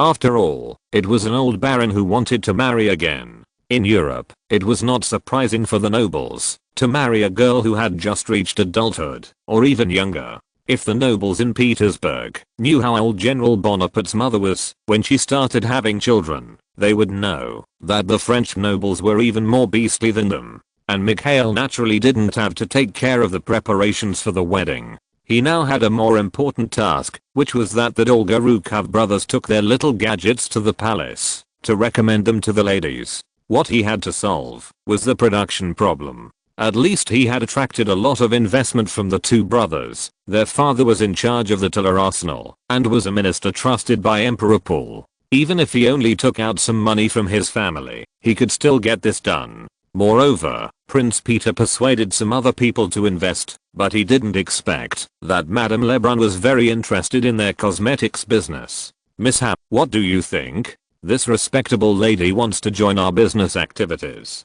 To be honest, in the European aristocratic circle, although the hierarchy is there, people in high positions sometimes don't have any heirs. Madame Lebrun is just a very famous female painter. Many noble ladies respect her very much. Whether it was when she was in Paris and talked with Queen Marie Antoinette and Madame du Barry and even became friends, or when she arrived in the Russian court a few years ago and prepared to paint a portrait of Louisa of Baden. Now the Crown Princess Elizabeth Alexeyevna, the Grand Duchess, felt very honored and even a little excited about her arrival. After all, this poor woman came to St. Petersburg from Baden. Although Catherine II and Tsar Paul were good to her, her mother-in-law was not good to her. Alexander and her got along well at first, but at that time, it was still the immature feelings between a boy and a girl after engagement. After a long time, there was no such freshness. In 1795, the Grand Duchess could still feel happy, but now it was very bad for her to become a crown princess. She was very happy to have Mrs. Lebrun to chat with her. This lady's life in St. Petersburg was quite happy. After all, her artistic creation still maintained the bright style of her peak period, and the orders from these local nobles were enough for her. However, she loved her daughter Julie so much that she always wanted to stay longer. Exile abroad also required a lot of expenses, especially since she was a painter almost used by the French royal family. The expenses in Paris in the past were extremely shocking, and her daughter Julie had grown up and was now a 17-year-old girl. There were naturally many places that were needed in various aspects. When she was painting a portrait of Grand Duchess Maria Pavlovna in the palace, she heard what Mikhail Dolgorukov said when he recommended these gadgets to Yekaterina Pavlovna. The whole process was in French, so naturally Mrs. Lebrun could understand it. Then, she also decided to invest some, although not a lot, but as a master of portrait painting, some of the ladies' opinions were still worth referring to. Finally, Solovyov went there. It was convenient for him to go there. This lady often lived in Count Saltykov's house, but sometimes lived at 7 Million Street. With the speed of this lieutenant who was not tall, but had fast feet, he could get there quickly. But Solovyov did not notice who owned the mansion at 7 Million Street. This 3-story private mansion seemed to be divided into 2 buildings. Number 9 Million Street had some connection with number 7 in terms of architectural style, but the exterior was freshly painted, and even the decorations could be seen to have changed from the windows. It was not the bright sky blue that often appeared in Russia. It seemed to have been sold to a foreigner who was doing business, or working in St. Petersburg. There was actually a coat of arms under the house number of number 7 Million Street, and it indicated which family's official residence it was. Count Skavrinsky's residence. Enemies often cross paths. That annoying little witch's last name is this. It might be her home. Because of its location, it is the intersection of Palace Embankment Road and Marble Lane. It is also the top location in the residential area, although its scale is not worth mentioning compared with the ridiculously large residence of Prince Saltykov's family. Further down are Prince Gagarin's residence, Count Saltykov's residence, the St. Petersburg Military Command, the barracks of the Preobrazhensky Regiment behind the Winter Palace, and at the end is the small Winter Palace in the Winter Palace complex. Solovyov did not have time to take care of this. This was the place where Madame Lebrun had agreed to meet. The female painter should not be very clear about what happened in Moscow, and the older lady was unlikely to use such a thing to play a prank. Hello, I'm Mikhail Solovyov. I'm here to see Madame Lebrun. Mr. Baron, my mistress knows you're coming here. Madame Lebrun is now painting for the two young ladies on the second floor. Please wait a moment. Prince Potemkin's niece married a diplomat and has mentioned this issue more than once. Fortunately, although she is of German descent, her maiden name is von Engelhut. Most of the housekeepers and servants she hired are Russians. This is only part of the estate owned by the Count. In some other official residences, the servants hired may be French. This family is very European. While waiting in the reception room, Solovyov saw the portrait that Madame Lebrun painted for the Countess last year. This lady's painting skills are very good, but when the portrait orders are tight, she will more or less correct the customer's face according to her own appearance. However, this painting can still be seen as the Countess herself, a very round beauty. Of her two daughters, Solovyov had only seen the younger one, and he had heard more praise about her in social occasions. Moreover, this girl was the sole heir to a huge estate, and her sister's share was counted separately. In addition to this painting, there were some landscapes, portraits painted by other painters, and a statue of Catherine II, a marble bust in imitation of Rome. The floor was covered with Persian carpets, which looked like the hostess had just had someone clean it. You have been staring at the paintings on the wall, Mr. Baron, and I wonder what you think? Mikhail did not notice that the Countess had appeared behind him. This lady also attended Prince Saltykov's salon on Bolshaya Moskaya Street and met Solovyov. Comtesse, I think your drawing room should have a painting depicting an ancient myth or historical story, something like this. I remember Rubens had a similar painting, which didn't take up too much space, probably in the position of a landscape painting. My daughter thought you didn't speak French well at the Moscow salon last year. It seems you have done a lot of homework. Yes, Countess, I always learn a little here, and during the winter. That's better than Colonel Miloradovich's performance. His French doesn't sound like French and his German is hard to understand. But he is a brave man and many young girls like him. Your greatest advantage should be your youth and talent, not courage. But Countess, if you are a grenadier without courage, you might as well go home and farm. Solovyov's answer was straightforward. The Countess found the young man interesting and asked the servants to bring tea and some snacks. Madame Lebrun is a great beauty, but she is still here for the best. Mrs. Lebrun usually doesn't take so long, but I don't know what happened today. Patience, madam. Solovyov also needed to persuade the Countess to be patient. Even in summer, the temperature in Petersburg is lower than in other places. It is close to the sea, and in winter, it is not as cold as in neighboring areas, because it is near the sea. If this was in Naples, where Count Skavrinsky was an ambassador, the Countess would have been impatient waiting. This lady should be interested in these little things. After all, her daughter got a set from Miss de Rivary, which has different colors for different occasions. When it spreads, it is unlikely to be kept secret from outsiders and family members, and it is also a public promotion. The Countess did not say much, and just kept sipping tea. It was afternoon, and in some places it might be tea time. Although Russian nobles liked the British club very much, the ladies and young ladies preferred the French style. If you're talking about the British club, it's not open to ladies and all the waiters are men. Yes, it's a completely men's club. It's said that they serve authentic British food. But when my father was an adjutant, he went there with General Grushatsky. He said that British food was too bad and far inferior to Russian food. Yes, but the British chefs who cook French food are quite skilled. Even Madame Lebrun said it was good. What are you here to discuss with Madame Lebrun today? Is it an art order? As for Madame Lebrun, with her level, the order should be scheduled until 1799, right? You know, those of us who are soldiers, especially adjutants, who knows where we might run off to with our superiors one day. Fortunately, Prince Dmitry Volkonsky will be in St. Petersburg for a long time, but I'm still young, and will return to the combat unit. I came to St. Petersburg from the Moscow Grenadiers, and may even go back to be an officer. Warfare is a man's business. We don't understand it.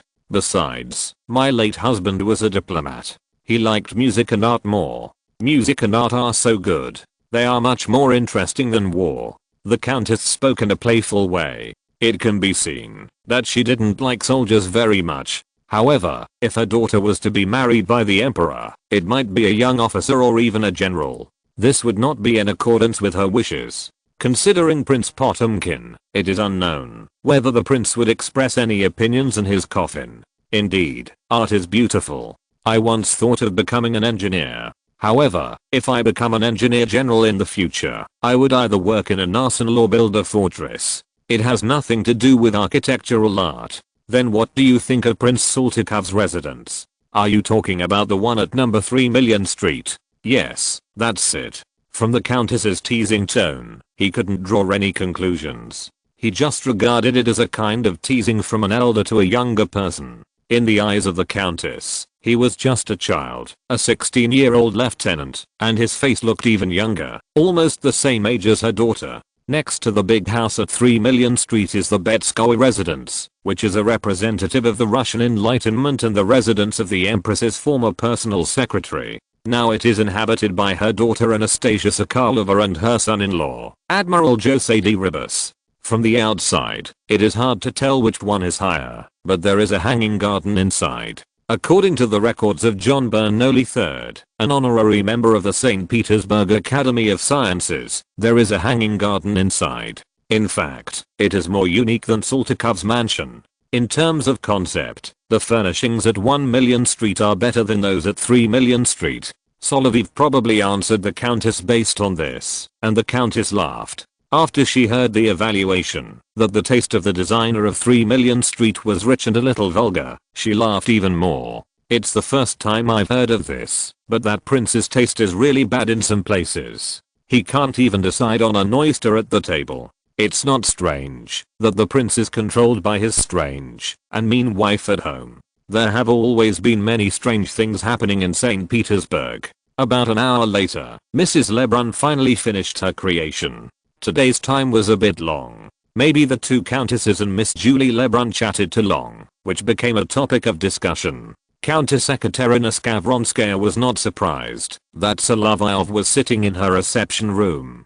After all, many young officers and diplomats came to her house with various purposes. But this one was obviously not here, because he was impressed by his beauty. His upright posture showed that he was here to talk about serious matters. Moreover, when he saw the girls coming out, his eyes were obviously not directed at himself and his sister, but at Madame Lebrun, and then he greeted the two countesses. The order was strange, but Julie pulled her over and explained the situation. My mother is very interested in Mr. Mikhail Solovyov's cosmetics crayons, and she came here to discuss this issue. Sorry, Catherine, we have to discuss some business issues in your living room. Me too. I'm probably Mr. Solovyov's first customer. And the little girl stood there with her hands on her hips, acting like a little adult, which made Solovyov, who was not much older than her, feel a little funny. However, this is also fine, since the Countess is interested in becoming a customer and has also expressed her desire to join. She cannot refuse the girl's kindness.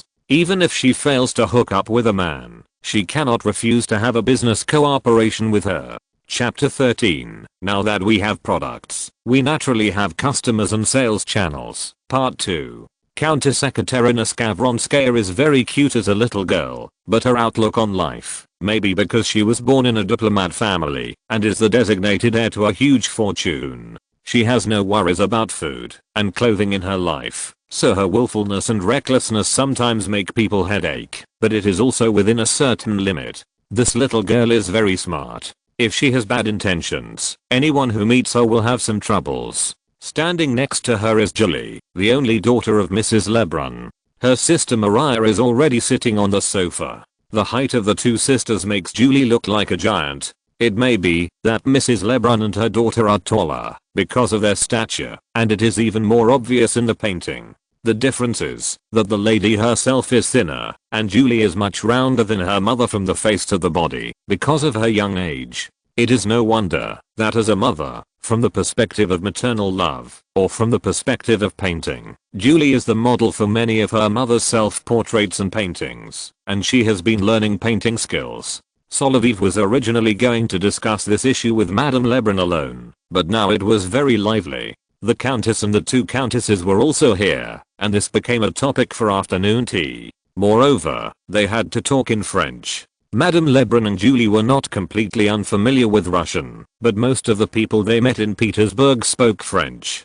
Perhaps they could find some Russian-speaking customers in Moscow. As for the window of number 7 Million Street, there was a carriage there. The Countess did not notice it at first, but when they were talking to Solovyov, she noticed the carriage, and the mark on it proved that it belonged to Count Bobulinski, and the Count himself was getting out of the carriage. The Countess was very familiar with Count Bobulinski. When she just became a maid in the court of Catherine II, the Empress's illegitimate son fell in love with her. The affairs in the Russian court were always complicated, including the complicated feelings between Prince Potemkin and his nieces. Count Bobulinski got married last year. His wife was a German noblewoman from the Baltic Sea. However, she was not good looking, but had a bit of a dragoon posture. What would this count who loved beauty and food think of marrying such a wife? Anyway, it didn't matter. The count accepted such a marriage. His wife was very healthy and lively and cheerful. In short, as long as the couple was happy, it was fine.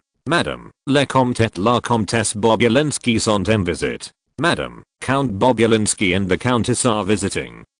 Although it was a bit unexpected, Countess Skavronskaya still showed a welcoming attitude to the son of the Empress who liked her very much in the past. Catherine, please forgive me for the presumption of visiting your mansion at this moment. I was just passing by here with my wife, and happened to talk about the interesting things that happened in Tsarskoye Selo. Catherine, please forgive me for the presumption of visiting your mansion at this moment. I was just passing by here with my wife, and happened to talk about the interesting things that happened in Tsarskoye Selo.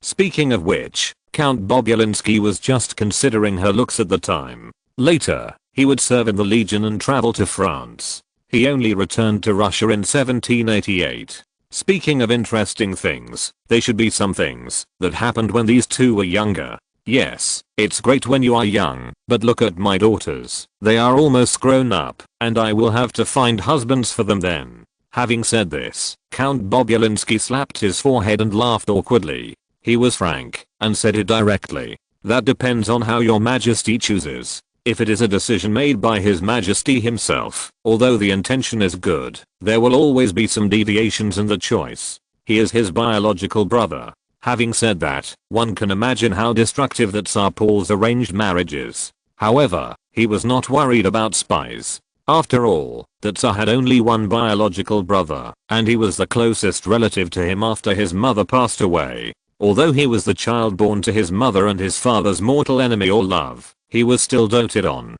Count Bobulinski was directly granted 2 palaces, a large estate in Tula, jewelry, and book assets of millions of rubles in the state bank account. As for what strange things he said, as long as it did not endanger the rule of Tsar Paul, it was generally nothing. The Tsar did not mind this kind of marriage arranged by the devil joke, and he even admitted his mistake, and promised in public that next time he wished the new Liwats to get married, he would definitely choose the right one. However, I don't know if the Countess could hear this. Although Count Bobulinski's brain was often offline when he spoke, his words also involved the fact that there were always embarrassing things in the court when arranged marriages. This can be reflected in the countess's parents-in-law, an ugly and stupid man. His ugliness is equivalent to stupidity Ekaterina II's own evaluation, and a stubborn, unscrupulous, and obscene countess, the original words of Count Vorontsov, the ambassador to the UK, who has a bad reputation wherever she goes.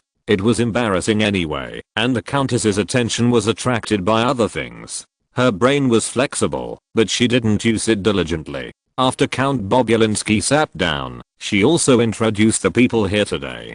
To you, my dear Maria and Catherine, Madame Lebrun, Julie and Baron Solovyov, who are discussing business matters with Madame Lebrun. As you know, these are my daughters Maria and Catherine, and this is Madame Lebrun, her daughter Julie, and Baron Solovyov, who came to my house to discuss business matters with Madame Lebrun.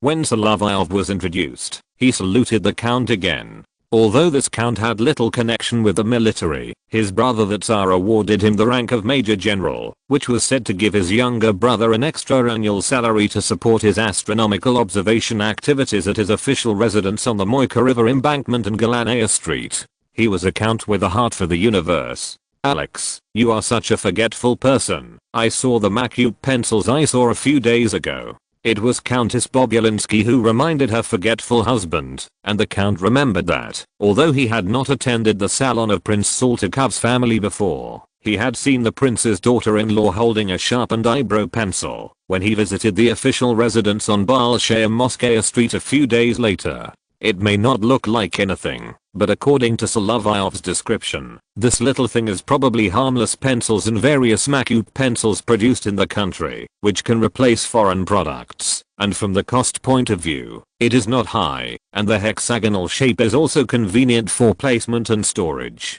Well, that's it. I want to get involved too. So, Bobulinski's bad habit is that he is good at French and German, but he still has some difficulty speaking Russian, although he has learned some in the manner in recent years. Solovyov, distinguished Count. Let's talk in French. You know, I have been either in the court or abroad for a long time, and Madame Lebrun is also providing you with valuable advice.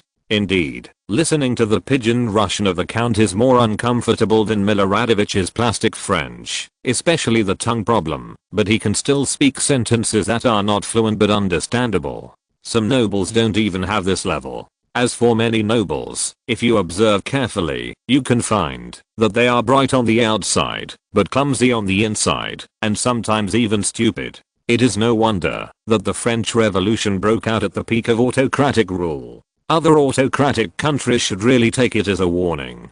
There will always be some people who want to rise up for revolution. However, the United Kingdom is an exception. The cabinet has always used mounted police to suppress rebellions, and they use the most advanced weapons. The investment you mentioned doesn't require much. In the past, some people came to me and proposed an investment of 200,000 to 300,000 rubles, which is not a small project. I asked Mr. Yakovlev to do an evaluation, but his managers thought that these industries were just scams. The investment you mentioned doesn't require much. In the past, some people came to me and proposed an investment of 200,000 to 300,000 rubles, which is not a small project. I asked Mr. Yakovlev to do an evaluation, but his managers thought that these industries were just scams. Although Count Bobulinski himself did not understand, he knew to ask professionals, and always ask managers from the family of Russian industrial tycoon Yakovlev to come for evaluation. Even if he was a free evaluation, people were willing to do it, not to mention that he always paid. Everyone knew that he was the youngest son of the empress in the previous dynasty, but he was the only brother of the emperor in this dynasty and was favored. He was not old, only 35 years old, and he would be the crown prince in the future. He would also be respected, because he was the uncle of the emperor. We only need 100,000 rubles, and the maintenance is 90,000 rubles, but the space needed for the construction of the factory has not been secured. We only need 100,000 rubles, and now we have raised 90,000 rubles, but the site needed for the factory construction has not been found yet. What was missing was a small amount of money in the eyes of the gentleman. The Dolgorukov brothers accounted for 60,000 rubles, and Solovyov himself had 15,000 rubles, which was an investment from his father, and would have to be repaid in the future. Madame Lebrun had 5,000 rubles, and served as the artistic director of the brand. The remaining 10,000 rubles was what the Countess mentioned just now. This girl was a small rich woman. The largest portion of Prince Potemkin's inheritance belonged to her. She was willing to pay this money just for fun, and as the first customer, she had the right to know about Solovyov's products. Just before the Count came in, she also mentioned the quality control issue. If Solovyov's products had problems, he would have to compensate consumers, and she would be the first shareholder. Count Bogulinsky, who didn't hear all this, would think that the daughter of the maid he had a crush on before was simply a replica of this lady. Of course, he was married now. With a wife, he would not be a playboy, like he was when he was single. He also always wanted to do something. He was willing to participate in such a place, where he could get things done with little money. Another point was that, if the Empress was still alive, she would see that her youngest son finally had some motivation, and at least she would not be disappointed, like when she locked him up in the territory. He decided to join, and the price was exactly what the young brothers Solovyov and Dolgorukov could not get now. I will give you the remaining 10,000 rubles, as well as the venue you need, and Meyer Burperin Castle. It's not far from St. Petersburg, close to Tartu in Livonia. You can go abroad directly by sea from Tallinn. This location is not bad. Tartu can enter St. Petersburg by passing through Nava and Volosovo, and then through Gatchina, the territory of Tsar Paul, when he was the crown prince. For him, this was a small amount of money. He could not have known that his descendants would become the second richest in Russia. The richest was the family of Prince Yusupov, the family of the spirited young man who killed Rasputin. Last time, he asked someone to do shipping in Tallinn, and lost 80,000 rubles in one trip, which was equivalent to the amount of extra pocket money his Empress mother gave him when he was traveling in Paris a few years ago. Money was a small matter for him, but he did not have much knowledge in his head, and he was pretty good at geography. The Count did not expect Solovyov to carry a map with him, which was a good habit of an adjutant. After opening the map, Count Bogulinsky pointed to several lakes. I see. Monchto estelelax, et I lest cai besoindi bois, jepux my men procure a surplace. Right here, my castle is between the lakes, and it is very large. If I need wood, I can even get it locally. The Count did not use all his geographical knowledge for a living. Although he did not run the territory very well, he had a good idea of the location. The advantage of buying this territory was that it was quiet and comfortable, which met his mother's requirements and expectations. Now that he was recalled to Petersburg by his brother, it was a different scene. The territory was not well managed to begin with. A count who lived in the territory all day, his management level was the same as Suvorov's home in Novgorod. There was always a need for some way to revive this manor. But this was actually of no help to Moscow. However, Solovyov knew that there were also some coal mines in Tula and Ryazan. Graphite was sometimes a byproduct in such places. Moreover, it was close to Moscow, so the supply to the Russian hinterland could be guaranteed. Although the big money owner did not invest much money, he had provided a manor and the serfs in the manor as a business site and labor force, which was enough. The Count still had his own plans. He also had a manor in Tula. Chapter 14. Now that we have products, we naturally have customers and sales channels. Part 2. Many ideas are good, but because of the joining of Count Bogulinsky, his idea is Moscow and St. Petersburg, but at present, he can only take care of one side. At the same time, the manpower is limited, and the nobles in St. Petersburg are obviously stronger in consumption. Although Mrs. Lebrun received an invitation from Moscow, she mainly dealt with orders from St. Petersburg. Her portrait painting skills are indeed very good. The Russian royal family still likes her painting skills. She is also very popular among the nobles. In addition, her personal royalist views and the experience of Queen Mary always bring a lot of sympathetic voices. So she has been in St. Petersburg so far. It is more convenient for the Russian royal family to summon her at number 7 Million Street. In fact, it is also a way to pass on messages through her. Whether it is an older lady or a young lady, there must always be some activities there. With Solovyov's current energy, the people he personally contacts are probably these, which is enough. The site generously, provided by Count Bobulinski, no matter in which era. To build a factory, it always needs to be surveyed, mapped and completed with drawings, and then construction. The Count wanted to do something, and asked Duke Volkonsky for his adjutant to help. Actually, it was nothing. After all, Duke Dmitry Volkonsky himself had nothing to do in Petersburg. After Marshal Suvorov was sent back to his estate in Novgorod, several veterans from the Empress era were also exiled to their hometowns, or retired to their estates with more honors. Times have changed. The Count was very much loved by his brother. Tsar Paul actually had complicated feelings for his mother. He did not have much hostility towards this younger brother who looked a little spirited. Although he was the illegitimate son of Grigory Grigorievich Orlov, one of the murderers of his father, and his surname was derived from a fiefdom village of Orlov, he rewarded him with the palace and estate left by his biological father, and gave him a lot of freedom. Whether it was borrowing a general's adjutant or doing something, there was always a lot of room.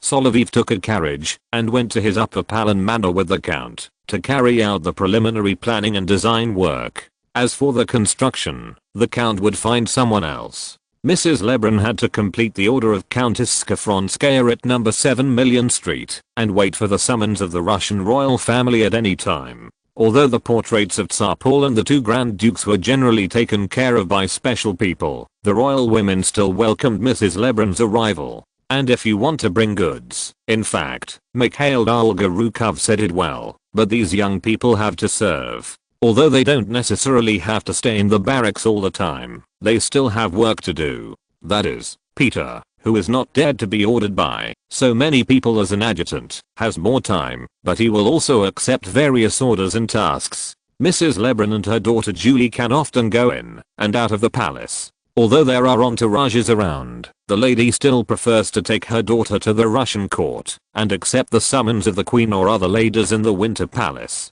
There are many tasks to undertake. In fact, there were some other voices within the royal family, mainly from the late Empress, who had some opinions about Madame Lebrun's pretentious artistic style and painting methods, and even thought that her granddaughters were being, well, although the Empress herself supported art, she thought that Madame Lebrun was like a monkey. Although the Grand Duchess in the painting was very cute, it could not change the old lady's own ideas. A few days after Prince Saltykov's salon ended, Madame Lebrun was summoned by the royal family again. This time it was the Crown Princess, officially the Grand Duchess, Larissa of Baden, who was called Elizabeth Alexeyevna in Russia.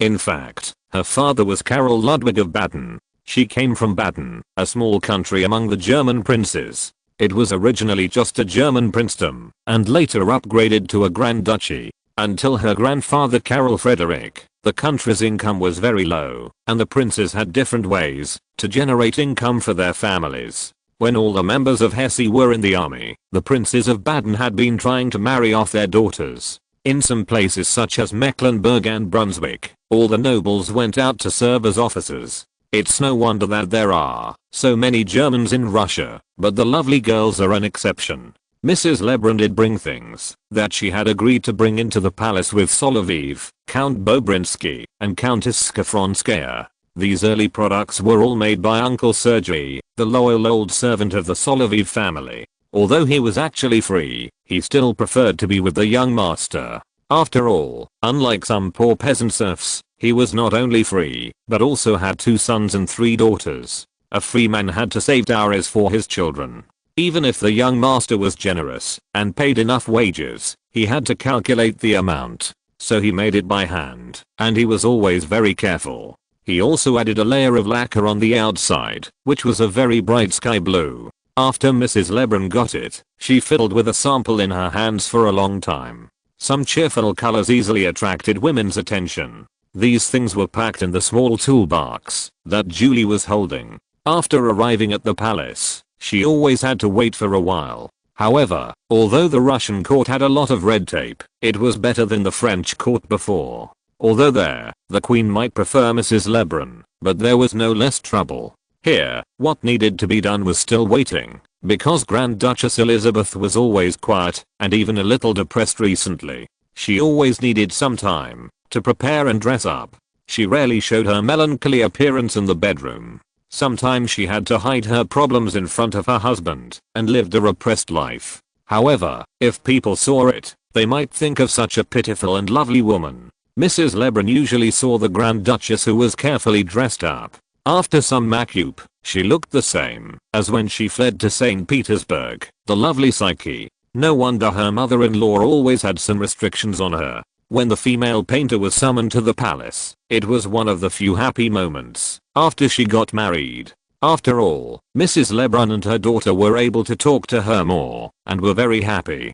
Being a daughter-in-law of the Russian royal family was a difficult job, second only to being a daughter-in-law of the Habsburgs. Although it might cost her life in France before the revolution, these French husbands had many lovers outside, but they still had to treat the one at home well. Although Catherine II liked her very much, now that the old lady was gone, she would be suppressed by her mother-in-law. Under some influences, even Paul, who was very satisfied with his daughter-in-law and gave her some rewards from time to time, seemed to have changed his attitude recently. The cause was probably that the unstable King of Sweden began to propose to her sister Frederica again. If it was just a regret, it would be fine, but Gustav IV found Baden. Queen Maria, who was jealous of her daughter-in-law's favor in front of Queen Catherine, now began to question her. It was naturally difficult for the Grand Duchess, who was alone here. This is what happened not long ago. After carefully looking at Elizabeth's makeup, Mrs. Lebrun could actually detect it. Vaus Maquiles, Votter Altesse, Mace Cella Northeast Pute Cashavota Visage Haggard. Your Highness, you put on makeup, but it can't hide your haggard face. But there are some things that Grand Duchess Elizabeth can't tell the other Elizabeth. The current owner of the court is Queen Maria. If Paul hadn't been a diligent Tsar, this lady would probably want to learn from her mother-in-law. Fortunately, Solovyov was not in the court, otherwise his complaints would have earned him a ticket to visit his hometown of Arkhangelsk. You know, this grenadier lieutenant had already been sharp once before, but he fought back against the hated Princess Saltykov for his stepmother. Even the prince himself was beaten up by his wife at home, and he secretly felt too good about this issue. But the queen was different. Complaining about this narrow-minded queen who pretended to be pious could kill people. Mercy, Madame Lebrun, you are the main tenant. You have been in the Venice since the day I'm here with you. Thank you, Madame Lebrun, I'm fine now. We agreed to have you here today.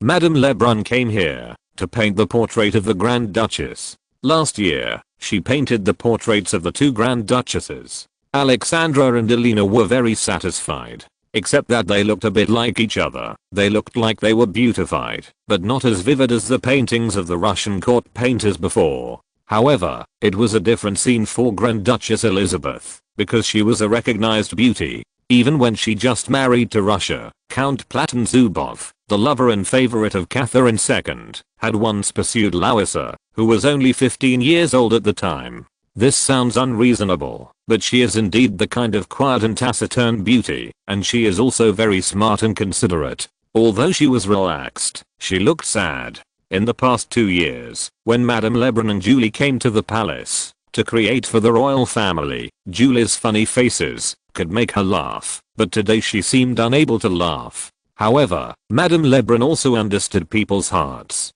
She knew that the Grand Duchess was in a bad mood, so she did not ask her to put on a fake smile, which would make the character's face stiff. Instead, she asked Julie to take a red pillow and put it under the Grand Duchess's arms.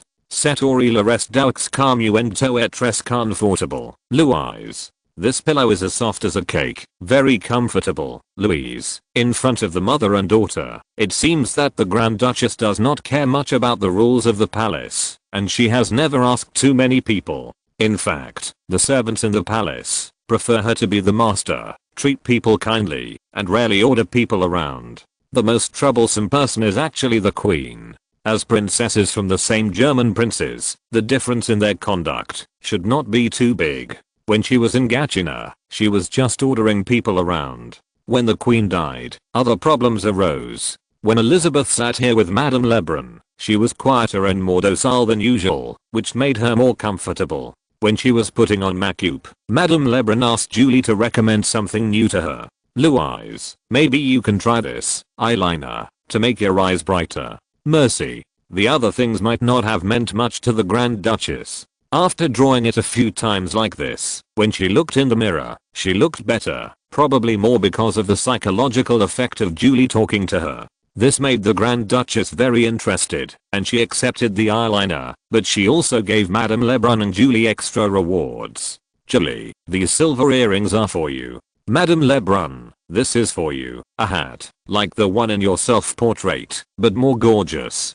Although her family was not well off, she did not spend much in the court, but she was very attentive when giving rewards. Because a straw hat appeared in Madame Lebrun's self-portrait in the past, and it was an important element in her creation at a certain stage. Although the Grand Duchess did not talk much, she was very attentive when preparing rewards and gifts. Madame Lebrun also knew that the Grand Duchess was very satisfied today. After they left, several female Grand Duchesses came over to chat with their sister-in-law. Although the mother-in-law was not very good, there was still a lot of talk between the sisters-in-law and the sister-in-law. Just looking at the appearance, everyone likes to be with good-looking people, and calling Larissa a bad psyche is actually not a friendly thing for her. This should be associated with the love story of Eris, Cupid, and Psyche in the Greek-Roman mythology. Psyche's beauty is more respected than loved. Of course, the Grand Duchesses also chattered, and the older Alexandra and Elena also heard the story of the princess's wife being humiliated. Alexandra, who has always been quiet and likes to write poetry, couldn't help but want to use some words to mock the old woman who looked like a witch and spoke sharply. A witch who used magic to humiliate a married lady was killed by a young officer. Sorry, I can't tell you today. What happened to the princess's wife is not surprising. She was an old woman who always tried to use black magic and then failed. A witch wanted to use magic to humiliate a married lady and then was killed by a young officer. Sorry, I really can't tell you today. What happened to the princess's wife is not surprising.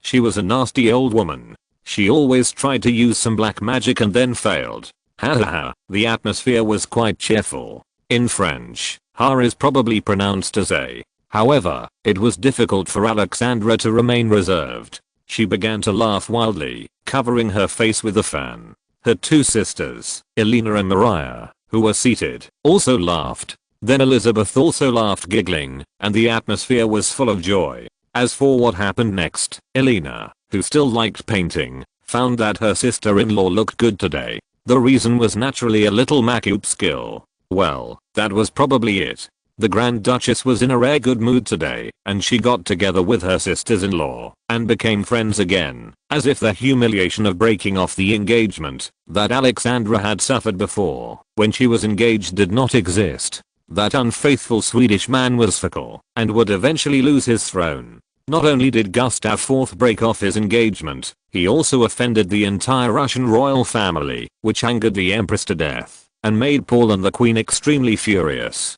The two Grand Dukes were indignant at the humiliation suffered by their sister. The Grand Duchess looked innocent, and several older Grand Duchesses were drawing circles and cursing the Swedish king. If you're listening to this novel on a channel other than Fanfic World, it means they downloaded and uploaded it without effort. We cordially invite you to visit our channel, Mundo Fanfic Novelos. There you'll find the original version of this story and you can explore many other novels of various genres. We're waiting for you to immerse yourself in a world of incredible novels.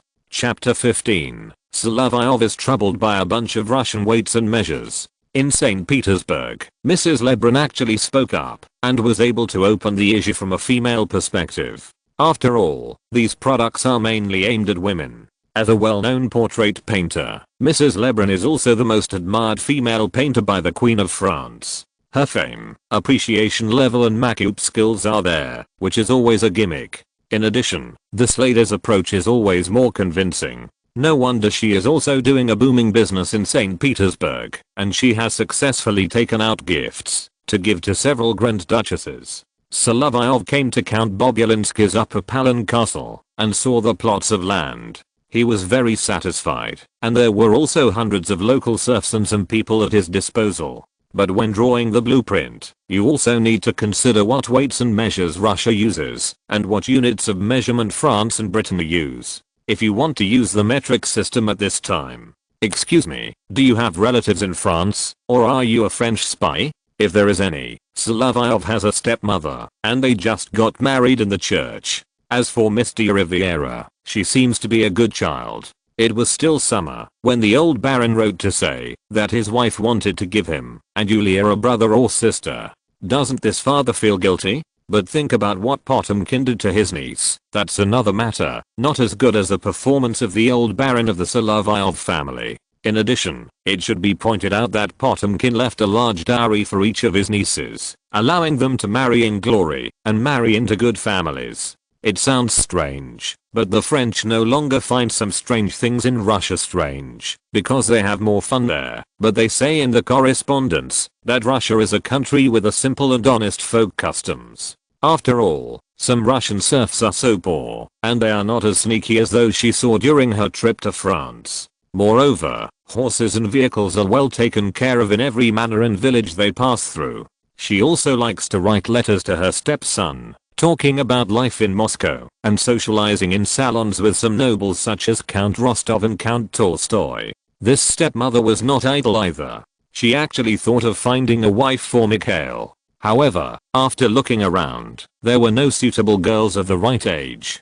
Perhaps from the French point of view, there were many families with suitable girls, but they could not afford to show off their wealth. Or in the case of the Solovyov family, the proper nobles still looked down on the baronial family that had only been passed down for 3 generations. Moreover, their family's patron, Prince Menshikov, had just recovered some power, and Lieutenant General Grushatsky would only come out to help when he promoted his adjutant's family. The rest could not be counted on. As for some nobles, who were more enthusiastic about the Solovyov family, such as Count Ilya Rostov, he was kind to everyone and very enthusiastic. When it came to marriage, he was actually worried. After all, marrying a daughter also required a dowry. Although he still had some capital, he had to consider carefully when choosing a suitable son-in-law. When Zin saw this, Mikhail was actually curious about what kind of family the count married his eldest daughter Vera. Although Natasha was not bad in herself, her fiancé Andrei, Anatoly who almost eloped, and Pierre were all widows or secretly married. The last one was even more troubled by Helen. In fact, this also reflects a problem from the side, that is, although the Rostov family has the title, it is not easy to recruit a son-in-law. Uncle Sergei, you see what's going on at home. Our new mistress is still looking for a marriage for me. She is very good to me. I want to find a girl with a good family background and good character, but it's not easy in Moscow. What else did our master's new wife take care of? You don't know French, so I can't tell you, but everything here will be built. Leave a distance of 3 Russian inches. A parapet wall will be built here. Don't make it too high, 1 Russian foot, just this high. He turned around and talked to the count's bricklayer, but the other party responded like this. Master, it's better to make it 2.5 feet or 3.5 feet so that it won't be easy for outsiders to climb in. If it's 2.5 feet, that's my height. What do you want a 2 foot 8 inch wall for? We still have an outer wall here. It's really a headache. These lengths are really a headache. Your head is so short. 1 Russian inch is 4.45 centimeters. 16 Russian inches is equivalent to 1 Russian foot, about 71 centimeters, and 3 Russian feet is 1 Russian zang. As for Solovyov's complaint to the bricklayer about pointy head, it was actually a pun, although he thought so himself. It's only 1 verst, although it's a bit far, but it's only 66.8 meters more than 1 kilometer, which is about that. It's better than the previous ones that are not really friendly to the decimal system. Compared with the length unit, area and weight are still relatively friendly. 1 Russian acre is slightly larger than 1 hectare. As for the pot, some units have been used until the Soviet era and are still in use now. You should know that when your emperor encouraged Uzbekistan to produce cotton, the unit that came out of his mouth was still the pot. At this time, the metric system had been popularized for a long time, and some habitual usages were still difficult to change. In this regard, let alone those British who stubbornly use the British system. The construction of the factory always requires an on-site inspection. What Solovyov is most worried about is a lack of money. After all, in Russia, you are a noble lord. If you spend too much, no matter how many manners you have, it will be difficult to withstand it. And if you want to make progress, you always need money. At least, the old baron told his son that, if he wanted to find a good job in Moscow or St. Petersburg in the future, it would be fine to make friends with connections, but to move up, unless he was one of the top nobles, a country baron like them would have to earn at least more than their family's current annual income to find a job. Roughly speaking, if you want to move up from a lieutenant, you will become a captain or a major when you have gained experience. Having military merits will only speed up the process. From this point of view, officers in Louis XV's country can only come from the nobility, and places like Britain and Russia are actually similar to Prussia and Austria. You need money. The victorious brother at Waterloo, when he debuted, in order to become an officer and be promoted to colonel, these two critical moments were all paid for by his brother. The Wellesley family is quite wealthy, and they had previously asked Mrs. Lebrun to paint a portrait of Arthur Wellesley's current sister-in-law, a French actress. Solovyov himself may have to spend some money when he is promoted in the future. He needs money to run the manor and marry a wife. He is still very young, so it is too early to find a wife now. Therefore, his first priority is to make money. Being an officer is different from being a civil servant or a judge. In Russia, officers only have a chance to make money when they go out to fight. As for where they come from, it is actually very clear. But at this time, the Russian army will not fight for the time being, and he has the need to move up.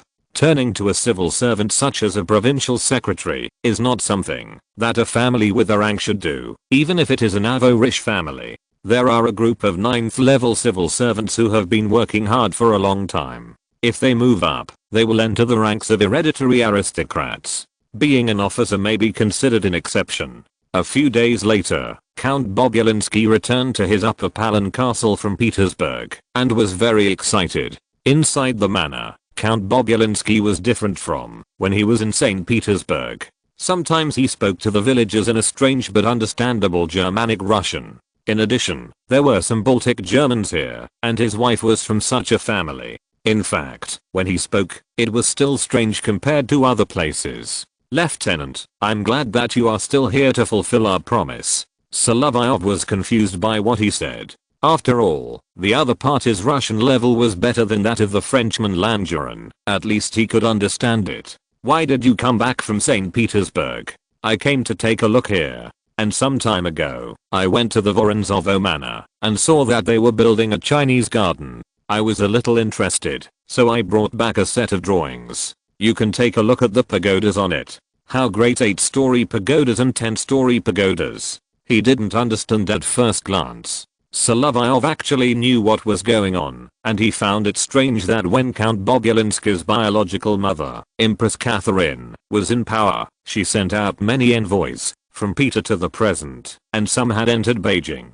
However, with regard to Chinese architectural culture, it was obvious that everyone had the same deviation in their understanding, and they might even be worse than French missionaries. Although Frederick the Great was keen on French culture, like Mr. Voltaire, he had never been to China, and probably didn't know much about the real situation there. Lieutenant, you'd better not speak German. You have to let the craftsmen know what's going on. Speaking of which, his land in Livonia is today's Estonia, but serfs come from everywhere, so it's not surprising to speak Russian, especially if Count Bobulinski wants to buy serfs. He has to go to Novgorod or some southern places. In this case, Solovyov can only express some opinions on the shape of the pagoda. According to Chinese tradition, as well as some Taoist and Buddhist ideas, odd numbers are yang and even numbers are yin. Yang and yin are definitely different. If we look at it from the perspective of men and women, men are all yang and women are yin.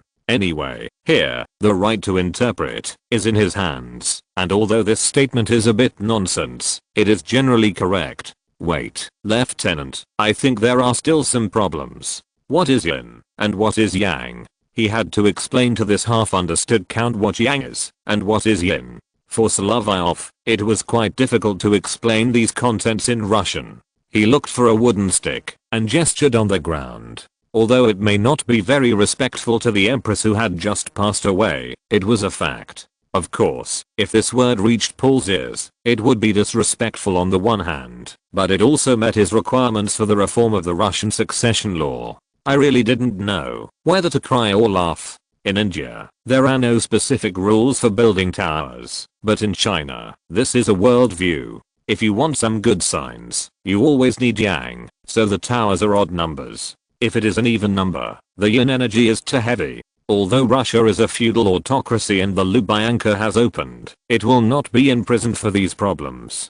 After all, the technical conditions are limited. In the Baltic Sea, the secret police can't hear you scolding the Tsar as an idiot. Moreover, Solovyov also mentioned some problems at this time. Since the yin energy is too heavy and the tower is an even number, the original function of the pagoda to exorcise evil spirits is gone. That's basically it.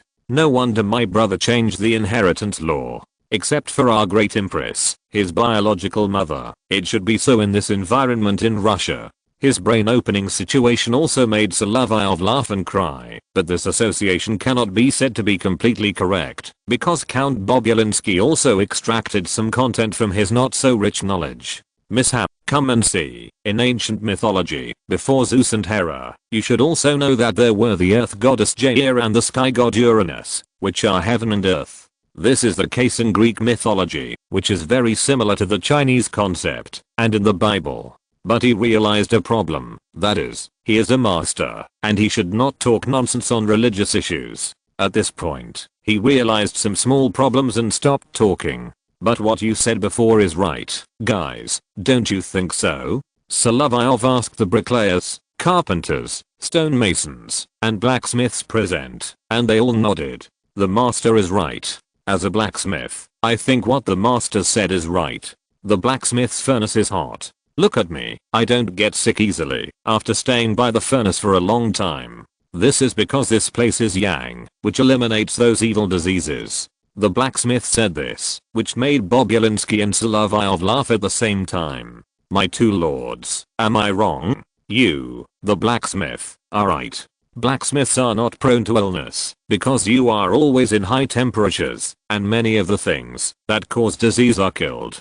Count Bobulinski also nodded. Although his knowledge was limited, he also knew that blacksmiths were less likely to get sick during an epidemic. Then it looks like there is a problem with the construction of this tower. That's right, Alexei Grigorievich, you should modify the construction drawings and present them to the emperor. Present them to the emperor. Count Bobulinski did not understand Solovyov's idea, so he had to continue to state his opinion. I think the emperor likes the Prussian style very much. King Frederick the Great is also interested in China. There are pagodas in his garden, but they are not authentic. In our country, this problem should also be avoided in the gardens we build, at least in the newly built towers. Some people have not yet mastered Chinese culture. The count then seemed to have suddenly realized and understood Solovyov's idea. That's right, present it to the emperor. If a Chinese-style garden is to be built in Gatchina or a new palace in the future, it will also represent surpassing that king. But this is an art, not martial arts. In fact, Frederick himself is still a literary youth, but he is famous because he has fought so many battles. Chapter 16. There are some good goods at Kayakta's trade port. Since we have mentioned Chinese culture, in fact, Russia's biggest advantage over other countries is that they are directly the old neighbor of the Qing dynasty. Before the Qing army entered Shanhaiguan, the Russian expedition team had already reached the Heilongjiang River basin. The northern border between the Qing dynasty and Tsarist Russia has been determined, and Kayakta and Maymaching have been designated as the places for mutual trade. The two countries are currently in a peaceful state. In the era of Catherine II, there were envoys from Kayakta to China. As for the results, there were actually no results. For more than 20 years, although the two countries have been trading continuously, the annual trade volume has increased from 5 million rubles to 8 million rubles, which is probably enough to build dozens of factories in Solovyov. However, this is still the initial investment cost. In the future, it will be operated, and many preparations will be needed. In Kayakta, the commodities obtained by Russia were mainly tea, but also some other products. The main form of trade was barter trade, which did not involve monetary settlement at first. At the same time, Solovyov was not unaware of this on the Russian side. After returning to St. Petersburg from Upper Palan, he consulted a businessman and former military officer who had been to Kayakta for exploration. The other party actually said very clearly that during the reigns of Empress Anna and Empress Elizabeth Petrovna, the transfer of paper money between the European part of Russia and Siberia was still prohibited. The Russian government was worried that the high-ranking officials and governors hidden behind the commercial bill transactions could withdraw funds from Siberia and transport them to Siberia in cash. It was not until 1769, during the reign of Catherine II, that non-cash payments began to spread after the transfer of bills from the European part of Russia to Siberia was allowed, and paper money could also be used. The banking system began to take shape, and the offices of the state bank responsible for credit and bill transactions were established in Tobolsk and Irkutsk in 1772 and 1779 respectively. However, after 1796, the edicts issued during the reign of Tsar Paul began to restrict the direct use of cash at ports.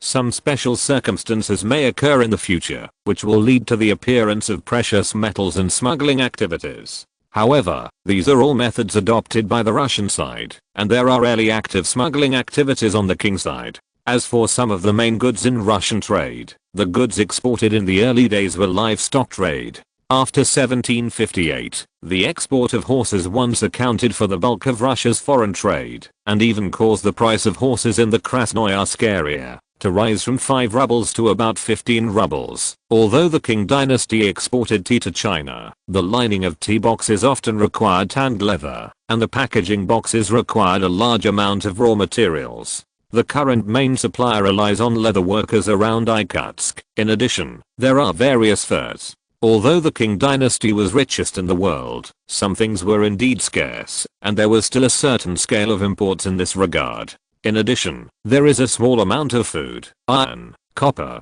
paint, mirrors, carpets, honey, oil, frozen fish, candles, soap, iron products and hardware products. In addition to the food supply to the local area, they will be exported to inland areas of China. Tea is the largest product imported from China. In recent years, the purchase of textiles has also increased. In addition, there are gems, pearls, porcelain, groceries, gold, silver and rhubarb. Some Chinese medicinal materials will be stored in Irkutsk. This is the official behavior of Russia. What Solovyov wants is whether there are any Chinese books purchased from Kayakta. Anyway, his level of classical Chinese is that there is no punctuation, but at least he can read it. There is no problem with understanding. The old man who has worked in Kayakta and Irkutsk for many years said that this is also available, but the number is not large, and the translation level of Tsarist Russia is probably the same as the Kayakta port Russian, and the level must be not as good as that of French missionaries.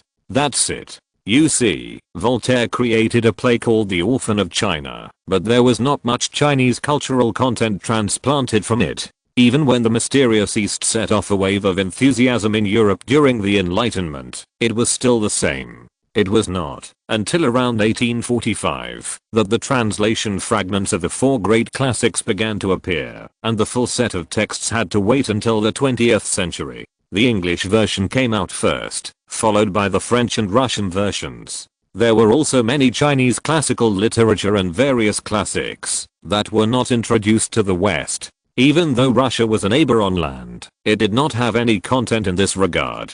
Solovyov wanted to use this to try to stir up some China fever. Otherwise, with his family's status and economic strength, no matter if he wanted to move up or do business to make money, the cycle would be too long. Even if it takes a lot of time to go to Kayakta, the round trip is extremely long, but it is always worth it.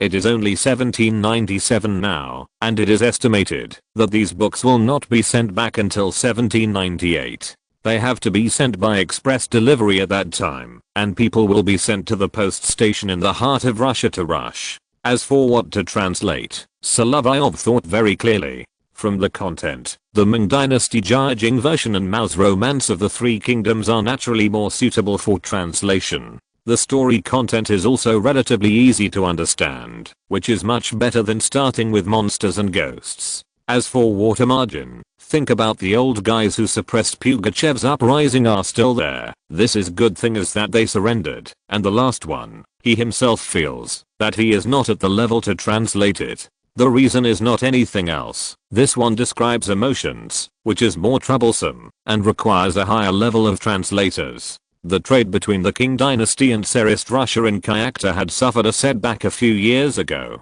The reason was that among the people in the forest, that is, the group of Burats, there appeared a bandit gang that united with the herdsmen of the Mongolian Tashita Khanate on the border. They did not dare to attack the Russian army and Cossacks on the Governor-General of Irkutsk. However, the repeated attacks on Shaanxi merchants on the Qing dynasty side would always attract the attention of General Olieste. In the end, the prisoners were captured on the Russian side, but the Russian side exiled them according to Russian law, but according to the Qing dynasty law, they would be beheaded. The two sides argued for several years. According to the reserved program of each argument between the Qing dynasty and Tsarist Russia, these people died in exile, and the first stage was left unresolved. When a similar case happened again, the Qing court was extremely angry. Emperor Qianlong sent an imperial envoy to the trading city, Kayakta, to negotiate with the Tsarist Russian governor of Irkutsk. Although Qianlong had issued a clear edict before the envoy left, he was still dissatisfied with the result of the handling.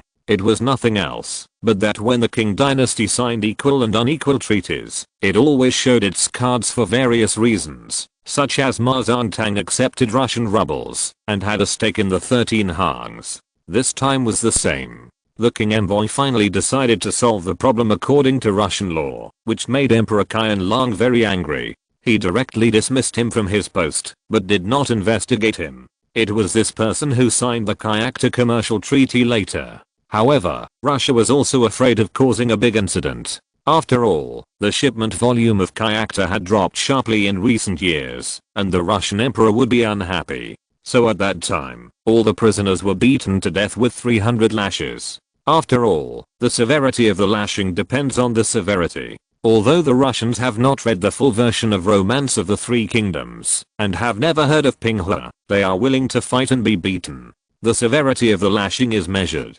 Similarly, at this time, the lashing should be severe. Even if the Qing emperor was beaten to death, there would not be too many complaints. In the end, a new treaty was signed, stipulating the trade regulations, which made the old emperor relatively satisfied. Although the Rakshasa kingdom in the north has always been arrogant and unreasonable, it is more reasonable than the British barbarians.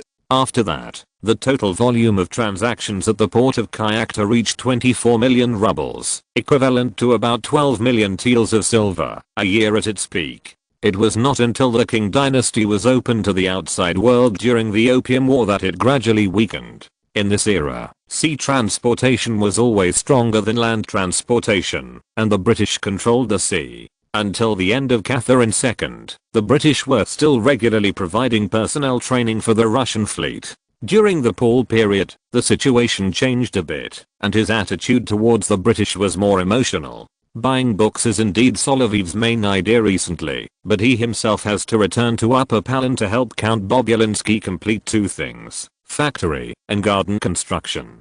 It is said that the Count also had a whimsical idea to invite his royal brother to visit, but given the busyness of Tsar Paul's daily work, he should have little time to condescend to an inland manor on the Baltic coast to take a look. At this moment, after he finished handling state affairs in the palace, he would find someone to play cards. People like General Kutuzov would always be called by him. Although the Tsar was moody and vengeful, and had a strong revenge mentality, he usually rewarded those who obeyed him. Moreover, the Tsar himself was very happy that Kutuzov always lost to him in playing cards, but he also felt that something was wrong. "No, Count, you should try to win once. It would be meaningless if I always win at cards. Your Majesty, when you play whist, you are like a victorious general on the battlefield, like Caesar and Charlemagne, both emperors. And I always lose when I play cards at the British Club.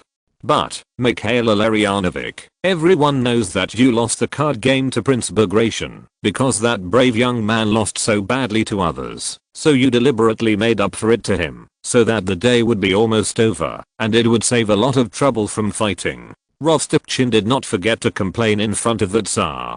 Sometimes he made some gags and not so high-level jokes, on the one hand, to highlight his own stupidity in front of the emperor, and on the other hand, to make the emperor happy. And so it was, Your Majesty. In order to let the young man win, our general lost a lot of his previous wins. Is that so? Mikhail Ilarianovich? The Turkish prisoner Kutayisov, who came to play cards with the Tsar, was very curious. Moreover, the 4 people at this event spoke Russian fluently, and they did not speak in private in court social gatherings, and always used long French. Of course, the Tsar himself also loved French culture. Although his taste was not high, he was also an enthusiastic sponsor. Kutuzov looked at these 2 guys and knew that his trick of deliberately losing to the Tsar in playing cards had been exposed. Perhaps it was because he lost too hard today that Rostopchin was a little embarrassed and the stakes were getting bigger and bigger. But Your Majesty, winning the game is very happy. Although I lost the game, if Your Majesty is happy, I'm happy for Your Majesty from the bottom of my heart. Paul I actually like to hear flattery, and he was actually satisfied with Kutuzov's series of performances, but his temper always made him want to say something more. But what if I'm also happy, after losing the game? This question made Kutuzov's one eye full of confusion. But, Your Majesty, if you lose a game of cards, generally speaking, people will not be happy. Like Count Rostopchin said, young people will be very impulsive when playing cards. But, Your Majesty, if you really feel that you will have a sense of pleasure when you lose a game of cards, then you're subject. Well, my clever general, you can win cards tonight, as much as you want. Otherwise you will let Count Rostopchin lose all his money. Like the kings of France said, Litet, c'est moi, I'm the state, you are all my good subjects and good generals. If I'll let you keep losing cards, I, the emperor, will not be happy all the time. Speaking of which, this Tsar was actually very smart. His idol, Frederick the Great, once described him. Paul is short and his features are ugly, except for his eyes, which are very beautiful. When Paul is not angry, his eyes show infinite kindness and joy. Although his manners lack elegance, they are far from lacking in dignity. He behaves properly and with dignity, and is very polite to ladies. All of this makes everyone who has seen him feel that he is very elegant. He is well read, has a lively and open mind, likes to joke and have fun, loves art, understands French language and literature, loves French culture, and integrates the etiquette and taste of this country into his habits. He always switches topics quickly in his conversations, and has a little understanding of subtle and delicate rhetoric. Of course, his jokes are not good. In the eyes of the outside world, the Tsar is a German stick, but the King of Prussia himself thinks he is a French stick. But he himself is going to play a losing card today, and Rostopchin and Kutuzov are a little troubled about this. Chapter 17 Will the garden construction presented to the Tsar finally be located in Gatchina? Tsar Paul was also dissatisfied with winning money from playing cards, but he also said that Kutuzov had to show his true ability, and then he suffered a series of defeats. He lost a lot of money, but he was very happy about it, which made Rostopchin very happy. At least he won a lot back, and the emperor was happy, so he must have a reward. Kutuzov and Rostopchin each got a silver pocket watch. Many of the objects in the Tsar's palace were made in large quantities during the reign of Empress Catherine. These luxurious living items also cost a lot of money, and money was spent like water. At least after Paul succeeded to the throne, he also found that Russia's financial situation was not optimistic. He had melted a lot of silver products to issue silver rubles, and burned invalid banknotes to curb inflation, but the effect was not good. The Tsar's pomp and circumstance still needed to be exquisite, but reforms had to be carried out. The rewards he gave to his close ministers were essentially no different from those of the past Tsars, and he still spent money like water. After all, he was also an emperor, and he always had to maintain his pomp and circumstance. Count Bobulinski was not surprised by the scene of his brother playing cards. When Paul was still the crown prince, he often played cards and chess. He knew that he was bad at chess, but his card skills were not high. If everyone at the card table played randomly, no one could tell their skills. Ah, Alyosha, you are here. Your Majesty, I came here. Don't say it yet, let me guess what you want. If you don't have enough money, I can increase your annuity. If you are not satisfied with the house in Petersburg, I can change it to a better one. If there are not enough serfs in the manor, this is not possible now. I just issued a law.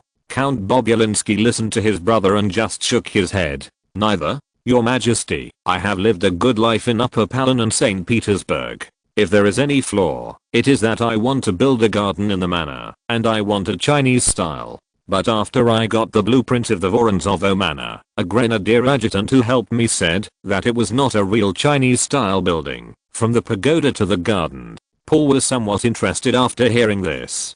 After all, the Chinese style was popular in French culture. There were many Chinese masters in the Enlightenment, especially Voltaire. In addition, he considered himself a Prussian culture admirer, while the old Fritz in Prussia said that he was a French culture admirer. Will there be such a thing? Yes, Your Majesty. If it was a more relaxed occasion, without the presence of courtiers and two generals, Count Bobulinski might be able to speak more freely, even in terms of address. What are the problems? Your Majesty, what Count Bobulinski said, is that it is not an authentic Chinese style. It is like the pickled cucumbers and pickled fat of the peasants in the countryside. The peasants will say that it is okay for us to eat these things, but the masters and the emperors are not used to eating them. Kutuzov interrupted at this time and made Tsar Paul laugh. You should know that these generals do not have this kind of sense of humor.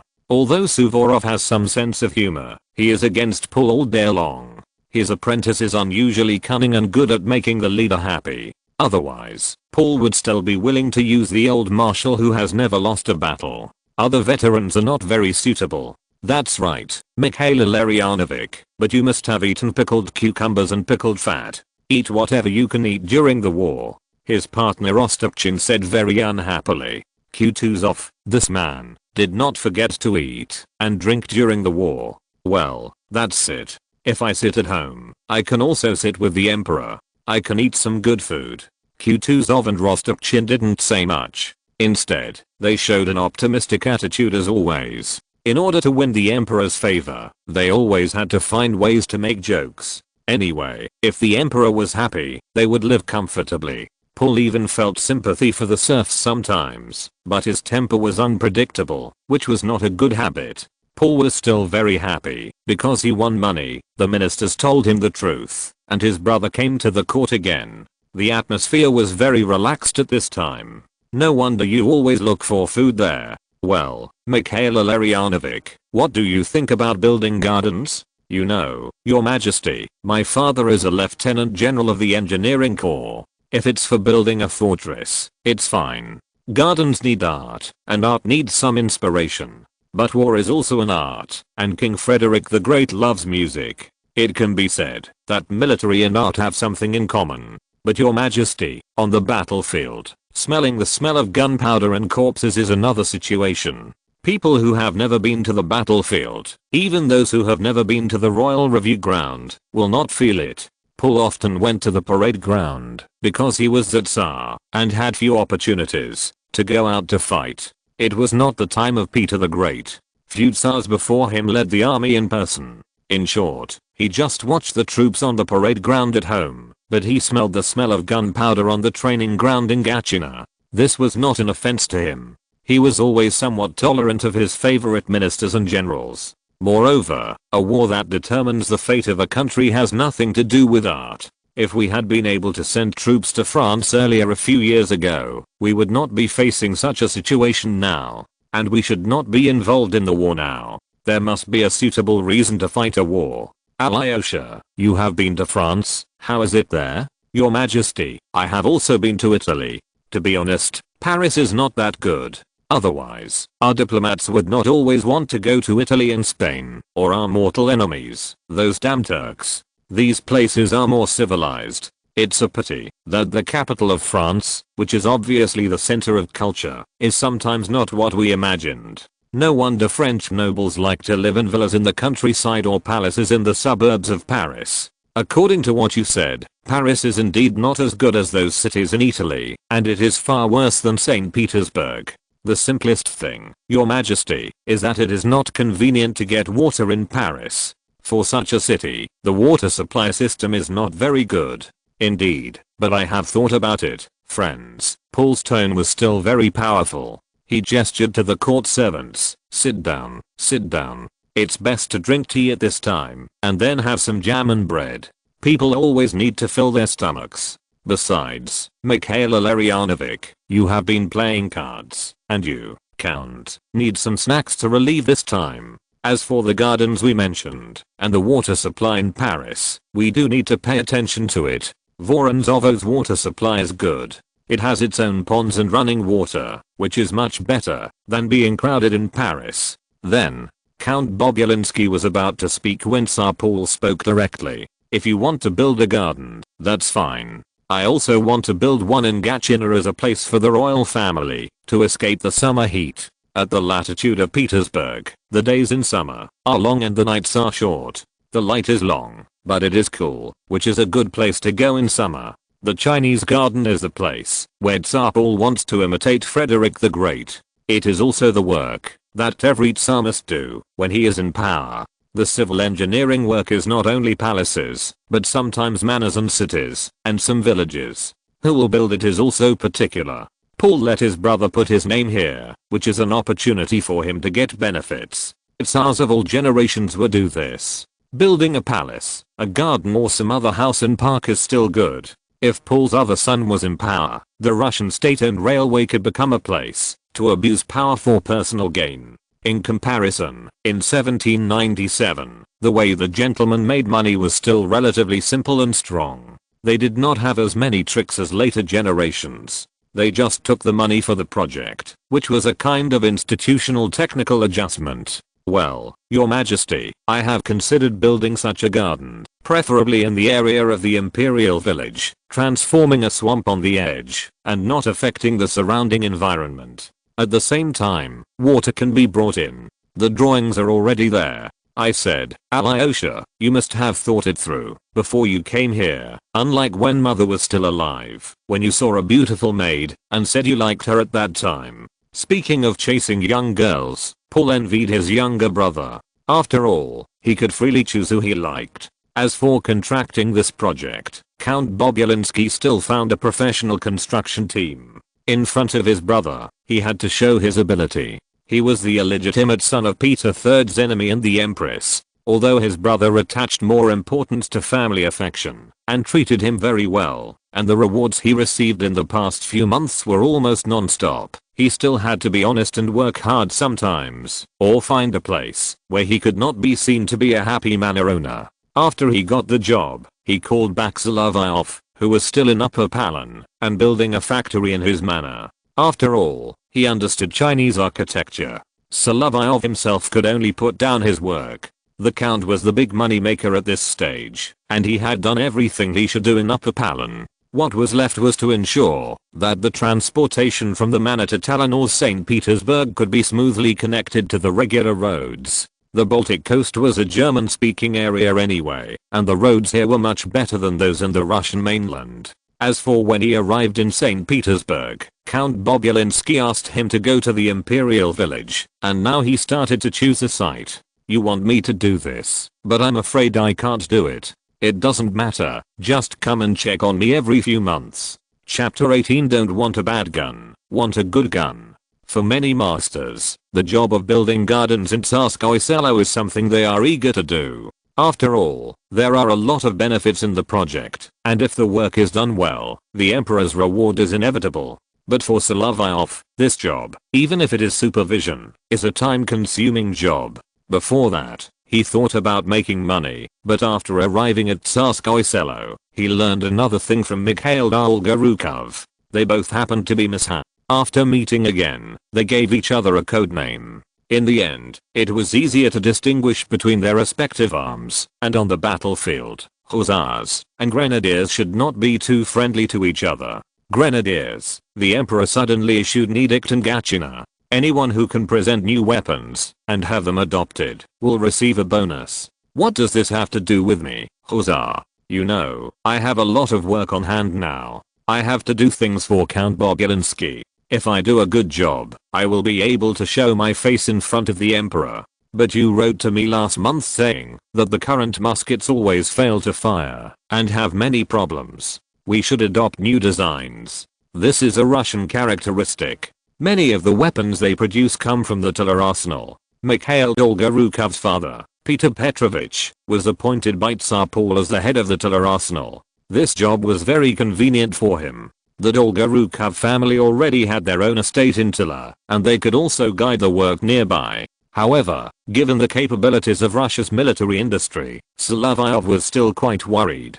The Pugachev uprising more than 20 years ago caused serious damage to the industries in southern Russia and the Ural region. Izhevsk was the worst hit. After the nationalized large arsenal in 1763 was captured by Pugachev, he subsequently executed the head of the arsenal and 42 technical workers, and released the serf workers in the factory. Since then, the factory has been seriously injured, and only has a name. The entire Russian military production can only rely on a few state-owned arsenals, and the production quality has been reported to Paul. The arsenal established in the era of Catherine II was not very efficient in production. Many of the craftsmen hired came from foreign countries. Domestic factories have long used serf workers. The technicians in the arsenal are somewhat different from ordinary workers. With technology, they even have a tendency of petty bourgeoisie, and can even have their own property instead of being completely dependent on the factory. This is a bit abstract. Many things that happened in Russia are also abstract. For example, whether it is flintlock or rifled rifles, the tendency of international brands is very obvious in the Russian army. Solovyov had seen a surprising number of domestically made and foreign rifles in the Suzdal regiment and the Moscow Grenadiers before. Why did Tsar Paul suddenly issue such an edict? Considering that the place where he issued the edict was Gatchina, there is some explanation. Huzzah, I have thought of a good idea. After presenting it, the emperor will definitely say it is good. But it is still difficult to make it. Solovyov thought about mini-A bullets, rifled rifles, and even breech-loading rifles. However, with Russia's processing capabilities, it is afraid that none of them can be made. It is also dangerous to catch them now. Even if he has such a friend, whose father is the general in charge of the tiller arsenal, it is indeed difficult. But the design of this gun can be produced very quickly, and since Solovyov said so, Mikhail Dolgorukov will not let him go. Grenadier, don't be fussy like an old country woman. If you have some good ideas, just show them directly. Then I will present it directly to the emperor. If the emperor really adopts my design, I guess this edict will be sent to the tiller arsenal. In short, the Dolgorukov family can't escape, including Vasily Vasilyevich, who came to the woods to hunt today. He is taking his family to the woods near the imperial village to hunt. This master is a lieutenant general in the army and an active privy councillor, but his faith is Catholic, which is not liked by Tsar Paul. Although he was proud for a while some time ago, Tsar Paul awarded him the Order of Saint Alexander Nevsky, but he was exiled to Moscow for a few months, and then the whole family returned to Petersburg. Vasily Vasilyevich, it's a pleasure to see you here, Vasily Vasilyevich, but are you dressed like this to go hunting? Yes, my dear Miss Chinka, hunting has been a great pleasure during the past few months in the countryside of Moscow. Then when you come back, would you like to bring your family hunting? Yes, so that my wife can relax. It's always much better in the forest than in the palace. Speaking of which, the Dolgorukov family, or to be more precise, the Dolgoruki family, is a large aristocratic family with many branches. It has several branches in Russia itself. If Mikhail were to follow his age and seniority, he would have to call this lieutenant general uncle. When they came back from Moscow, they had a lot of pomp and circumstance. There were followers following behind, some carrying hunting rifles for the master, some leading horses, holding umbrellas, and driving carriages. After all, they were princes, and the estate they inherited was not small, so they could always afford such pomp and circumstance. The Solovyov family, a family that had difficulty in obtaining a baron's certification in the court, had limited pomp and circumstance, and they were also country nobles. They only had some money, but compared with such a master, they were far behind. The prince was very kind, and he continued to chat with his nephew. Miss Henka, you are becoming more and more handsome. I wonder what kind of wife you will be able to marry in the future. Do you like someone with a good family background? Someone with a high status? Or do you specifically want to find a beautiful woman? Dear uncle, Vasily Vasilyevich, that will take a long time. I'm talking to my friends here about something related to the emperor's recent decree. to requisition new infantry weapons. Well, that's an important matter. Although our emperor is a little serious, he is also sincere about making Russia stronger. These words were 7 parts praise and 3 parts sarcasm. After being exiled, Vasily Dolgorukov quickly returned to St. Petersburg. He agreed with some of Tsar Paul's reforms, but some things were too extreme. Especially as a former general, he could not help but agree with some of the statements of the crazy Marshal Alexander Vasilyevich Suvorov. Then, there is such a complex emotion. Russians are always like this. Miss Henke, are you discussing this issue with a kid like this? You look familiar, kid. Your Highness, I'm Lieutenant Mikhail Solovyov, adjutant of His Royal Highness Prince Dmitry Volkonsky. I have some impression of you. When you were in Moscow, you were very nimble. Your father married a French girl as his second wife. This is more impressive than you. Kid, you have to do a good job, too. Yes, you have to do a good job. We are talking about the things in the Emperor's edict. Maybe the chasseur needs a new gun, just like you went out hunting today. If you put it this way, the French spelling of chasseur is chasseur, which means hunter. It is also correct to change it to Jäger in German. Both are the official names of chasseurs. They are also a group of shooters with good marksmanship selected from forest rangers and hunters. Solovyov was thinking about this type of soldiers. In the Russo-Turkish War, the Russian army always suffered losses in the skirmishes. Skirmishers themselves were more particular about accuracy, rather than fighting in a line. After fighting with the Turks several times, and accumulating enough experience, they returned to their old ways and the Russian army had the upper hand in the battle. Now it is the midsummer of 1797. It has been a few years since we fought with the Turks. Even if we have served for 25 years, we can be honorably discharged and go home. There are also many people whose martial arts skills are beginning to become sparse, and they will have to fight a battle every few years. So, what kind of rifle are you going to make? Vasily Vasilyevich asked this question, and Solovyov was very happy. He just expressed his ideas, and there was nothing shocking about them. It's like the Spanish shotgun in the past, loading gunpowder and bullets from the back and then firing. Vasily Vasilyevich, this is very simple, and many people can think of it, but there are some problems that need to be overcome. Although General Dolgorukov understood the meaning, he was unwilling to delve into it, but rode away on his horse, followed by a carriage carrying his family. I don't think this privy councillor is concerned about this issue. My uncle is a face-loving person. He has always been like this. If you visit his home, he will be very enthusiastic. He is a good person. I will go back and find a way to get this gun. Maybe I have to talk to Count Bobulinski about it.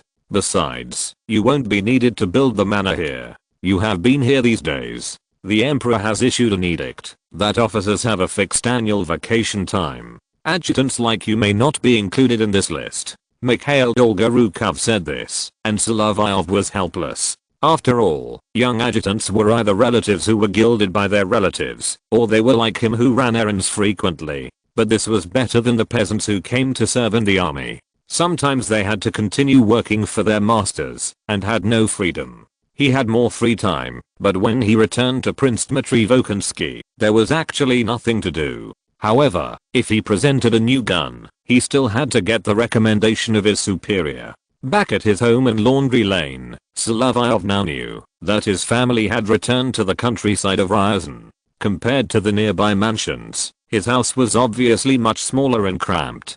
Fortunately, there were not many people in his family, so there was always plenty of space. Now that he had some free time, he asked for leave from both Count Bobrinsky and his superior Prince Volkonsky before Tsar Paul's edict on rectifying military discipline came into effect. The reason was very good, which was to study and make new guns. As for this structure, he was not without ideas. If he really wanted to make breech loading, the Ferguson rifle, which was more mature in the 18th century, was far less reliable. The solution now was a revolver with black powder preloaded at the rear.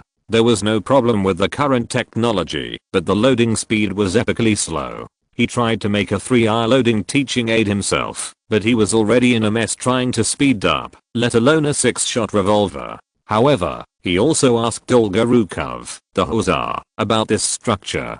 After the meeting in Tsarskoye Selo, the other party replied that the hussars were not picky about the current pistols. If you make a 5-shot or 6-shot revolver, at most each cavalryman can carry a few more guns, so that the firepower can be maintained. Thinking of this, Solovyov was more determined to equip officers and cavalry with this revolver, and first strictly followed the drawings to draw it. As for the rifle, if it is only the current muzzle-loading flintlock, the time to use the rifle rod to clean the barrel has occupied most of the shooting preparation process. The breech-loading rifle is still very suitable for skirmishing, but the line infantry will obviously be opposed to the current tactical direction, and he, a grenadier lieutenant, can't say anything. Therefore, in the design of the breech-loading rifle, he only transformed something that is more advanced in concept, based on some existing rifled guns. Although the airtightness of breech-loading rifles and cannons was not good at the end of the 18th century, the obvious tactical benefits were there. Although it couldn't handle cannons, breech-loading rifles appeared very early. In terms of concept, it was necessary to give Tsar Paul a very eye-catching feeling. In fact, it was also a way to stand out in Russia. Under this design idea, he considered a model of the Springfield rifle that was massively modified after the Civil War. It can be breech-loaded, and it also uses copper shells to load black powder. Although it is 70 years ahead in concept, it is not completely impossible to make it. If you want to ask which company is the best at reloading bullets, the base of the old 8th Route Army on the North China Plain and the magical workshops in Peshawar are actually worse than the regular military industry of the same era, but the things that are reloaded can really be used. Solovyov took this into consideration. Copper-jacketed bullets and copper shells. Craftsmen with good craftsmanship may be able to achieve a small deviation, so that they can be installed in a rifled gun and fire a few shots to open the emperor's eyes, and the purpose has been achieved. However, mass production was difficult. After all, the artillery was the largest user of copper, so Solovyov thought about returning to the design of reloading with paper shells, which was sufficient for the Napoleonic Wars. Several related technologies, except that copper shells were a little more difficult, had long been available for reloading guns. The patent for paper shell bullets was first applied for by the French in 1808. In addition, the bullets had to be made of ordinary lead bullets or mini-A bullets, and the technical requirements were not high, so there was still room for improvement. Chapter 19. Handcrafted breech-loading rifle. In fact, Solovyov still faced many problems when producing rifles. He had little experience in processing operations. He was more focused on turning out some reliable content and then perfecting it. Whether it could be connected with the things he considered was a serious problem. Therefore, he still needed suitable craftsmen to assist him in completing these designs. However, with the current processing level, if he wanted to make a gun according to his design ideas, it would be purely handmade, and this gun type would also be equipped with exclusive bullets. Such a rifle was also a cross-era or even super-era product in 1797. The Russian-made Russian line. Each Russian line is equivalent to 0.1 inches, and the Russian Army's standard rifle, the caliber in the range of 7 Russian lines and 8 Russian lines is a relatively standard flintlock caliber. What needs to be considered is the production capacity outside the Tatar arsenal, which is also difficult to describe in a few words. He still considered looking for professional craftsmen, but in St. Petersburg, it was not easy to find a gunsmith who could rifle. In particular, the rifling had to meet the standards required by Solovyov. It was not only the problem of manual production, but also the watermill power or steam power had to be prepared. Otherwise, the boring machine would not be able to pass the processing. The efficiency of engraving rifling was not high, and it was also relatively wasteful. In this era of low-quality barrels, some barrels might even be made of iron, which was scary to think about. Moreover, processing rifling was a hard job. The scrap rate of making a simple smoothbore gun was not that high, but when it came to rifled guns, there were too many failures. Solovyov was always troubled. The processing of the pistol, after a boring machine, could quickly get a 7 Russian barrel. After the modification, even if the airtightness was poor, such a black powder revolver could still guarantee relatively reliable performance and could fire quickly. Accuracy was a secondary issue. The key was to ensure the continuity of firepower. In close-range firefights, it is often necessary to shoot at a distance that blurs the face. In this era of line-up shooting of infantrymen, it is always like this.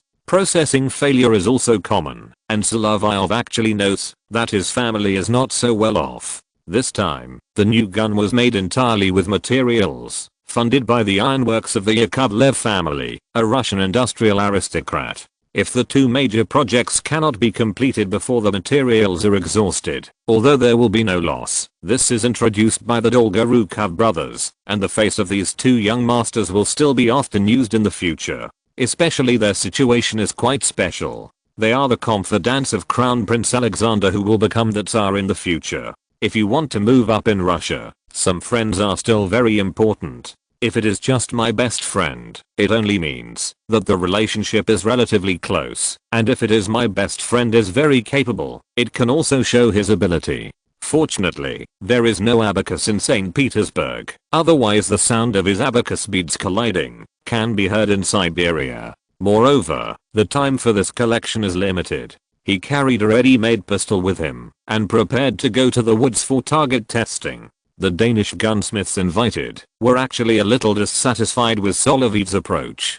With such a scrap rate, it would be better to copy the French rifles directly. If you know the history of the Tudor arsenal, you should know that they did it in the end, but Solovyov still wanted to stand out. You have to know that with his family's property, if he was just a landlord, with his father's expenses, if he had a few more sons, he would soon become a pauper. If it was a daughter, it would be difficult to even get a dowry. Whether it is time travel or reincarnation, it is a metaphysical technical job. It seems that his family is not bad, but the property of the four Solovyov brothers has been diluted by now, not to mention that their family has only inherited some manors in the country. With this little income, if they don't manage it well, they will soon go bankrupt. His motivation is not to make a big news like some people do and export it to the Corsicans. He wants to make money and accumulate some wealth, at least not to end up with him. Speaking of the Corsicans, General Bonaparte has already defeated Austria and has become famous. The Austrian army is good at giving away lives, just like the good baby saving his grandfather. They sent a group of old men, but all of them failed in the end.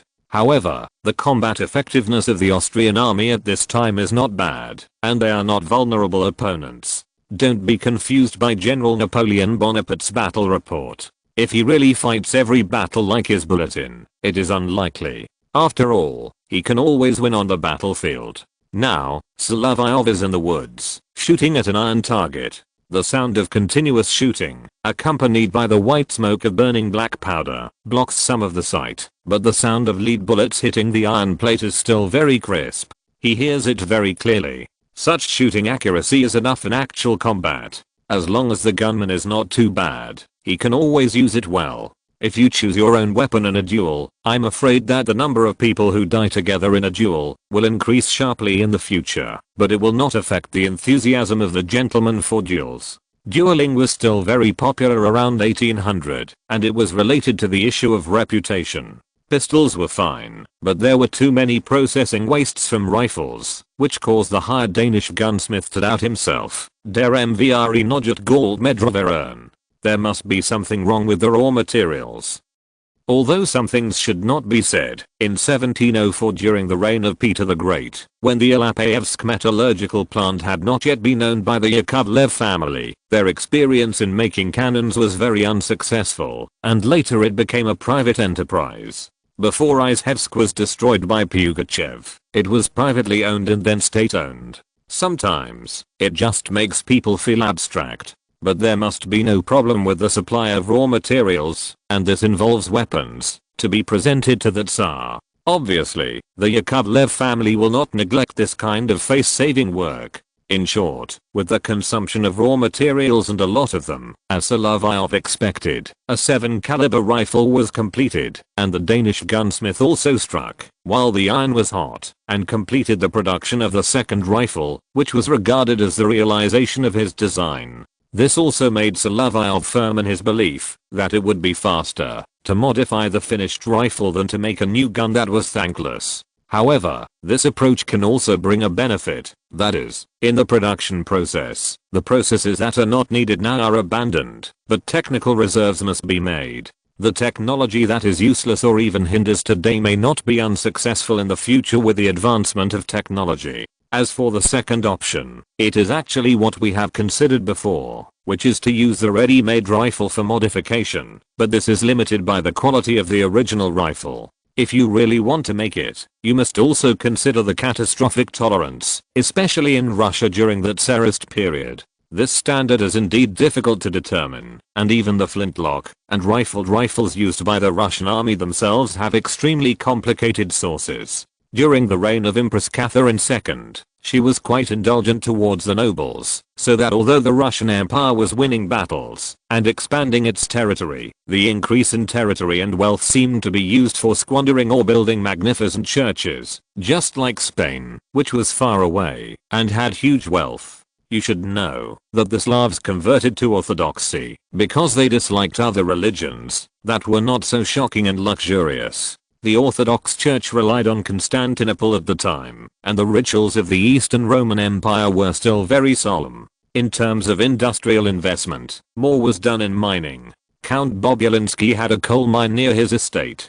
Today's Russia is heavy industry and agriculture, and these serf owners can't do it well. At the beginning of the Industrial Revolution, it was already far behind, and the current processing level is also quite difficult. If Tsar Paul wanted to implement a new policy, it would be quite difficult. On the contrary, the resistance to reform in the army was not so great. The old men of the Catherine II era, headed by Sólovyov, said that the emperor was wrong, but when they were asked to go home to retire, they actually had no complaints. Some young officers were the ones who were looking for trouble in this regard, and the rapid promotion of some people actually weakened this kind of influence, and the progress was relatively smooth.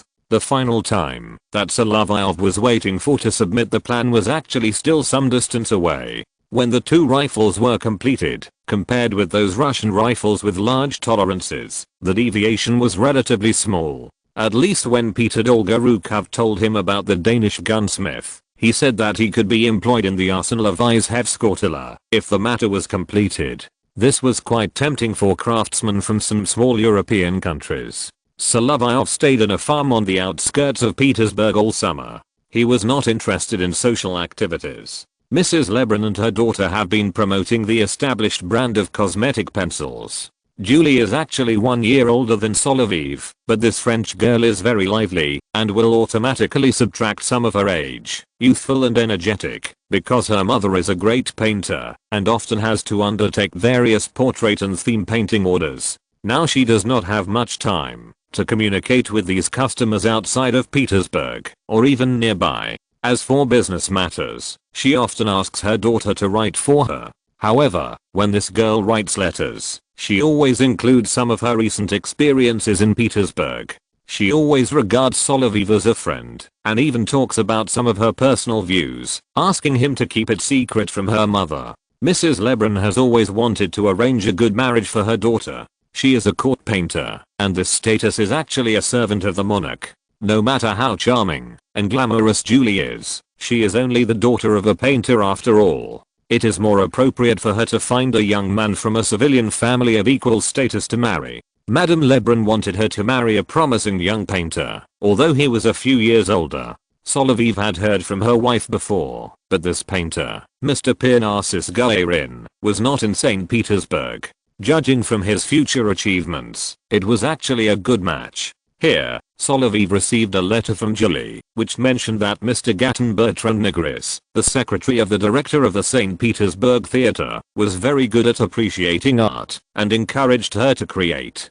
Solovyov was not good at anything else. From the lines, it can be seen that Julie did not realize what kind of person the other party was. He had heard about the chaotic relationships in the theater, in the serf theater and the countryside. He thought he should understand the situation of this man. After all, when he was in Moscow and the country estate, his superior and benefactor Prince Dmitry Volkonsky told the young adjutant some rules of the upper class in St. Petersburg and Moscow. The prince gave him advice in his spare time, because he was down to earth, not a traditional adjutant who flattered others, was good at business, and was relatively smart. The old man still sneered at things in the theater, especially the young officers in Petersburg, who were sometimes outrageous and always harassed female actors. Fortunately, his beloved nephew was not among them. However, he couldn't tell Julie. Perhaps because of the lack of fatherly love, Mr. Lebrun was in Paris, and was even imprisoned in 1793.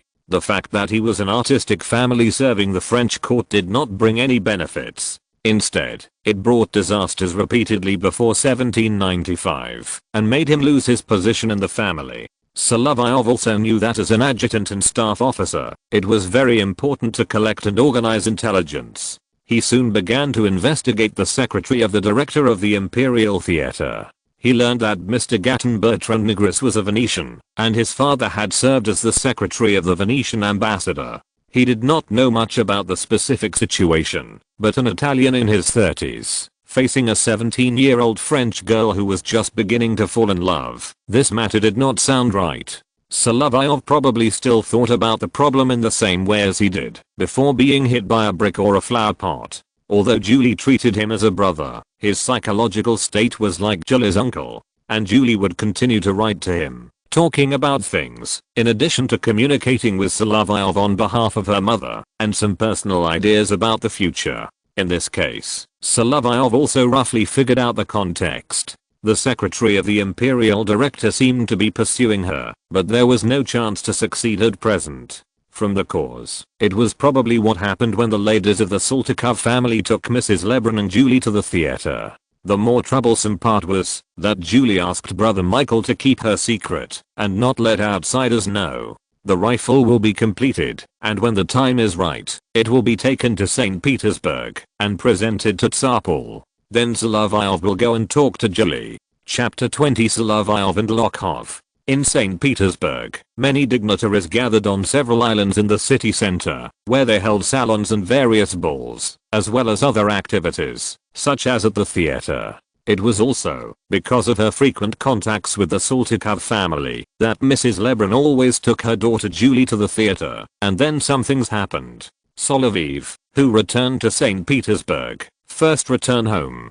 Now it was close to the time when he expected to present the design and the actual gun. Although he was now focusing on his career, he also had his own opinions about Julie. In fact, they didn't talk much when they met. So far, the person Solovyov had met in St. Petersburg and talked to him the most was the countess who wanted to catch men at a young age. She also wrote to say that the material of the latest eyebrow pencil needed to be improved, and when he returned to St. Petersburg, she would come to number 7 Million Street to negotiate in person. These girls in St. Petersburg are not easy to deal with, and Solovyov knew this very well. As for going for negotiations, it is actually unnecessary. According to various sources, there are quite a few dignitaries in Petersburg who plan to go to the south this winter. Some masters don't like places like Petersburg, where the climate is relatively good. If they were diplomats, they would like to go to Naples, Madrid and Lisbon, where the affairs are relatively sparse, and the climate there is very pleasant. Speaking of which, the father of the countess is the former ambassador to Naples. Their family also owns a lot of property on the Italian peninsula. The more important thing is to help Julie identify the middle-aged man she likes. He is the secretary of the director of the Petersburg Imperial Theatre. Civil servants are always more slick, and that's what they do. When the masters are busy with official duties, or have a lot of affairs, they like to let their secretaries write for them. There was a general from Corsica who was like this. His writings sometimes looked abstract, and the handwritten content was often difficult to read. In addition, his mind was always thinking about how to fight and divide maps. In the future, he would have to have other functions. It was difficult for General Bonaparte to pick up a woman. He was very proud at the moment 1797 was the beginning of his official entry into the historical stage. Since he was so busy, it was inevitable that he had to add more work to the secretary. In this regard, whether it was official documents or love letters, they were experts, and it was not surprising that they had to polish an article. Judging from the content of Julie's letter, this Italian could not be clearly defined, so Solovyov had to go to the guards headquarters to find someone. The guy who looked arrogant was Dolokhov of the Semenovsky regiment of the guards. Solovyov knew him because he was sometimes with the guards. That group of people and that place were also famous. The Lokhov, because Solovyov helped him get out of trouble, looked up to him. It was not uncommon for these officers of the guards to cause some trouble. At that time, the Lokhov was about to teach a policeman a lesson, but it was Solovyov who passed by and asked him to stop, so no trouble was caused. However, this man was a troublemaker and a bastard, but when it came to fighting, he was a good man and a good friend, at least a friend he recognized. I say, Miss Chinka, you don't seem like one of us. You have a title, your family has a few small estates, and you are connected to Prince Dolgorukov's family. Why do you have to be like us? If that's the case, there is also Count Tolstoy in this circle. Why is he with you? No, you are smart. We all know that you are a little clever and like to invent things. You are destined not to be an officer of the guards. Just be your adjutant. Although this job is not very good after a long time, there are many opportunities to meet big people. Maybe one day you will be successful. Why do you do this kind of detective work for a French girl? It's not like that. I want to conduct some investigations based on my responsibility to my friends. But you came to me with 2 pistols. I think you have considered it. Although you are not very old, you are meticulous. Holding a gun, he then opened the holster and was amazed.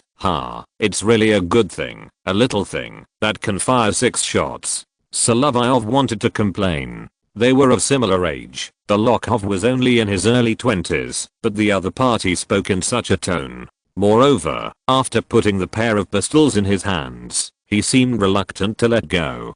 Fedenka, those are for the Emperor. If you like these guns, I can ask a gunsmith to make them. For the Emperor. You want people to know that this new gun can shoot accurately. If you want to win the bid, you have to find a target to shoot at, right? I think you want to provoke a duel, not just investigate the Italian. At this moment, Venice has not died completely according to the treaty. Sometimes when Petersburg speaks, the news received is always delayed. And Solovyov found that Lokhov, this bastard, is indeed very good at men's fights. Does Solovyov have feelings for Julie? He thought that he didn't. The French girl was her mother's model. He also had some talent for painting, and was indeed pretty. However, no matter from which angle, she was not suitable for Solovyov. She grew up under the doting of her mother, and was always frivolous and willful, and a little self-indulgent. Moreover, his father had just remarried.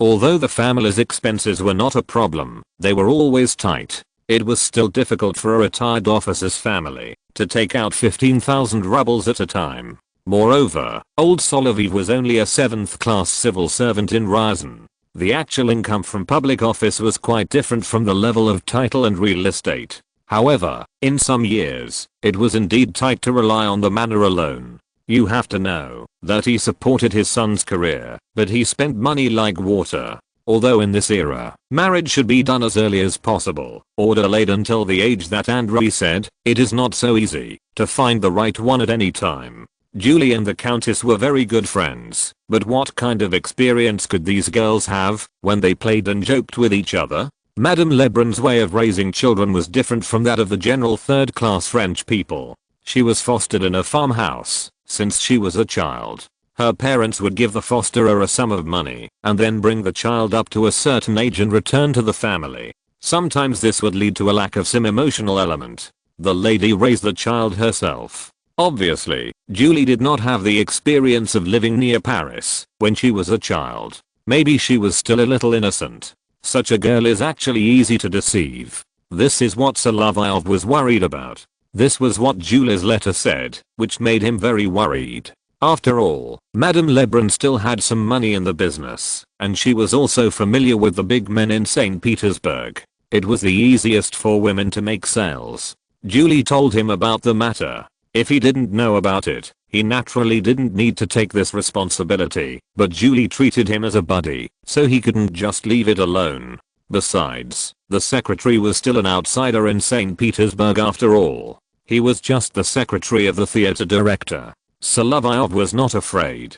After all, if he counted the connections, he could find several lieutenant generals and admirals just by his old father's help. Not to mention that his own superior, Prince Volkonsky, was also satisfied with him. Even the toughest one was Count Bogolynsky. When he thought of this, he only thought of some unfavorable situations. At this time, any action that was dissatisfied with the reputation would involve triggering a duel. However, although the duels in Russia were closer in form to those in other parts of Europe, the distances in fencing and shooting were actually closer. In the duel between Dance and Pushkin, Pushkin was shot at the maximum range. However, generally speaking, the distance of a duel would be closer and the casualty rate would be higher. On this point, it must be said that this is too Russian. Single duels or group fights are likely to cause more bloodshed, but duels are an imported product for Russia. If we go back a long time, when the Gauls were still hunting wild boars in the woods, they had already started to chop each other with iron swords.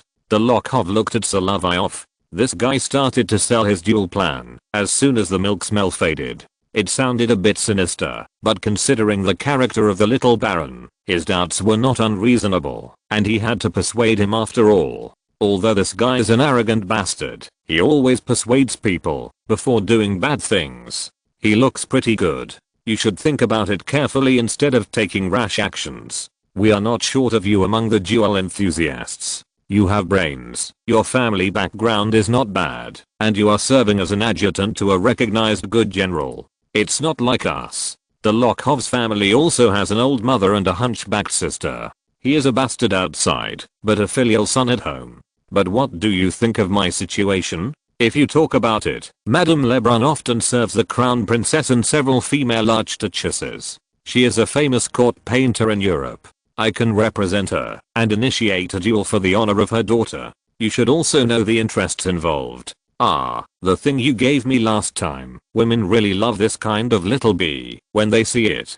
It seems that he also used it on his mistress, and it should be well received. As for little bee, it refers to this brand. The content itself was designed by Solovyov. There is also a red bee on his family shield. The brand of pencils and Macu pens got its name because of the hexagonal appearance design. As for Madame Lebrun, she can be said to be the artistic consultant of our business, as you can imagine. Well, that's right, you can consider it. If possible, first go to the British Club, where there are always many big figures, and it is a good place to get information. It is naturally good to avoid provoking a duel. If you want to make such a thing, let the responsibility come from the other party, not you. In this way, in the duel, you must consider who can take the initiative to seek reconciliation, and hold the initiative in your own hands. Although this guy is not very old, he is still very good at finding things to do. Of course, if it is related to the female painter, Madame Lebrun, you should consider the opinion of this lady. This is also about the reputation of her daughter. There are ways. Solovyov thought of intercepting the letters. This is not surprising. After all, there is an old Duke living near Smolensk who likes to check his daughter's letters. Whatever happens, it is not surprising. As for this kind of marriage proposal, it would lead to the parents' rejection and eventually someone to take part in the duel on their behalf. In fact, Mrs. Lebrun had only one daughter, her relatives were all in France, and her husband was not at his most proud period. If she really wanted to find someone to act as a proxy for the duel, she could only find one among the young people she knew in Petersburg. No matter how he looked at it, Solovyov realized that this matter would have something to do with him in the end. Then, this is how it should be done, but I think we should still be prepared. Can you shoot accurately with this gun? Dolokhov knew that Solovyov was a very cautious person, and he did not load the two pistols at all, and the magazines were empty. It's very accurate, and it has rifling. When I tested the gun in the countryside, I was able to hit a human-shaped target very accurately at a dual distance of 20 steps. To be exact, 6 out of 6 hits. I think it needs to be preloaded with gunpowder. It needs to be loaded with gunpowder. I've considered using a copper shell before. Don't tell me that, Miss Chinka. Just a good gun is enough. I don't need to know the principle. This guy's like this, and Solovyov really wants to go and see what this guy's like. The theater performance will have to wait until a week later. There are some recent things that can always be understood and investigated. As for what happened, it's not surprising. Dolokhov's last suggestion to Solovyov was to practice swordsmanship. Since he was confident in drawing a gun and shooting, he also had to consider possible situations. Will the two sides use cold weapons after the shooting rounds of the duel? As for reconciliation and mediation, that might be another matter. Of course, Solovyov needed someone to help him investigate, so Solovyov took 500 rubles and helped him find a spy to investigate. He really found out the daily activities of Gatan Bertrand Negris and what he was doing. Before leaving, Solovyov listened to Solovyov's analysis. The template he used was the people of the Kurakin family in their circle. To be honest, it really fits Solovyov's stereotype, and Solovyov personally participated in this routine 10 years later.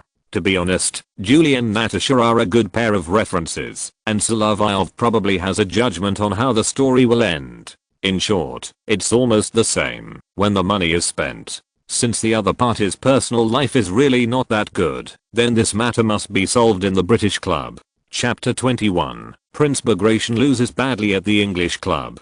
Solovyov did not test the gun. He had some time these days, so he went to see the British club, a place where only men can enter and exit, even in St. Petersburg. However, the people who go there are always higher ranking. Even an 8th rank civil servant, who is already considered a hereditary noble, seems a little insignificant here. There are dozens of people sitting on a long table from beginning to end, and then there are 4 long tables. It looks like Hogwarts School of Witchcraft and Wizardry. Of course, if there is such a thing as the Ministry of Magic, it is also British. And this club, the current gathering place, has not started in Prince Gagarin's palace, but in Galenia Street, a more important place in the Admiralty. It is also convenient for all gentlemen to come to the club, to dine and enjoy life. The British food here tastes good, at least much better than those places in the UK. In addition, the British club strictly prohibits ladies from entering.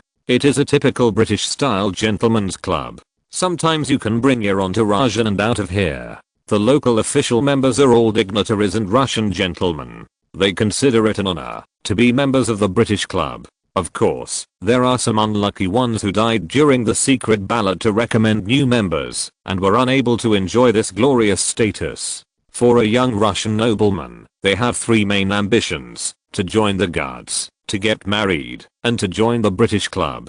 Depending on its business situation, sometimes dignitaries who are not members and some children of the upper class are allowed to enter. However, the current Russian Tsar Paul always dislikes this club and plans to close all clubs outside St. Petersburg. This thing is too British, and Paul himself has always had a bad relationship with the British ambassador. For Paul, who is not very close to Britain, and has long admired France and Prussia, although he does not like salons, ladies can hold various activities there. At the same time, men, as long as they are still serving, must return to the barracks. These gentlemen always talk a lot when they are at the British club. Although there are waiters here, sometimes they are willing to bring their own followers. As for who the director of the Imperial Theatre is, Solovyov still doesn't care. Anyway, he is very sure that your secretary is a playboy. Julie asked him to keep it secret. How could such a thing be kept secret? If he were to take a calmer approach, he would probably do it like a strong man with glasses and quietly settle the matter. However, in that event, that may not happen in the future. The parties involved are all related, which is indeed more likely to develop to this situation. After Solovyov carefully analyzed the ins and outs of this matter, he found that the other party actually had no power in St. Petersburg, except serving the theater director. If you know that the painter chief, when Napoleon was in town and also did something in the theater, you should know that this is a more honorary position, which is less important than the powerful generals, governors, senior officials, or members of the Privy Council. Although the current Imperial Theatre has a director position, it is actually managed by a board of directors headed by Prince Nikolai Yusupov. Speaking of which, his wife is the aunt of the clingy little goblin and the niece of Potemkin. No matter how you look at it, it seems like a family matter. If it is not too much, Solovyov is a guest of the Skavrinsky family. And what about Mr. Negris? In fact, his identity is indeed not so eye-catching, and the same is true for Solovyov. In the club, there are always some men who exchange some interesting stories about their daily lives. The ones that are mentioned more frequently are always political issues and personal stories. Of course, there are also some people who prefer secret operations. In any case, this is always a good place to exchange intelligence, but the meal cost is too high for ordinary people. At this time, the admission fee is not as high as the 100 rubles later, but it is not something that ordinary noble children can afford. Being able to come to the British club is already a respectable thing in the upper class. Old Solovyov is still waiting for the members to vote anonymously to approve the official membership of the Moscow club. However, with Paul's temper, he still wants to close all the clubs outside of Petersburg recently. After entering the club, Solovyov also knew the status of aristocratic men in the social scene. The lowest attendants here that he could recognize were eunuchs above the 5th grade on the rank list, and there were no civil servants below the 6th grade. The only ones who were more relaxed were the officers. On the open day, many young officers entered the public area here. There were few ordinary troops who came here. Most of them were guards, cavalry officers and grenadiers. And today he also saw a celebrity who was more conspicuous in appearance, Peter Bagration, the Prince of Georgia, now the Colonel Commander of the 6th Chasseur Regiment. With his lifestyle, it was not surprising to come here, especially because he liked playing cards, was an old gambler, and had courage that ordinary people did not have. Today, when he was playing cards, the situation was not optimistic. When Solovyov entered the club, it was not yet time for dinner, so he wanted to play for a while, but playing cards required gambling and fines, which was not friendly to non-members, even in the public area. The Lokhov thought Solovyov was not a member of their circle, but he promised to give him a pair of good guns, and the two Mikhails helped him out in social situations before, so he taught Solovyov some ways to cheat in playing cards. So far, he has only taught this method to a few people such as Count Fedor Tolstoy, but he taught it to Solovyov, who was obviously not in the bastard circle of the guards, because there was a special need. This is a method needed in reconnaissance work. The Lokhov heard that people in the Imperial Theatre like to cheat when playing cards. If you go to the British club, you will probably not order this thing, and you will suffer. The prince had bad luck today, but his card skills were not that bad, and it was not like Kutuzov deliberately lost cards when he played cards with the Tsar in the palace. He simply lost 5,000 rubles at a card table. This amount is not a large amount for a master of his level, but losing too much is not optimistic. As for his opponent, Solovyov saw the gorgeous Imperial Theatre logo. Wow, I was thinking about waiting to get information, but I didn't expect this guy to be here. Moreover, there are 4 people sitting at this table, and 3 of them are calculating the prince. According to the scoreboard, I'm afraid that he will lose all day. Cheating means, among gentlemen, although some people will do it, they generally will not point it out at the card table, especially in the open area. However, judging from Solovyov's performance, he actually just blurted it out accidentally. Monsieur, votre diamond J.S. tombé. Sir, your diamond jack has fallen.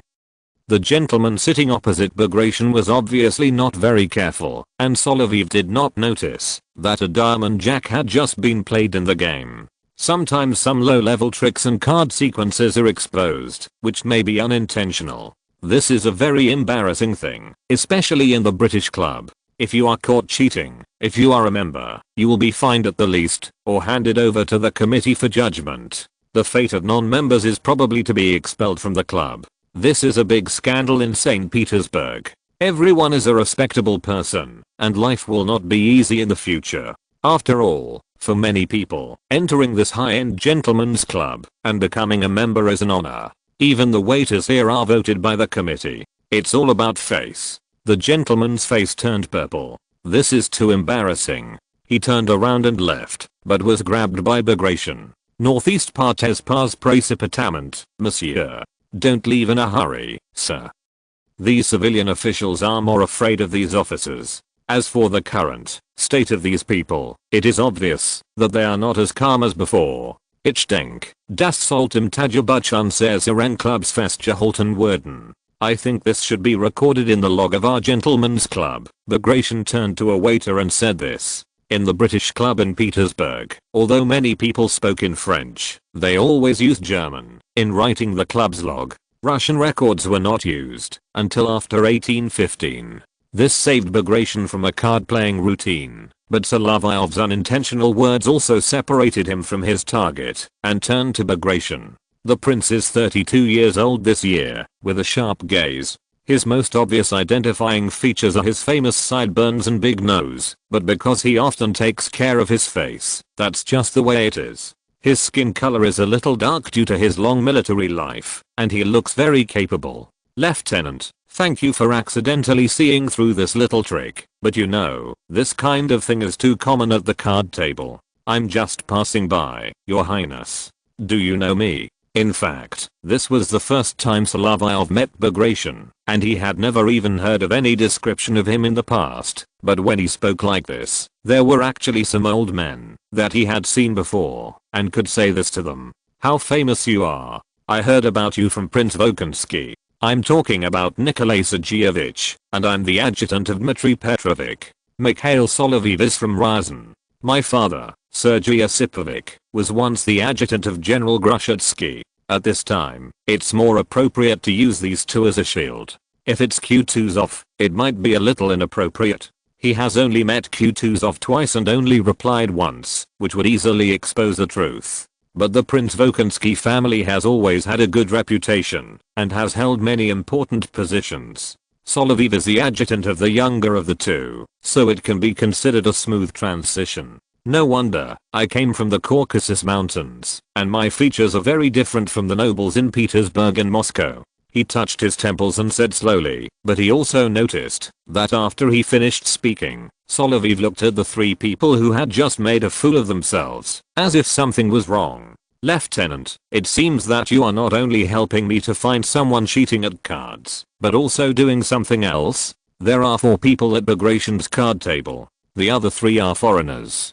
He is the only one who is considered Russian, but he is also a Georgian. Speaking Russian is a language barrier. Even with a Caucasian accent, he can still communicate with Solovyov from Rouen. Yes, but this is a personal issue. I came to the club to investigate it clearly. Isn't the adjutant responsible for delivering orders? Why are you doing reconnaissance work? You look smart. Why don't you go to the Jager regiment to be an officer? Speaking of which, the Jager is a professional match for the rifle he tinkered with, and it is still very useful in skirmishes. Moreover, the Jager has a lot of alert and reconnaissance tasks. Although he didn't mean it, Solovyov is indeed very good at taking advantage of the situation. It's good to go to the chasseurs, but among the infantry, apart from the guards, there are the grenadiers, as you know. Bagration also thought of this problem. Grenadiers are always called warriors, and many chasseurs were formed later, and there are always chasseurs in the grenadiers.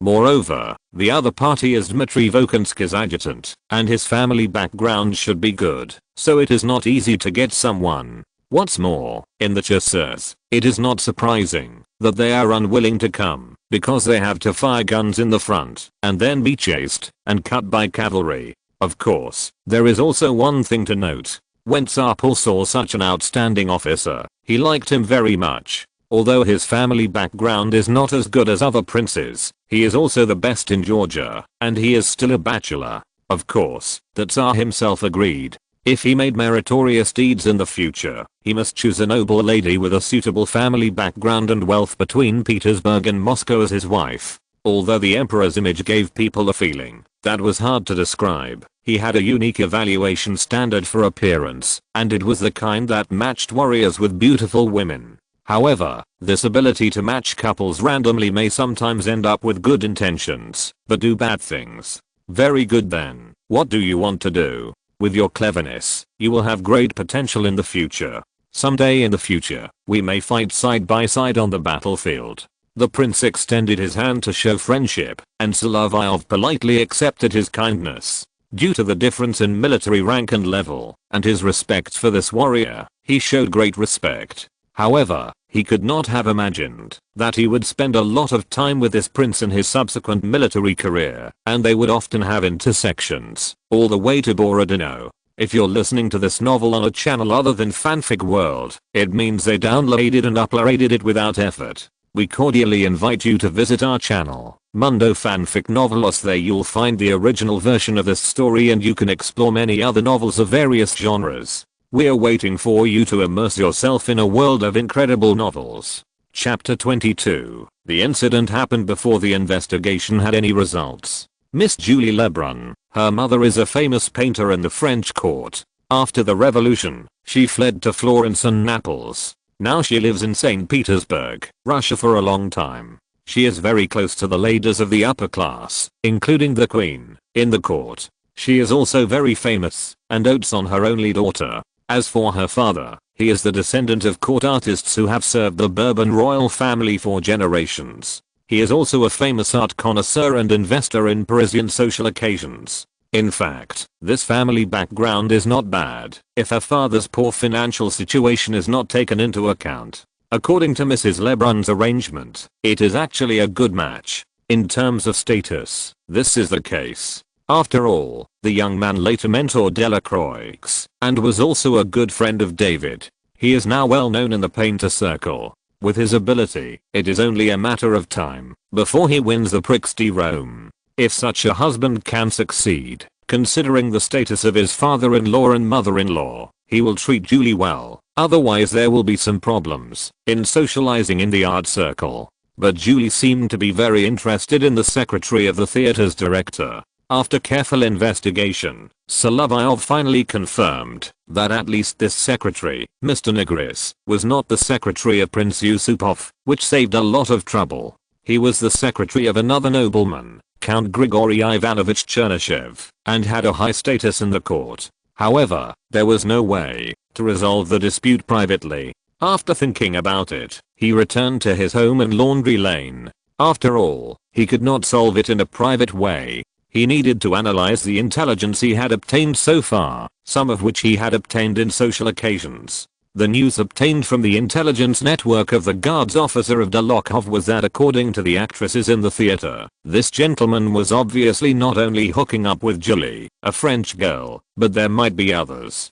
It was just that the ladies in the theater were unwilling to provide more information. Julie's problem was that her mother was in St. Petersburg and her father was in Paris, both of whom were respectable people in the upper class. Even after the revolution, although Mr. Lebrun suffered a lot in the art world, he still held a public office in Paris, but he was in debt. In order to avoid property loss and debt disputes, Mr. Lebrun announced his divorce from Mrs. Lebrun, but he was still working hard to get his ex-wife off the immigration list, so that she could return to France. For the only daughter of such a family, some people obviously have some ideas, or it is not impossible to consider Julie's appearance alone. On Mrs. Lebrun's side, according to the description and report of relevant parties, it was not from Sergei Kuzmich, but from the news, that the little fairy countess inquired in social occasions. Mrs. Lebrun seemed to have discovered this matter, but the countess's letter was vague, which made Solovyov unable to figure it out, although he had to go to number 7 Million Street to see her these days, and there might be some other news there. For the relevant intelligence, he also had to go there, and Mrs. Lebrun seemed to be going to her house. What was going on here made Solovyov a little confused. For him, there was no need to do too much testing on the gun now. He would just present it to the Tsar one day in the future. After all, these were samples, not mass-produced guns. The processing process also caused a lot of headaches for the invited Dane. The Danes could rest, but Solovyov could not rest. After all, he still wanted to do something. At number 7 Million Street, Countess Skafronskaya leaned on the sofa. For ladies, daily life was not like men who had a lot of work, or some people had to go out for some in-depth exchanges. If ladies did not find something to do at home, they would be easily bored. Solovyov came here again. In fact, there was another point, that is, the little adult, the countess, always wanted to act like an adult, except that her body had not grown up yet. She wanted to know where her investment went, but she didn't care about the benefits. After all, Prince Potemkin and her mother left her a considerable amount of property. She was not worried about the income, but she wanted to examine the quality of the product. After all, she was going to use it herself. "Ah, you're here again, Miss Ha. How are you doing in the countryside these days?" Her tone was quite naughty today. Solovyov saw her like this, thinking that something might have happened to her, but her uniform and hat were very clean. If there was a problem, it was probably on her boots. Boots are always covered with mud. Not every street in Petersburg is as clean as the street in front of the door. My home is in Laundry Lane. Although the name is clean, the streets are covered with mud. And I'm a soldier.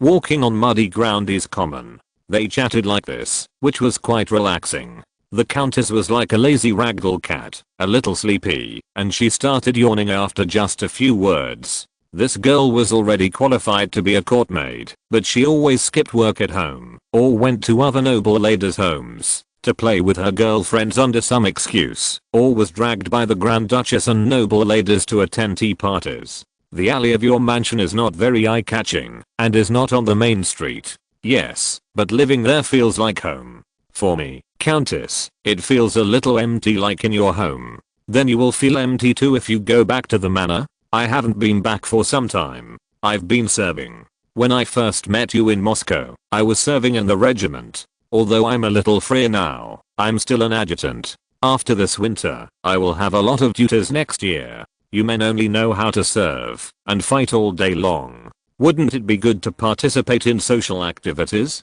We can have fun together. Miss Hap, you are only 2 years older than me, and you dance very well. Have you seen it? Not really. I think outstanding officers should be good at dancing, including quick-step. At this point, she was still not honest on the sofa. She was wrapped in a velvet sofa, a thin linen blanket and silk clothes. Her 2 bare feet seemed to be imitating the steps of the quick-step.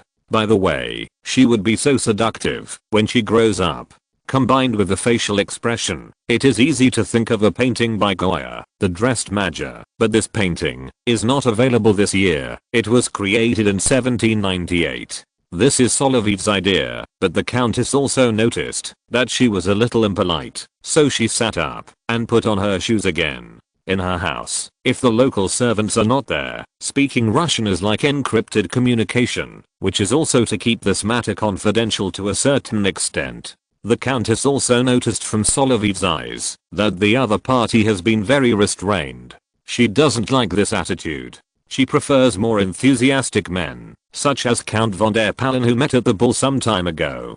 The young cavalry officer Pavel Petrovich, at a young age, is already a lieutenant colonel of the cuirassier regiment. It is rumored that he will soon be promoted to colonel and have the right to choose to become the commander of a cavalry regiment. The cavalry officers all had a bit of excess energy, which was quite different from the cautious little adjutant like Solovyov. Moreover, his father was trusted by Tsar Paul. If we did not consider that he was ordered to retire a few months ago and was recently re-employed as the commander of the Guards Cavalry Regiment in St. Petersburg, then there would be no problem. But for officers, it's not just about balls. June fem. The topic went back again, but this also reminded the countess that when talking, she should always get back to the point. What she had to consider now was Julie's problem. Mrs. Lebrun seems to have heard something. She complained to my mother that this was a conspiracy by her tutor to separate her from Julie. Sometimes, I really envy Julie.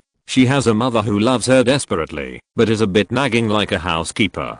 Do you think so? Yes, and Julie is also my friend. You are not interested in her, are you? This statement is also because the countess has always been outspoken. She is not suitable to keep any secrets, but this statement makes Solovyov feel a little funny. After all, he just wants to pay attention to his friend's social life and marriage, and the secretary is not suitable, no matter how you look at it. However, the person involved is still confused about how to solve this problem. The sweet words of middle-aged men are usually extremely lethal. No, it's just that as a friend, she told me about this, so I have the responsibility to help check it. Catire, isn't that right?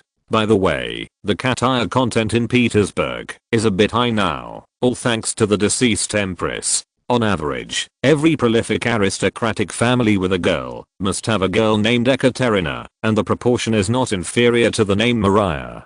It's like this. Julie is also my friend. If she falls in love, and then the other party abandons her, it will be a terrible thing. Obviously this little fairy knows more details, and Mrs. Lebrun has been busy with her creation recently. In fact, she is not far away. She is at number 3 Million Street, creating a portrait of the old witch. If you visit, there is nothing wrong. The Saltykov family, except for the hostess, is still relatively polite. The problem is that the hostess seems to have always firmly grasped the right to speak in the family, and when Solovyov thinks of that unlucky face, he will find it boring. However, at this time, the countess was still willing to do it for her, but she asked the servants to go over. Inviting Mrs. Lebrun to come here during afternoon tea time is a solution to the problem, and Julie will come together to discuss some issues in the empty reception room, which is also very appropriate. After all, the lady now knows about it, and she personally strongly opposes this matter, but with the living conditions here in Europe, it is obvious that some feudal ethics are still needed for some special situations. Unfortunately, there is really no. Sometimes, backward things can play a protective role, which is a kind of black humor targeting social focal issues. When Mrs. Lebrun came to Count Skavrinsky's residence, it can be seen that someone wanted to steal her daughter from her, and she was firmly opposed. But if no one stopped it, and the secretary succeeded, Julie would soon be infected with smallpox after getting married. The lady, who had never had smallpox, had to accompany her at the bedside for a long time, and at first she did not care about the bad feelings that this marriage brought to her. However, this has not happened yet, and now that Mrs. Lebrun is able to come, she still cares about this matter very much. Madam, I've invited you here. I've invited Julie and the secretary. They're in the theater, but they're very happy because they're involved in all sorts of scandals. You've come to the theater in person, but you're not the wisest man, and I'm glad you're here. In this situation, Julie and the secretary are very compatible. Madam, it was my idea to invite you here. We heard about Julie and a secretary. As you know, places like the theater are always full of scandals, and we don't like to hear about what goes on there, but from what I and the countess know, Julie and that gentleman are not suitable. Thank you, I understand, but Brunette has fallen in love with that gentleman, and I don't think there is an appropriate solution. Brunette is Julie's nickname. Obviously, Madame Lebrun was a little anxious when she mentioned this name, but Solovyov could understand it. As a mother, she would not understand her daughter's rebellious behavior. But the hidden problem behind it is indeed a common social problem, and as mother and daughter in St. Petersburg, they are actually dependent on these nobles. Madame Lebrun is also powerless to do anything about some things. I think at this moment someone should come on your behalf and challenge that gentleman to a duel. Although this may hurt Julie's feelings, it is a solution. Mrs. Lebrun was very smart. When she heard this, she knew that Solovyov wanted to take the lead, but she still wanted to refuse. However, just as she was about to open her mouth, Solovyov passed the words to her. Madam, I don't think you should refuse. Maintenant, I'm a boy. I'll challenge you to a duel as your agent. Madam, I think you shouldn't refuse. Now there is only one way. I can challenge you to a duel as your agent. He was quite confident when he said this. After all, he had made a gun in the countryside in the summer and practiced a lot at the target, and he was very accurate. Considering that dual weapons are usually prepared by oneself, he was still very confident, and he didn't want Madame Lebrun to say anything, so he said it in advance. It might make Julie unhappy, but it was much better than letting a man abandon her later, and finally because of a break with her mother, and inheriting her father's huge debts, she ended up in poverty. Solovyov didn't know about this, he just liked to meddle in other people's business, and he must find a time to throw out the white glove of the duel invitation. Chapter 23 A duel with a predestined outcome. To initiate a duel challenge, ladies and the elderly or the young can invite an agent to be the duelist. Mrs. Lebrun's connections in St. Petersburg are all concentrated among the women of the nobility, so it would be difficult to find such a person. Solovyov dared to challenge the duel because he was confident in his strength. Although Dolokhov believed that his fencing level would be difficult to improve in the short term, he picked up his pistol, which was a more traditional flintlock pistol, and could hit the target at a distance of 25 steps. It seemed that he had a great chance of winning the duel. However, to provoke a duel, sometimes you have to consider that St. Petersburg is not a place where idle people are kept. The foreigners who come here are generally officers and senior nobles, and they usually receive a lot of this kind of training. As for some famous duels in Russian history, there are also foreigners. Once someone died in a duel, although the case would be brought to court, few people would actually be sentenced. Even the death penalty might be expelled abroad or changed to exile because the Tsar wanted to show his mercy. This was also a custom, especially since there were many foreigners and respectable people involved in the duel, and it was considered a means of resolving diplomatic disputes. The secretary was not within Solovyov's consideration. After all, he was a foreigner, not an officer, and in the eyes of the locals, he was a scum with a combat effectiveness of only 5. Even before he issued the challenge, he was worried whether Nigris would accept it. If the other party really backed down, it seemed that the problem was not so easy to solve, because the offense and misunderstanding could not be resolved, which would continue to cause disputes and lead to a scandal involving the imperial theater. The resolution of disputes, rising to the duel, is already the highest level. In the end, if the other party accepts the challenge, he will have to find a place to decide the winner, and find an assistant and a referee, and the options are more diverse.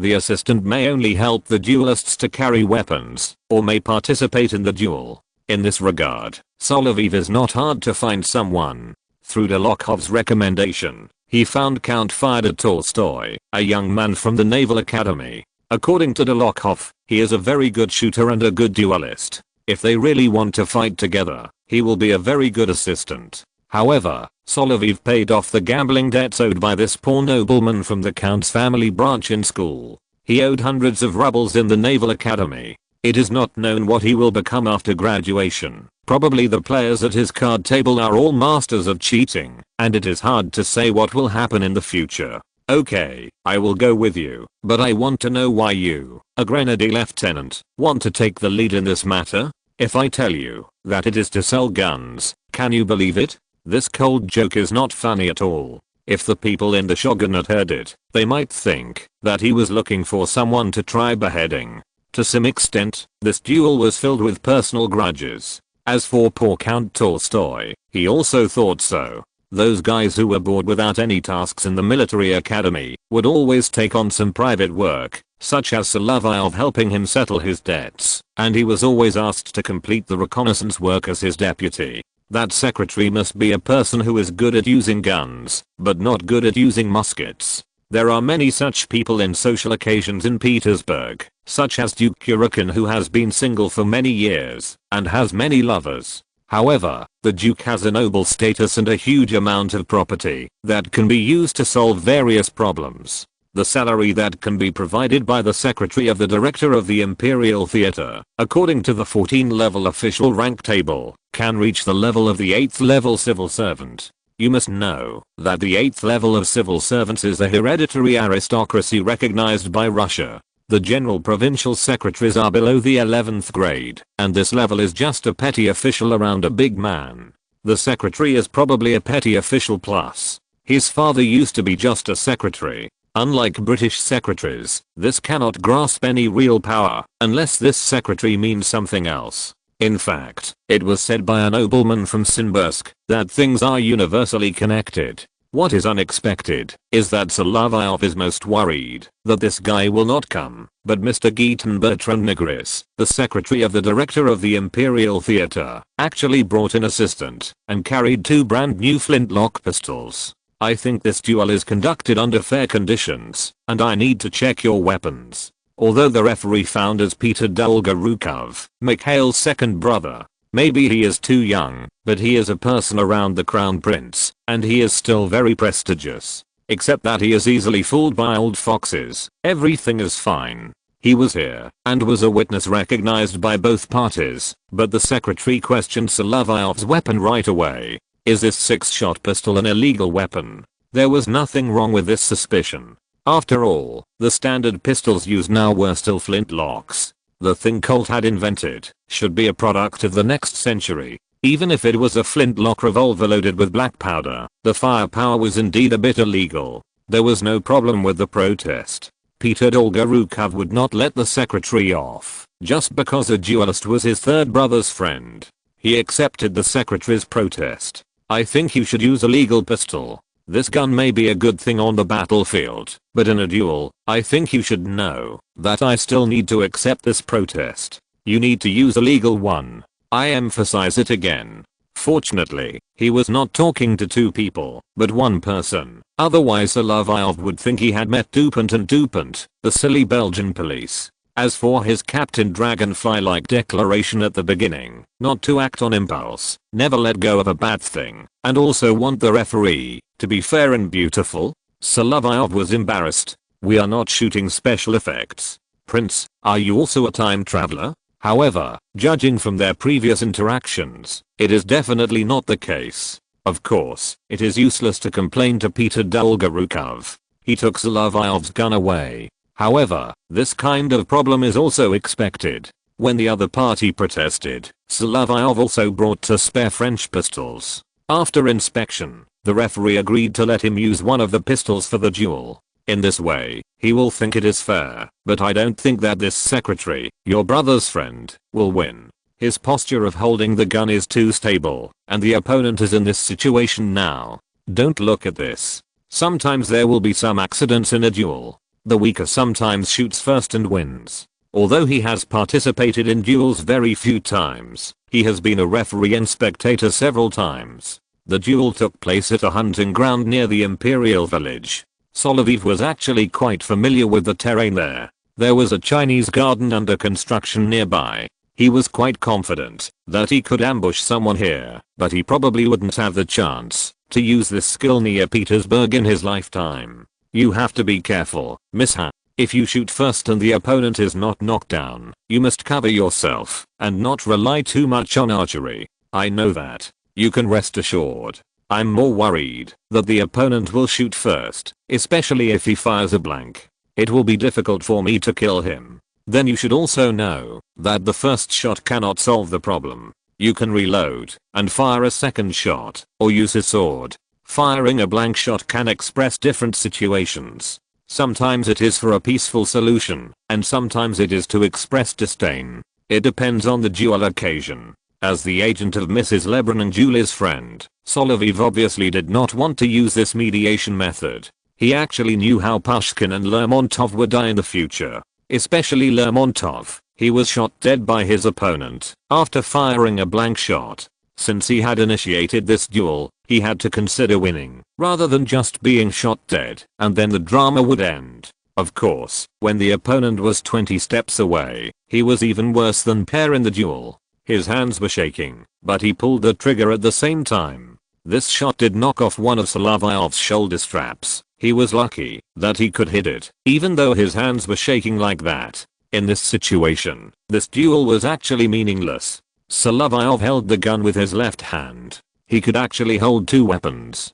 He felt that he could shoot more accurately with his left hand. Now it was time for the assistants of both sides to shout take cover, but the secretary adopted a posture of leaning sideways and using the weapon to protect his body, but he was also hit in the waist by Solovyov's shot. His shot hit his stomach, avoiding several organs that might bleed heavily, and penetrated his body from behind one of his kidneys, saving him from even removing the bullet. The opponent immediately fell to the ground. At this time, first aid should be given and then sent to the doctor. If there is too much bleeding, it will cost him his life. This also declared the end of the duel. Solovyov acted as an agent to vent the anger of Mrs. Lebrun and Julie. Moreover, the opponent's injury was so severe that, even if there were doctors to treat him, he would have to lie down for a while. No matter what the result was, the victory of the duel could hit the opponent's reputation and save some face for Mrs. Lebrun. Of course, Solovyov was also worried about a problem, that is, if the governor of St. Petersburg investigated in the future, or if the Tsar personally asked about the killing of someone, what problems would arise, such as being dismissed from office or demoted to a soldier. He had considered all of these. However, after a week, he had nothing to do, and Madame Lebrun also sent an invitation. This lady often lived in the homes of those noble ladies. This time, she invited him to have afternoon tea at number 6 Million Street, the mansion of Stanislav Poniatowski, who was the old lover of the Queen and the last King of Poland. This mansion was the residence of Grand Duke Constantine in the future, and the ownership was in his hands at this time, but there was only one resident in it. Grand Duke Constantine himself was not here. There was a military exercise in Gatchina, and Tsar Paul asked both Grand Dukes to participate in the exercise. There were only some old people and female relatives here. The troops that Solovyov was in were stationed in the Moscow governor's district and had nothing to do with the exercises of the Petersburg governor's district and the guards. You know, in a few days, it will be the official flintlock competition time, and he has to present all these weapons. It can be said that it is very unfortunate that Grand Duke Constantine is not here today. However, Countess Slavronskaya and the two young ladies, Madame Lebrun and Julie, and several young officers were all here, as well as the unfortunate last king. However, he had a tall and strong adjutant brought from Poland, which aroused Solovyov's curiosity, but the other party did not introduce himself. Just looking at this body and face, it seems familiar, but it is not the driver he knows. P.S. According to some Polish and Russian sources, Marshal Rokossovski's great-grandfather was a cavalry lieutenant in the Polish army and received a written commendation from Prince Poniatowski. In 1812, he was on the French side. It looks familiar, but this kind of thing is impossible. Solovyov eliminated his unrealistic ideas. Julie thanked him, especially for discovering some of the actions of the secretary. This girl, who is still a bit naive, should be more careful. If she really follows this man in the future, she will be abandoned by her husband in Paris, break up with her mother, and inherit her father's high debts. She will die in poverty because of the high debts, which is actually a big blow to her mother. Mrs. Lebrun has been drinking tea, but after Julie finished speaking, she promised to paint a portrait of Solovyov's family in the future. This lady's art is very valuable, and the appearance fee is not low. She was quite grateful for taking the initiative to speak, which is from the heart. The only thing that makes Solovyov curious is that Russia did not have the habit of dueling before Peter the Great. This kind of imported product is more lethal and has a higher mortality rate in Russia, which led to the issuance of decrees during the reigns of several empresses in the 18th century to strictly prohibit duels. Who made Peter II,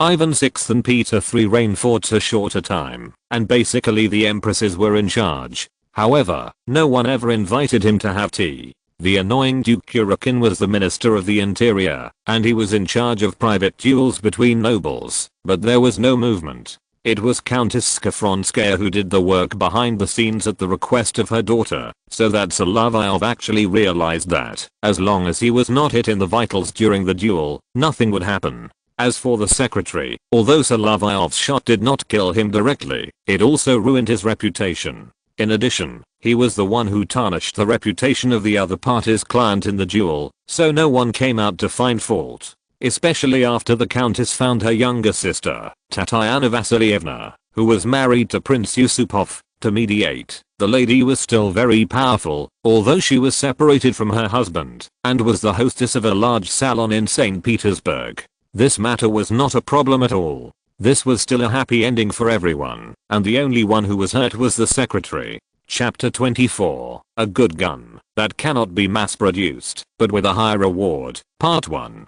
Tsar Paul always had a mood swing and often changed his schedule suddenly, but there was one thing that rarely changed, that is, on the training ground in Gatchina, no matter whether it was a drill or an exercise, it was always carried out on time. Since he decided to collect new guns, after the deadline for collecting plans, he would have to test the collected drawings and the finished products on the shooting range. This was his characteristic. Once he decided to do something, he would always act vigorously and decisively. He also summoned senior generals, nobles, and even some women in Petersburg to the Royal Review ground in Gatchina. On weekdays, the Preobrazhensky Guards Regiment, or the Guard Semenovsky Regiment were always on duty, but this time Tsar Paul used a newly trained unit, the Pavlovsky Grenadiers Regiment, and even wore the latest uniforms, even imitating the Prussian Grenadiers, with bishop hats on their heads, and the uniforms and military appearance were also changed.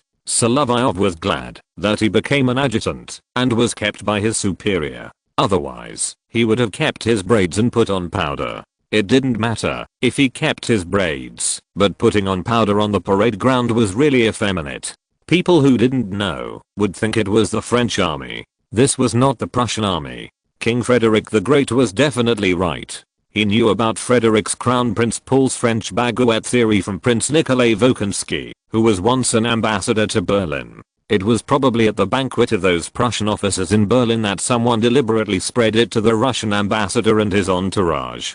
And could this matter be discussed openly in St. Petersburg? It was actually allowed, because this was said by the person Paul admired the most, and Frederick's original words were love for French culture. Considering that King Frederick himself was also a literary youth in his early years, there was nothing wrong with this statement. He wanted to carry out military reforms in an all-round way. Although Marshal Suvorov had a series of dissatisfactions, they were mainly aimed at the Prussianization reform, which completely overturned many systems of the military reform during the Potemkin period. However, in terms of training, service, uniforms, and weapons, the reform of the Russian army was still very necessary, especially the addition of a Pavlovsk military coat to the uniforms, which were issued by the corps and purchased by themselves. Officers could wear these warmer clothes with their permission. At the same time, wool coats and felt boots were essential winter duty supplies, especially when performing guard duties, and each unit needed to keep these coats and felt boots in sufficient quantity. The reforms and other aspects were also very clear. After the military reforms were passed, it was strictly stipulated that officers were not allowed to owe debts. If they owed money, it would be deducted from their military pay. If it was not enough, the officer would be suspended and could only return to active service after repaying all debts. The officers' annual rest days were set at 30 days. At the same time, the officers were responsible for the lives of the subordinate officers and soldiers in their own corps. Soldiers were prohibited from working on the manor during their service, and they were prohibited from doing work unrelated to military service. Soldiers could protest to the commander of their own corps against the abuse of officers. In terms of service time, the Russian Army's soldier service limit was set at 25 years. Those who served perfectly for more than 20 years would be awarded medals and bonuses, and exempted from corporal punishment. Soldiers could receive pensions like officers after retirement, and disabled soldiers also needed to be resettled. All in all, these were improvements, but the new weapons were a headache for the Tsar himself. When Catherine II was still in power, the Pugachev uprising broke out. This uprising was once a devastating blow to the industrial areas of the Ural Mountains. While the serfs in the factories and mines were liberated, many technicians and managers were executed by Pugachev. Although the uprising liberated the serfs, it also brought great damage. To this day, the factories in Izhevsk and some parts of the Ural Mountains have not been restored. Although the Tver arsenal itself can produce a large number of flintlocks, the number is far from enough for such a large scale of the Russian army. The weapons used by the Russian army itself are extremely complex. Some troops stationed in the south are still using a large number of British flintlocks seized from Turkey. Some rifles obtained from Austria and France in peacetime are also equipped. Therefore, there is a collection of new guns and the inspection field test gun activities, and there are also many people participating in this selection. But for Solovyov, his rifle is very late in the order of appearance. If he has to spend a lot of time in the waiting area, it is actually a waste of time. In this way, he applied to walk around without carrying weapons, but he had to stay in the specified area. Although Gatchina is not a small place, and Tsar Paul has a bad temper, he is more tolerant of his subjects the lower the level, and the more noble he is, the more he wants to kick this person in the ass. It is no wonder that his coronation ceremony was less than half a year ago, and his accession to the throne was less than a year ago. He has a very good reputation among citizens, freemen and serfs. The Cossack group, from the hetman down, can be said to be loyal to him. Therefore, within the prescribed range, you can choose to rest, and there is even a place to provide food. Here, separated by a company of grenadiers, you can see the Tsar himself and the Crown Prince Alexander behind, who seem to be talking about something. It is probably because the guy in front is too bad at shooting, and because the barrel is lengthened, there is a bayonet directly underneath, and the rifle cleaning rod is also awkward to use, which caused the discussion between the father and son. And you can also notice that Alexander has been listening with one ear. It seems that he was deaf in one ear when he fired a cannon when he was in the artillery before. But these are all minor problems. For a Tsar, it's okay to be deaf and not blind. Perhaps more importantly, he has many children. Paul's wife is very fertile, so he is not too worried about this problem. There is also Nicholas sitting on his knees. From this perspective, it seems like a small theater with 3 generations of Tsars in the same frame. It was Grand Duke Constantine who was on duty. He was ordered to bring soldiers from the Izmailovsky Guards regiment and stood behind the Tsar all the time. He was still highly alert. From his personal perspective, he did have more military element, which had a great impact on his younger brothers and sisters. In fact, the female family members did not like to participate in this kind of activity. Of course, there were some exceptions, such as Grand Duchess Catherine. Although she was only 9 years old, she was really courageous. She was not afraid of the sound of guns and cannons, and she waved her little hands, seemingly quite excited. This girl was indeed the most daring one among the children, born to Poland his queen. She even liked this kind of gun and stick dance exercise more, and even stood on the marble fence to watch the artillerymen firing in the distance. In Gatchina, there are some places where there are no bushes under the steps. If the Grand Duchess slipped and fell, she would really jump down.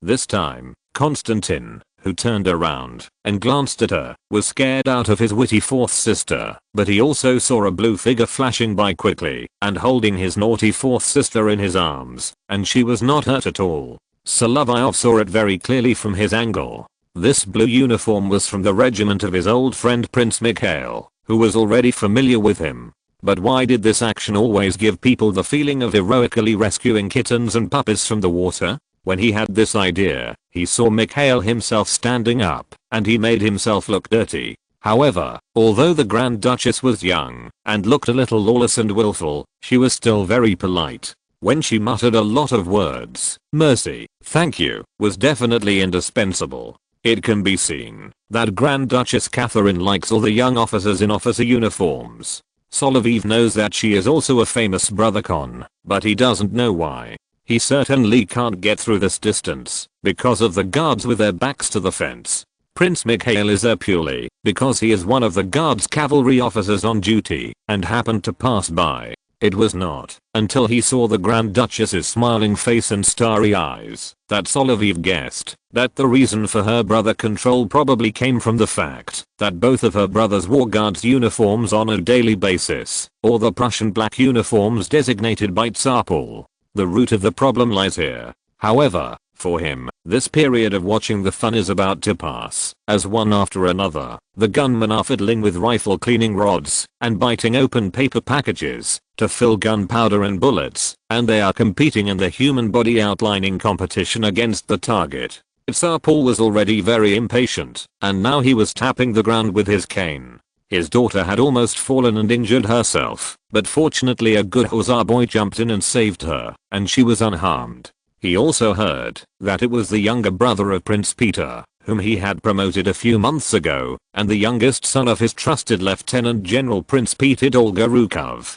He was overjoyed and directly rewarded her with a silver pocket watch. The fact that the Grand Duchess did not fall and injured herself was only a small part of the reason. The key point was that the Tsar himself, who was not very good looking, liked those heroic young men very much, as long as they were capable, handsome, and hard-working, even if they had no other advantages, but were devout in their faith. Although the Tsar was a bit stingy with himself, and liked to find fault with the nobles and the British, he always rewarded his subjects and civilians with money, from 1 silver ruble to some jewelry. A large part of his unhappiness today came from the pile of broken guns on the shooting range, and even one of the guns had exploded. When Solovyov arrived, it was almost noon. The climate in Gatchina had always been good, and there was a slight breeze at this time.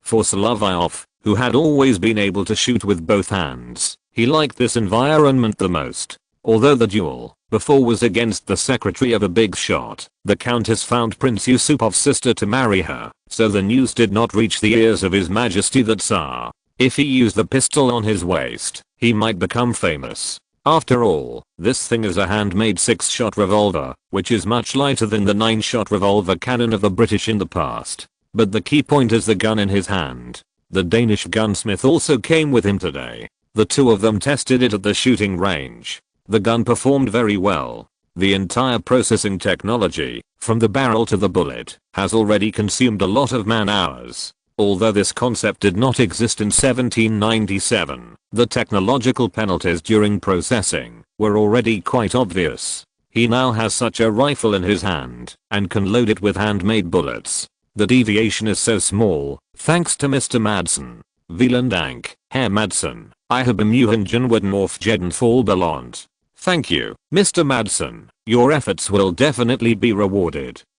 This is what he said before going on stage. Tsar Paul has been bored for a whole morning. Any stupid trial rifle is now a waste of time in his eyes. It is better to do something else with this time. At this time, Solovyov went into battle. The engineers and gunsmiths shown before all asked officers and soldiers to shoot, but this time it was the designer himself who took part, although the main work was done by the hard-working Mr. Madsen, who made such a rifle by hand. Even the bullets were made by hand. In order to avoid the embarrassing bullet tolerance problem, when designing the weapon, Solovyov had to consider that the bullet specifications of this black powder breech-loading rifle were a little smaller, even if it meant sacrificing some accuracy. If he was a well-trained soldier, he could still get good results with a smoothbore rifle with touching accuracy. You have to know that when it comes to shooting, due to the limitations of weapons, ammunition and the shooter's personal level in this era, in fact, on the battlefield, the more you shoot, the less accurate you are.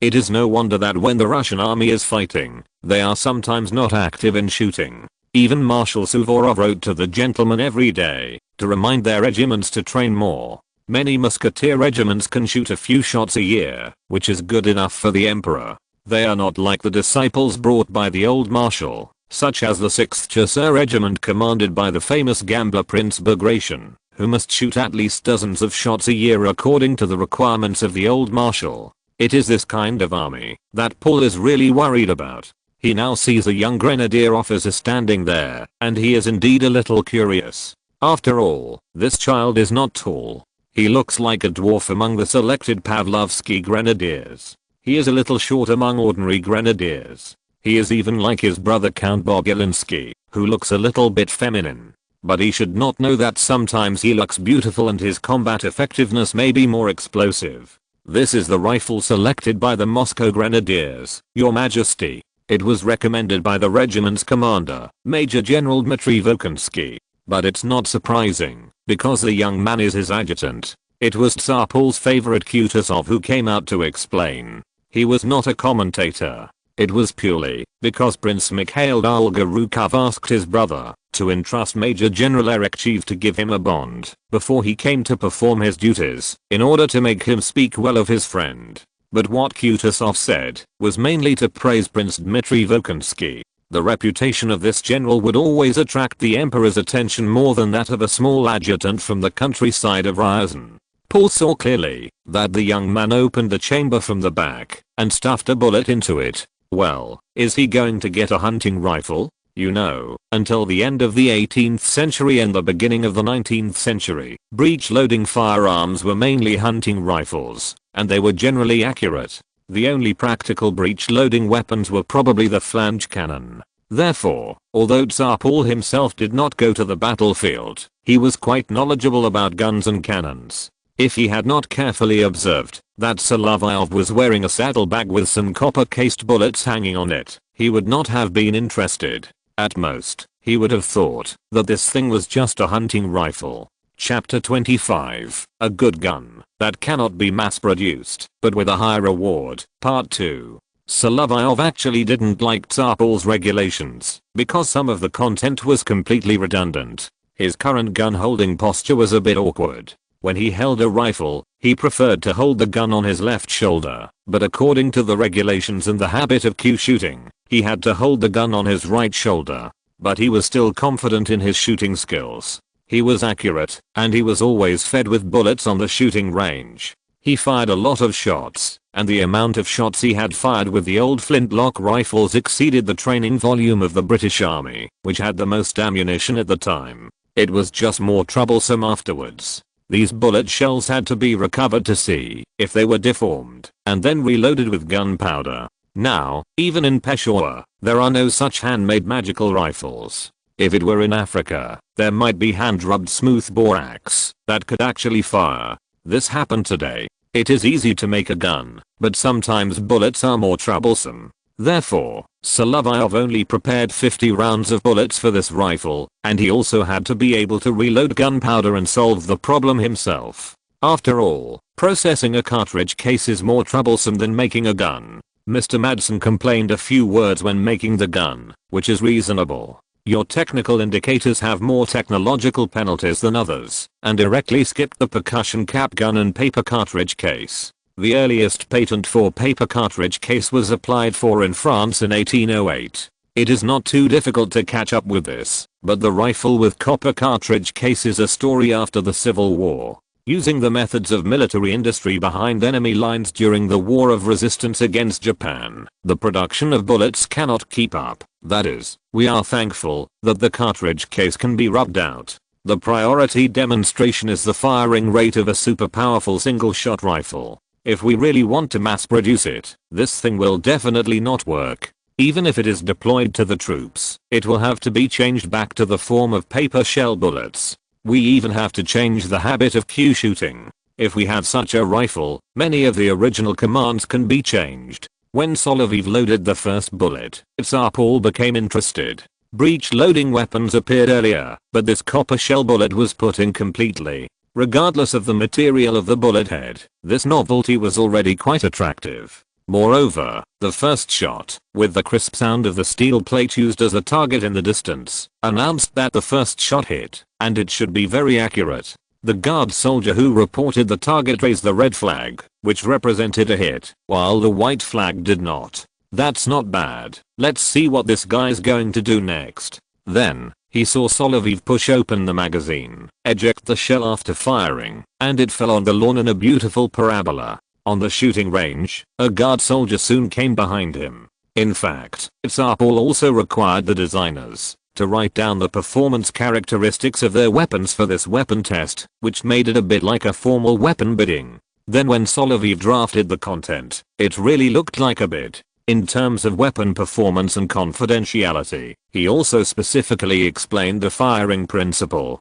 For rifled breech loading rifles, soldiers need to be arranged to collect shells on site and put them in cloth bags. This is for the purpose of weapon confidentiality and shell recovery. The guardsman responsible for recovering shells, like caddies on a tennis court, put the shells in a cloth bag and waited by the side. After all, this was a test of continuous shooting. Tsar Paul himself was impatient. He did not have the patience to read through such a long-winded operating procedure that was more detailed than the instruction manual, and the writing was too plain. Unlike the guys who had smoothbore rifles before, who liked to find someone to use gorgeous words to blow up the sky according to the traditional art of the Russian court, this approach was actually more rigorous. In fact, the moody Tsar Paul was the one who was easier to control than his mother and his two sons who became Tsars. As long as he was happy, it would be fine. As for the shooting of the second bullet, Paul himself sat there and watched.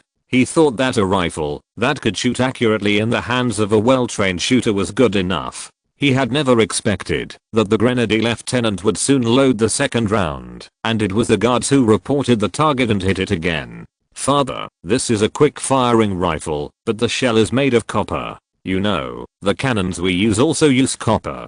If we equip them in large quantities, it will take up a lot of copper." It was normal for Alexander to say this. Many cannons of this era were copper cannons. Especially Tsar Paul himself attached great importance to artillery and was ready to start mass production of unicorn cannons. The materials and production capacity that could be allocated to the new rifles were very limited. It was also a good thing for Paul that his son was willing to think deeply, especially in connection with the current national conditions in Russia, to make suggestions so that he could be a qualified crown prince of the Russian Empire. At the same time, this rifle was like he had just met his wife to Paul. Just because Solovyov fired more than 10 shots in a row and the accuracy was still superb, and the white smoke produced by the burning of black powder did not affect the accuracy like ordinary shooting. Anyway, this gun can be used, and its status is also very clear. When bidding, Solovyov said in his manual that it was a 1797 model Chasseur rifle, and the goal was to use it for the Chasseur regiment.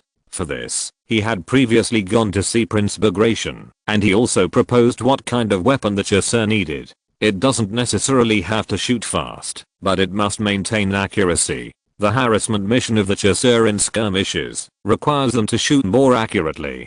before the line infantry encounters. This type of light infantry often starts to exchange fire. If this thing is also fired in formation, the picture is really beautiful. Considering that the rifle has a higher natural hit rate, the possibility of concentrating the enemy has increased significantly. It used to take 400 or 500 shots to effectively kill the enemy. Now the efficiency of killing on the battlefield has been greatly improved.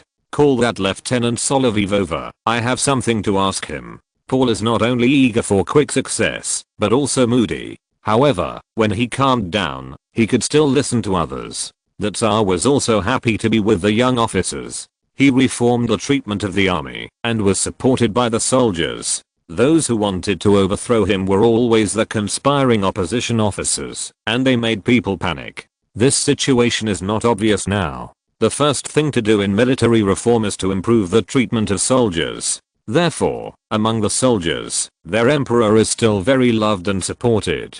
Solovyov came to Tsar Paul. He was in a good mood today, so he was also friendly. Just like what Frederick the Great said, he was kind and upright by nature. Although he had a bad temper, he was very tolerant in many places. When he was in a better mood, he was even more tolerant. Your Majesty, I'm here to present you this 1797 model Chasseur rifle. After the Tsar himself took the rifle in his hand, he felt very satisfied. It is this gun that has such an amazing firing rate. What I'm more interested in is the bullets used in your gun, Solovyov. I was worried just now that you would use up all these bullets. No, Your Majesty, I have prepared the number of bullets necessary for a battle. I just counted them and found that I have fired 15 rounds. These shells can still be reloaded with gunpowder. Excellent idea, Lieutenant. Are you a grenadier? Yes, Your Majesty, in the Moscow Grenadier Regiment, but I have always been an adjutant and followed my superiors to St. Petersburg.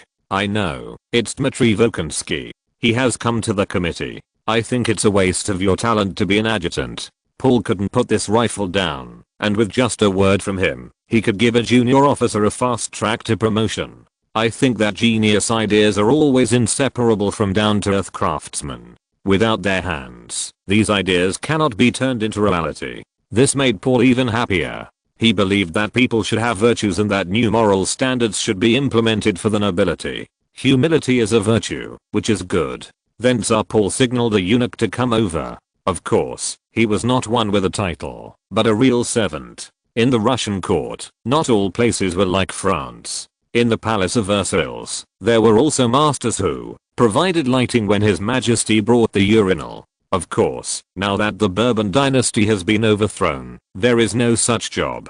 Paul decided to reward the craftsmen and work in the tiller arsenal. Solovyov did not want to make any requests. It was not because he was afraid that this place would become a Tangrantang, but at his age, it was really difficult to arrange anything except the bonus he deserved, because the Russian army also paid attention to seniority. Even if you were promoted by exception, your family background and years of service would have to be considered. Now it was the Tsar himself who spoke up and raised the issue. You did a good job, but you are too young, and you are just an adjutant. Apart from the bonus, even if I give you a promotion, I can only let you continue to be an adjutant in another place. To put it bluntly, his current position means that he will be an adjutant for a long time. No wonder in Russia, some people sometimes say that being an adjutant is not a future, and they should work in another place. Paul, who could have said it directly, insisted on writing a letter by hand. Not only did he make Solovyov anxious, but even the Crown Prince Alexander and Grand Duke Constantine beside him were anxious. He insisted on writing an order when he could speak. This approach, those who know it will think that you want to give a big reward to the young man in front of you, and those who don't know it will think that you want to issue a hand order to send this little adjutant to micromanage below. After all, there is no room for a staff department in his military reform. There was such a thing for a while in the era of the Empress, but it disappeared later. In the army of the 18th century, there may be more accompanying adjutants, but the Russian army is really not good at staff business. Solovyov was an adjutant, and he made his superiors feel comfortable, not by flattering and interpersonal relationships, but by handing over maps and things when needed. Flattery is actually different from high emotional intelligence, and it should be said that it is more about performance. When he arrived at the shooting range, he always carried a briefcase on his side, and it was obvious that he was an adjutant to the Pavlovsky Grenadier Regiment. For Solovyov, this was basically a change from an ordinary grenadier to a special branch of the army. When the regiment was formed, a lot of troops were drawn from the Moscow Grenadier Regiment. The regiment currently has 6 companies, including 1 grenadier company and 5 musket companies.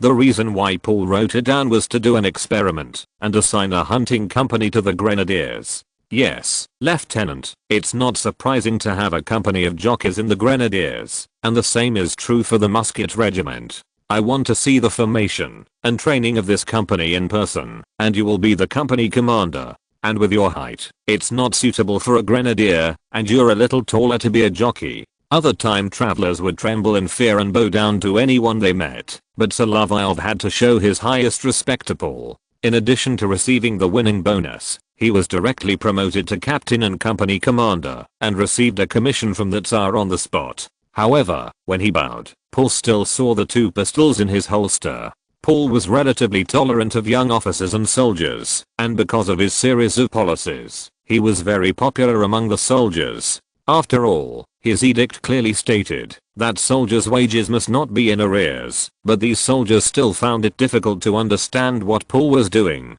Although this Tsar had a bad reputation in the future, and because he was murdered, his 5-year reign was often shrouded in mystery, but many of the military regulations he established during this period have actually been used to this day, but generally no one noticed that the steps of the standard bearers and soldiers on duty on Red Square still reflected the shadow of his military reform. Therefore, Solovyov and other officers and soldiers participating in the test were allowed to bring personal weapons to the review ground. These 2 pistols caught his attention. Captain, are these also newly made pistols? Erekchev on the side winked at Solovyov, and he understood that the Tsar knew about this. The artillery general then said, Captain Solovyov, since you have also stated the performance and purpose of this 1797 model revolver officer's pistol when you submitted the bid, why don't you present it to His Majesty as soon as possible? Solovyov then took both pistols out of their holsters, handed one of them to Paul with the muzzle held, and placed the other gun on the small table with T-sets, and Alexander picked up this one. It doesn't look bad. This gun is not loaded with ammunition. Does it use the same bullets as your shotgun? No, Your Majesty. If this also uses copper shell bullets, Mr. Madsen will have a harder time, and we don't have the time to complete the design of these weapons. The one we finally adopted is the old method, but the lead bullets are preloaded. Your Majesty, that's it. If you think the loading is slow, you can prepare more preloaded detachable magazines, and the speed of changing bullets on the battlefield will be greatly accelerated. He explained to the Tsar and the Grand Dukes while loading gunpowder. However, the firing method has been improved. It is no problem to directly load the shell and firing pin according to the hunter rifle. However, considering the cost issue, it may be upgraded to paper shell bullets in the future. Solovyov showed off in front of the royal family this time.